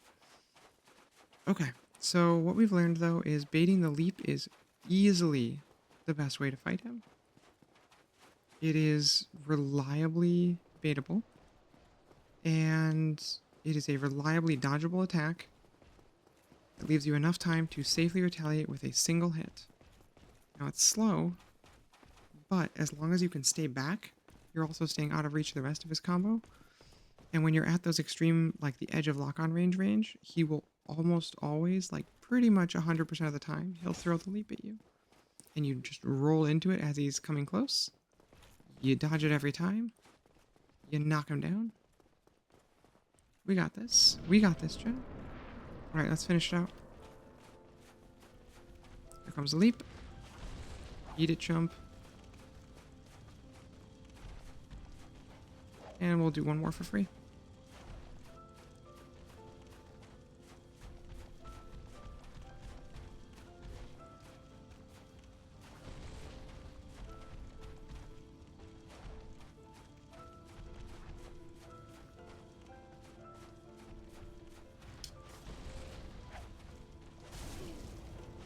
Okay.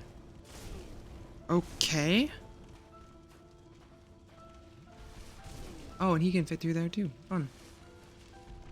But not...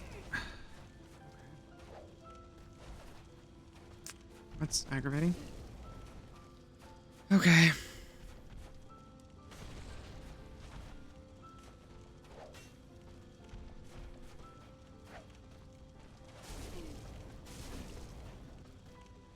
Ow.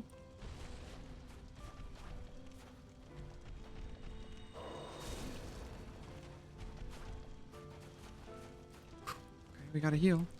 Had to burn a humanity for it, but...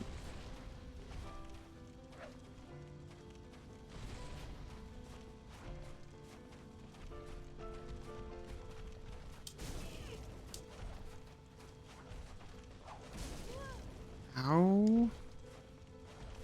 Good lord. Yeah, I feel like he used to give you way more time to back off and heal. And he just does not give you an inch anymore. Watch him slide around the corner and hit me through the wall. Yep. Absolutely.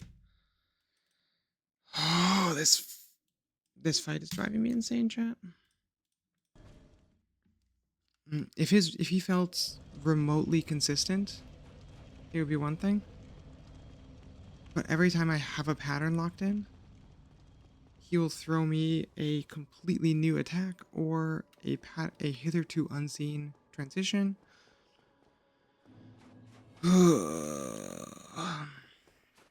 Like for the leap was consistent for like 20 or 30 hits, and then all of a sudden he started throwing the little fast uppercuts out of it, or the little fast cross swings out of it that are way too quick. If you're doing an attack, there's no chance you can dodge them.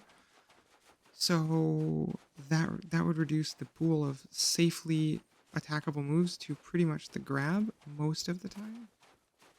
Really, I don't know. Maybe I'm just not reacting as fast as I think I am to him.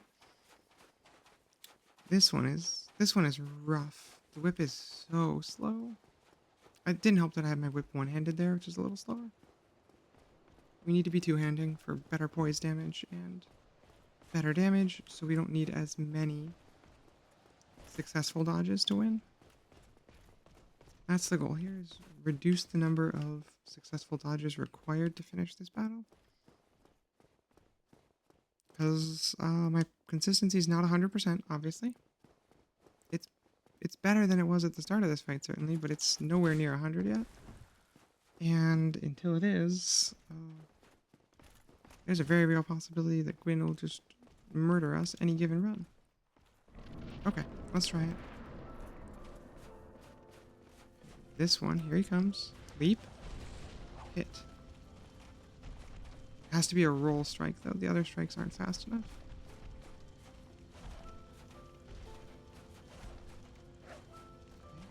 Safe hit. 1, 2. Uppercut. I misread that one. 1 hit. 2. There's the delayed hit. Now I misread the other direction because I just got clipped by the stupid uppercut. And he popped over the terrain. Of course he did. 2 hits. Hey, we got a second. We got 2 hits for free. I mean, for the cost of a lot of health, really?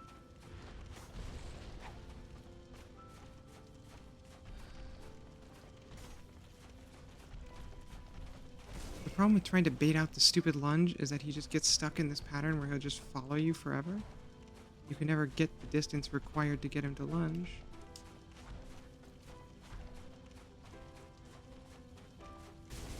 And then he's got that really fast cross that's too fast to dodge.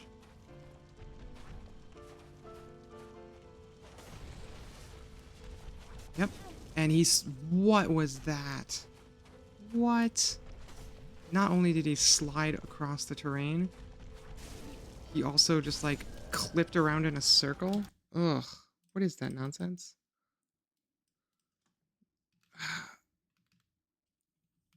1, 7, 8. There we go. Ugh. The problem, I think, with the whip is that since the whip requires you effectively to cheese so many fights, it really highlights every piece of inconsistent terrain and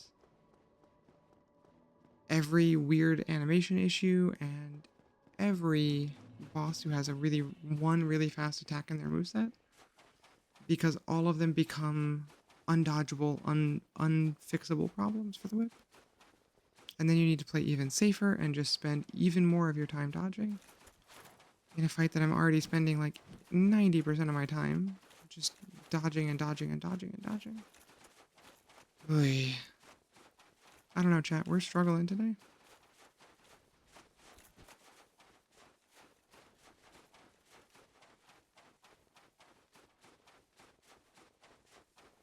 I mean, I've certainly fought Gwyn in like pure melee with no riposte before, but never with a weapon that is this slow and puts out so little damage for how slow it is. We just need so... We need such a long fight with no mistakes to survive. It is really getting tough. Okay. Okay. Alright, Slime. Focus up. You got this. Let's go kill Gwyn.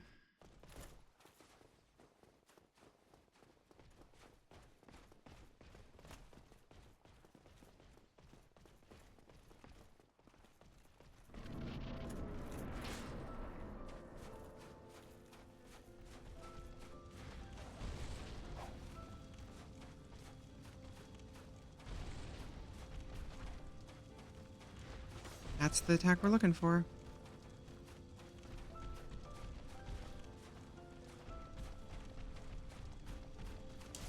Yep, but there's... just sits there and he'll just run after you indefinitely.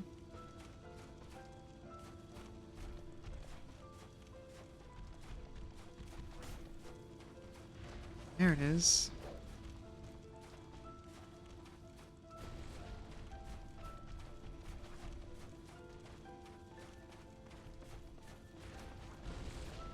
It is.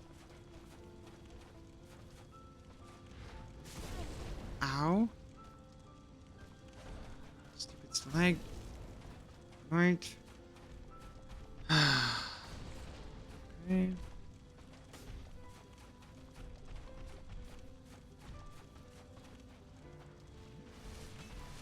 we got our heals.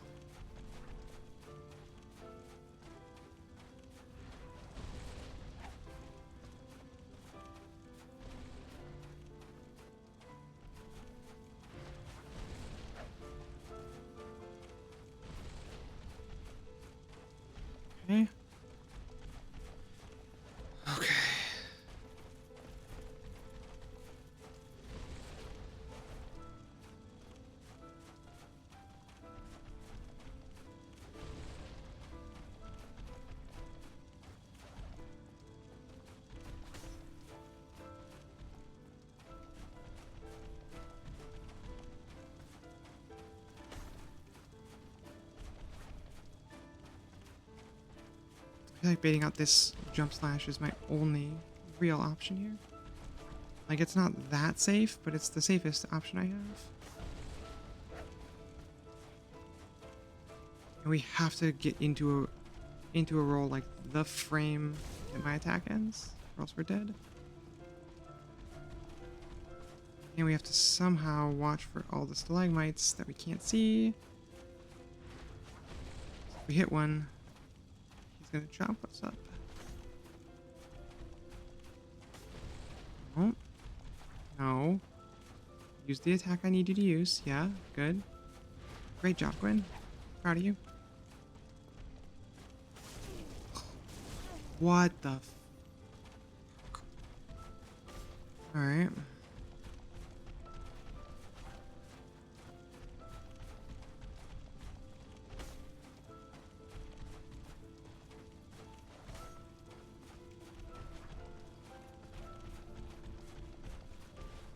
He just does the run for a million years. We randomly get lucky. Which is fine. Let him run into the edge of attack range and do some stupid thing.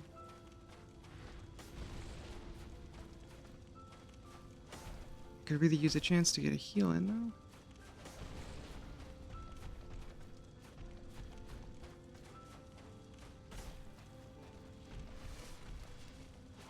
Okay, we got one. Nice. Got a hit. It's like a third of his health, roughly. Please tell me I'm not crazy and that's like a third, chat? I think it is. God, this is horrible. Belmont run people, you have my utmost respect. This was a bad idea. The whip is truly unpleasant in boss battles. It's okay in the PvE content in the rest of the game, but bossing is just horrible with this thing.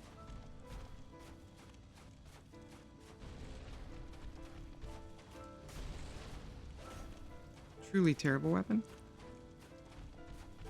Which is a shame because it has such creative possibilities. The arena is also barely long enough to get him to reliably do the stupid jump that I need. That is the only attack that is slow enough for me to actually hit him. Except for the grab, which is far from reliable. In terms of baiting it out. Yep, here comes the charge. One hit. 112 damage. It's not my favorite number, but it sure is an amount of damage I can do.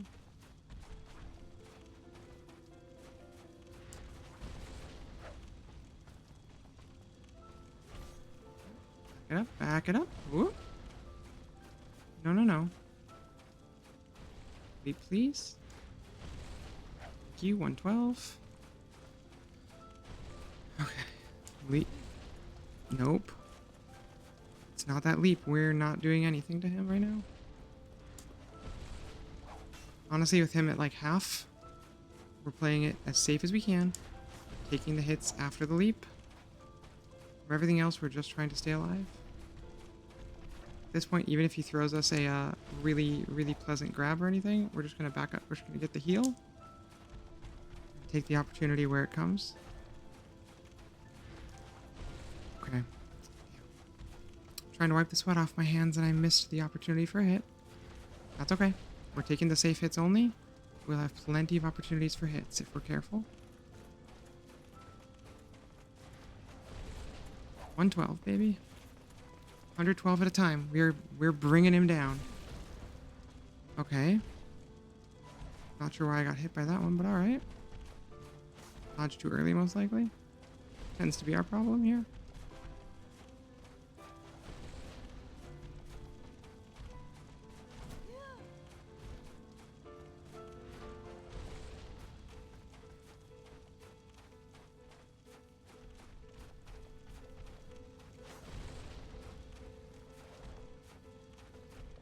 Have my leap strike, please.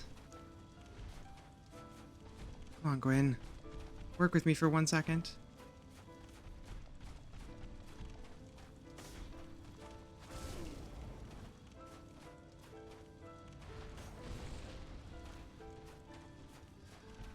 our health is in really a dangerous place, though. I really like to get a heal. But it's always unclear when or if you're going to get an opportunity to do that in this fight.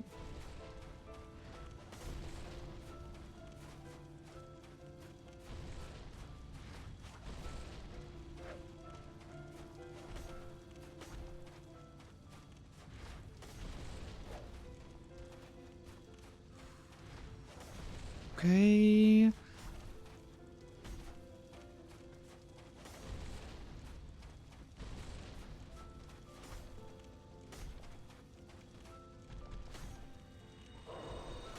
Okay, full heal. Worth the humanity.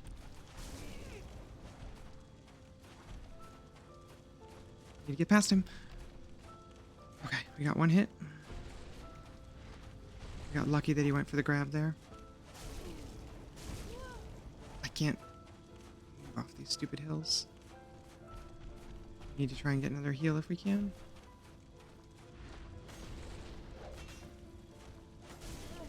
I'm stuck. No.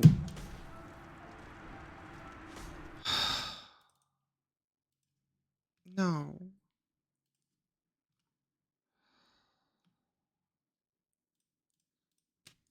Okay. Oh, this fight. This fight is just brutal. Stand by for 1 second, chat.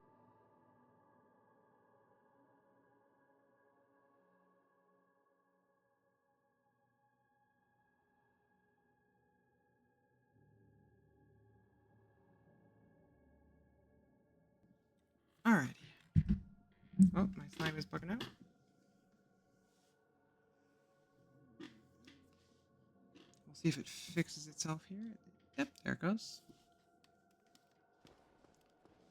Okay. That was really close. We had him at like a quarter, maybe a little less even. I would say 5 to 10 hits from dead. Probably like 8. Probably more like 10. That's still pretty good though. If we can stick to the safe spots and only attack after grabs and leaps, we will get him. As long as our dodges are otherwise pretty good. That good or a little better. I need to just be more cautious when I'm close to the terrain because it can break up your dodges in a really bad way. And lead to you getting killed a lot of times. Like what just happened.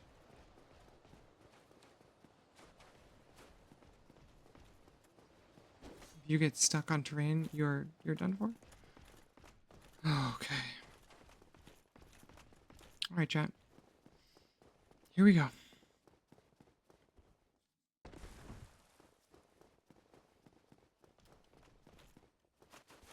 We've taken a good number of tries at Gwyn tonight. I think that we are approaching the last ones here. We are getting more consistent. We're getting, better damage more often. We're baiting the attacks we need more. Leap. Eat it, chump. Oh, grab. Nice. The extra hit. Yep.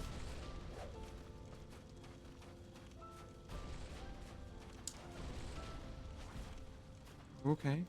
That was a little spicy. We shouldn't have gone in on that one.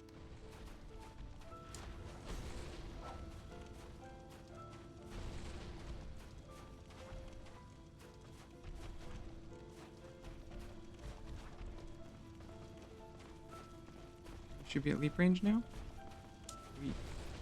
Damn, I thought. Guess not. Okay, now we should be at leap range for sure. Easy hits. Yep, we just take the free ones.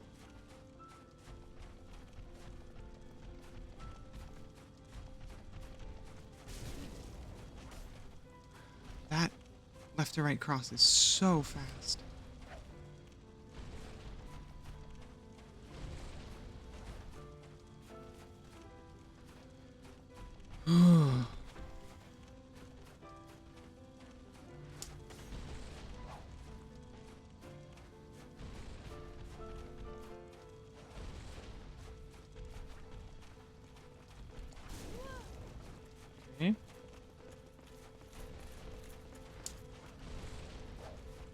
off. Chipping away.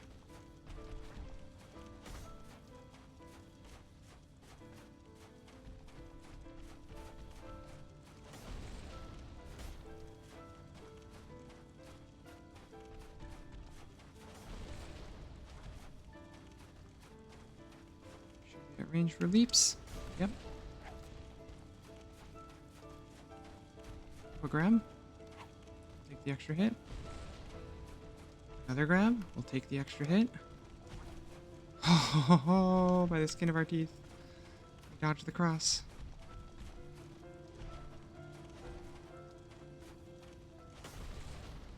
God, these pillars are just killing me. The bummer is they're not even useful for cover from the boss because you can never tell if he's going to slide off of them. As he is wont to do.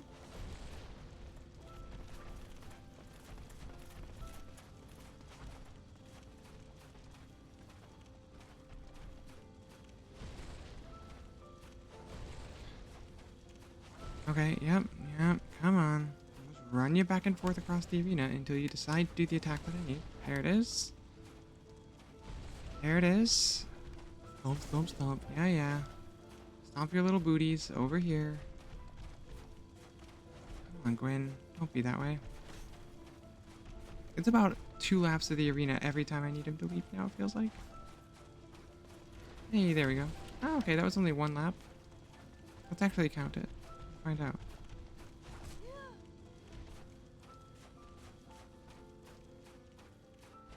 Oh, nice. We get lucky today? That was really quick to get another leap. And another? Oh, this is what I'm looking for. Win this kind of behavior anytime you want.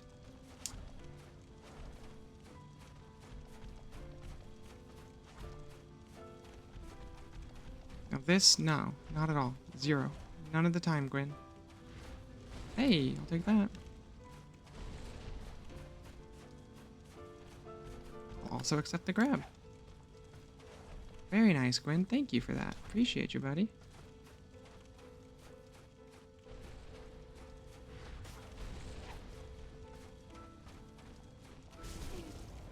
Ow, didn't appreciate that so much. I need to start looking for openings for a heal. They're gonna be few and far between.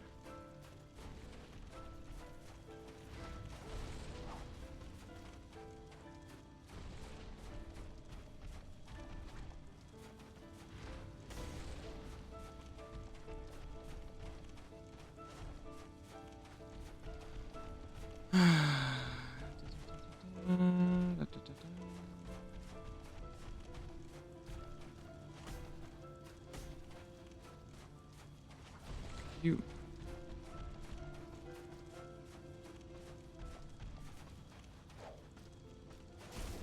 Oh, Gwen. Rude. Rude. Sir. Always talked about these nonsense attacks of yours.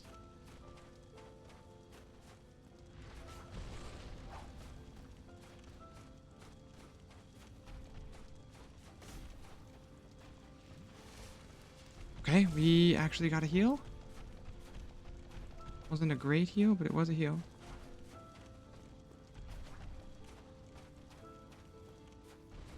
Leap, leap, leap. Miss. Oh, boo. Lock on. Come on, you're killing me with this.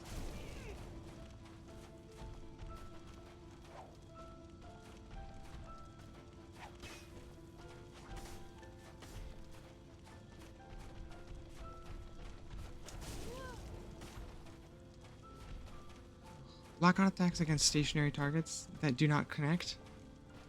We don't love it. This does not spark joy. Okay, so if he does a jump back, that might also be an opportunity to get a heal and then a dodge. Well, no, because he jumps back straight into the leap. We're still going to get hit. Yep.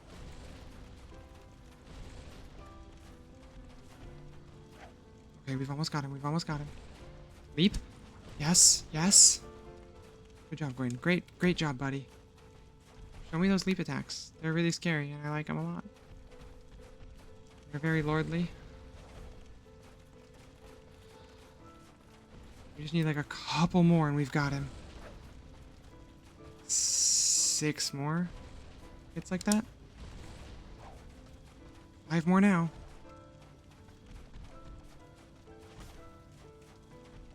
Come on, come on. Focus up, Slime. Slime, you gotta focus.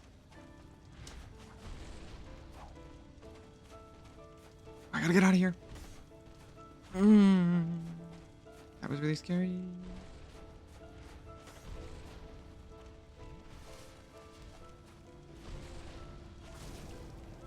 Took a little damage. We got some healing in at least. Okay. Okay.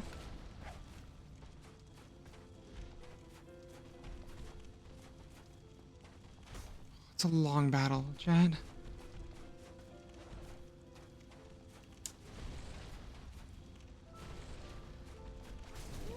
Okay.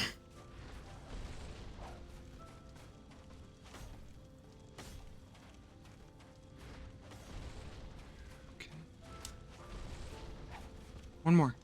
Maybe 2. Stay focused. We're not getting greedy. We're not getting greedy now.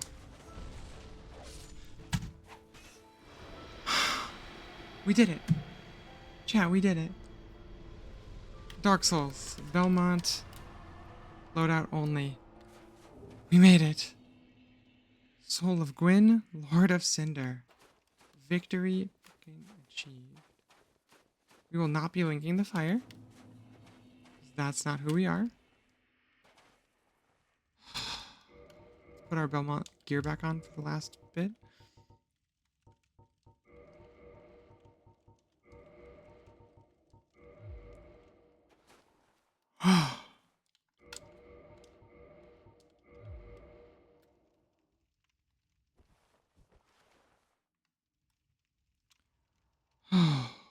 Oh, we made it through. That was a slog. 179 deaths. Oh. Alrighty, chat. Let's get out of here. Look at our dramatic walking away footage.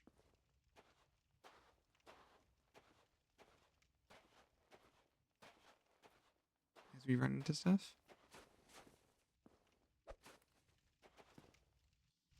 And we'll get our last cutscene.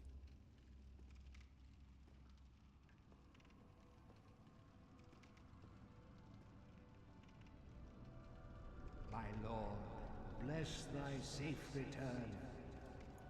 Let Carth and Frount serve your highness. We are here to serve your highness.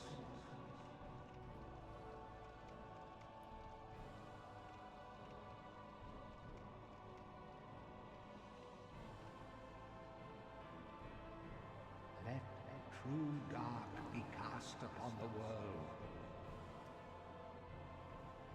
Our Lord hath returned.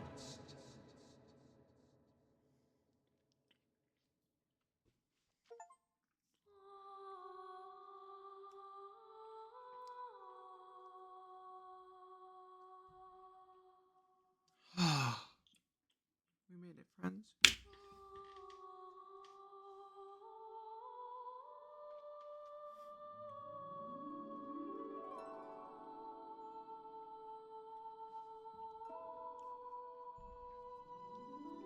That was brutal. I would not wish a whip run upon my worst enemy.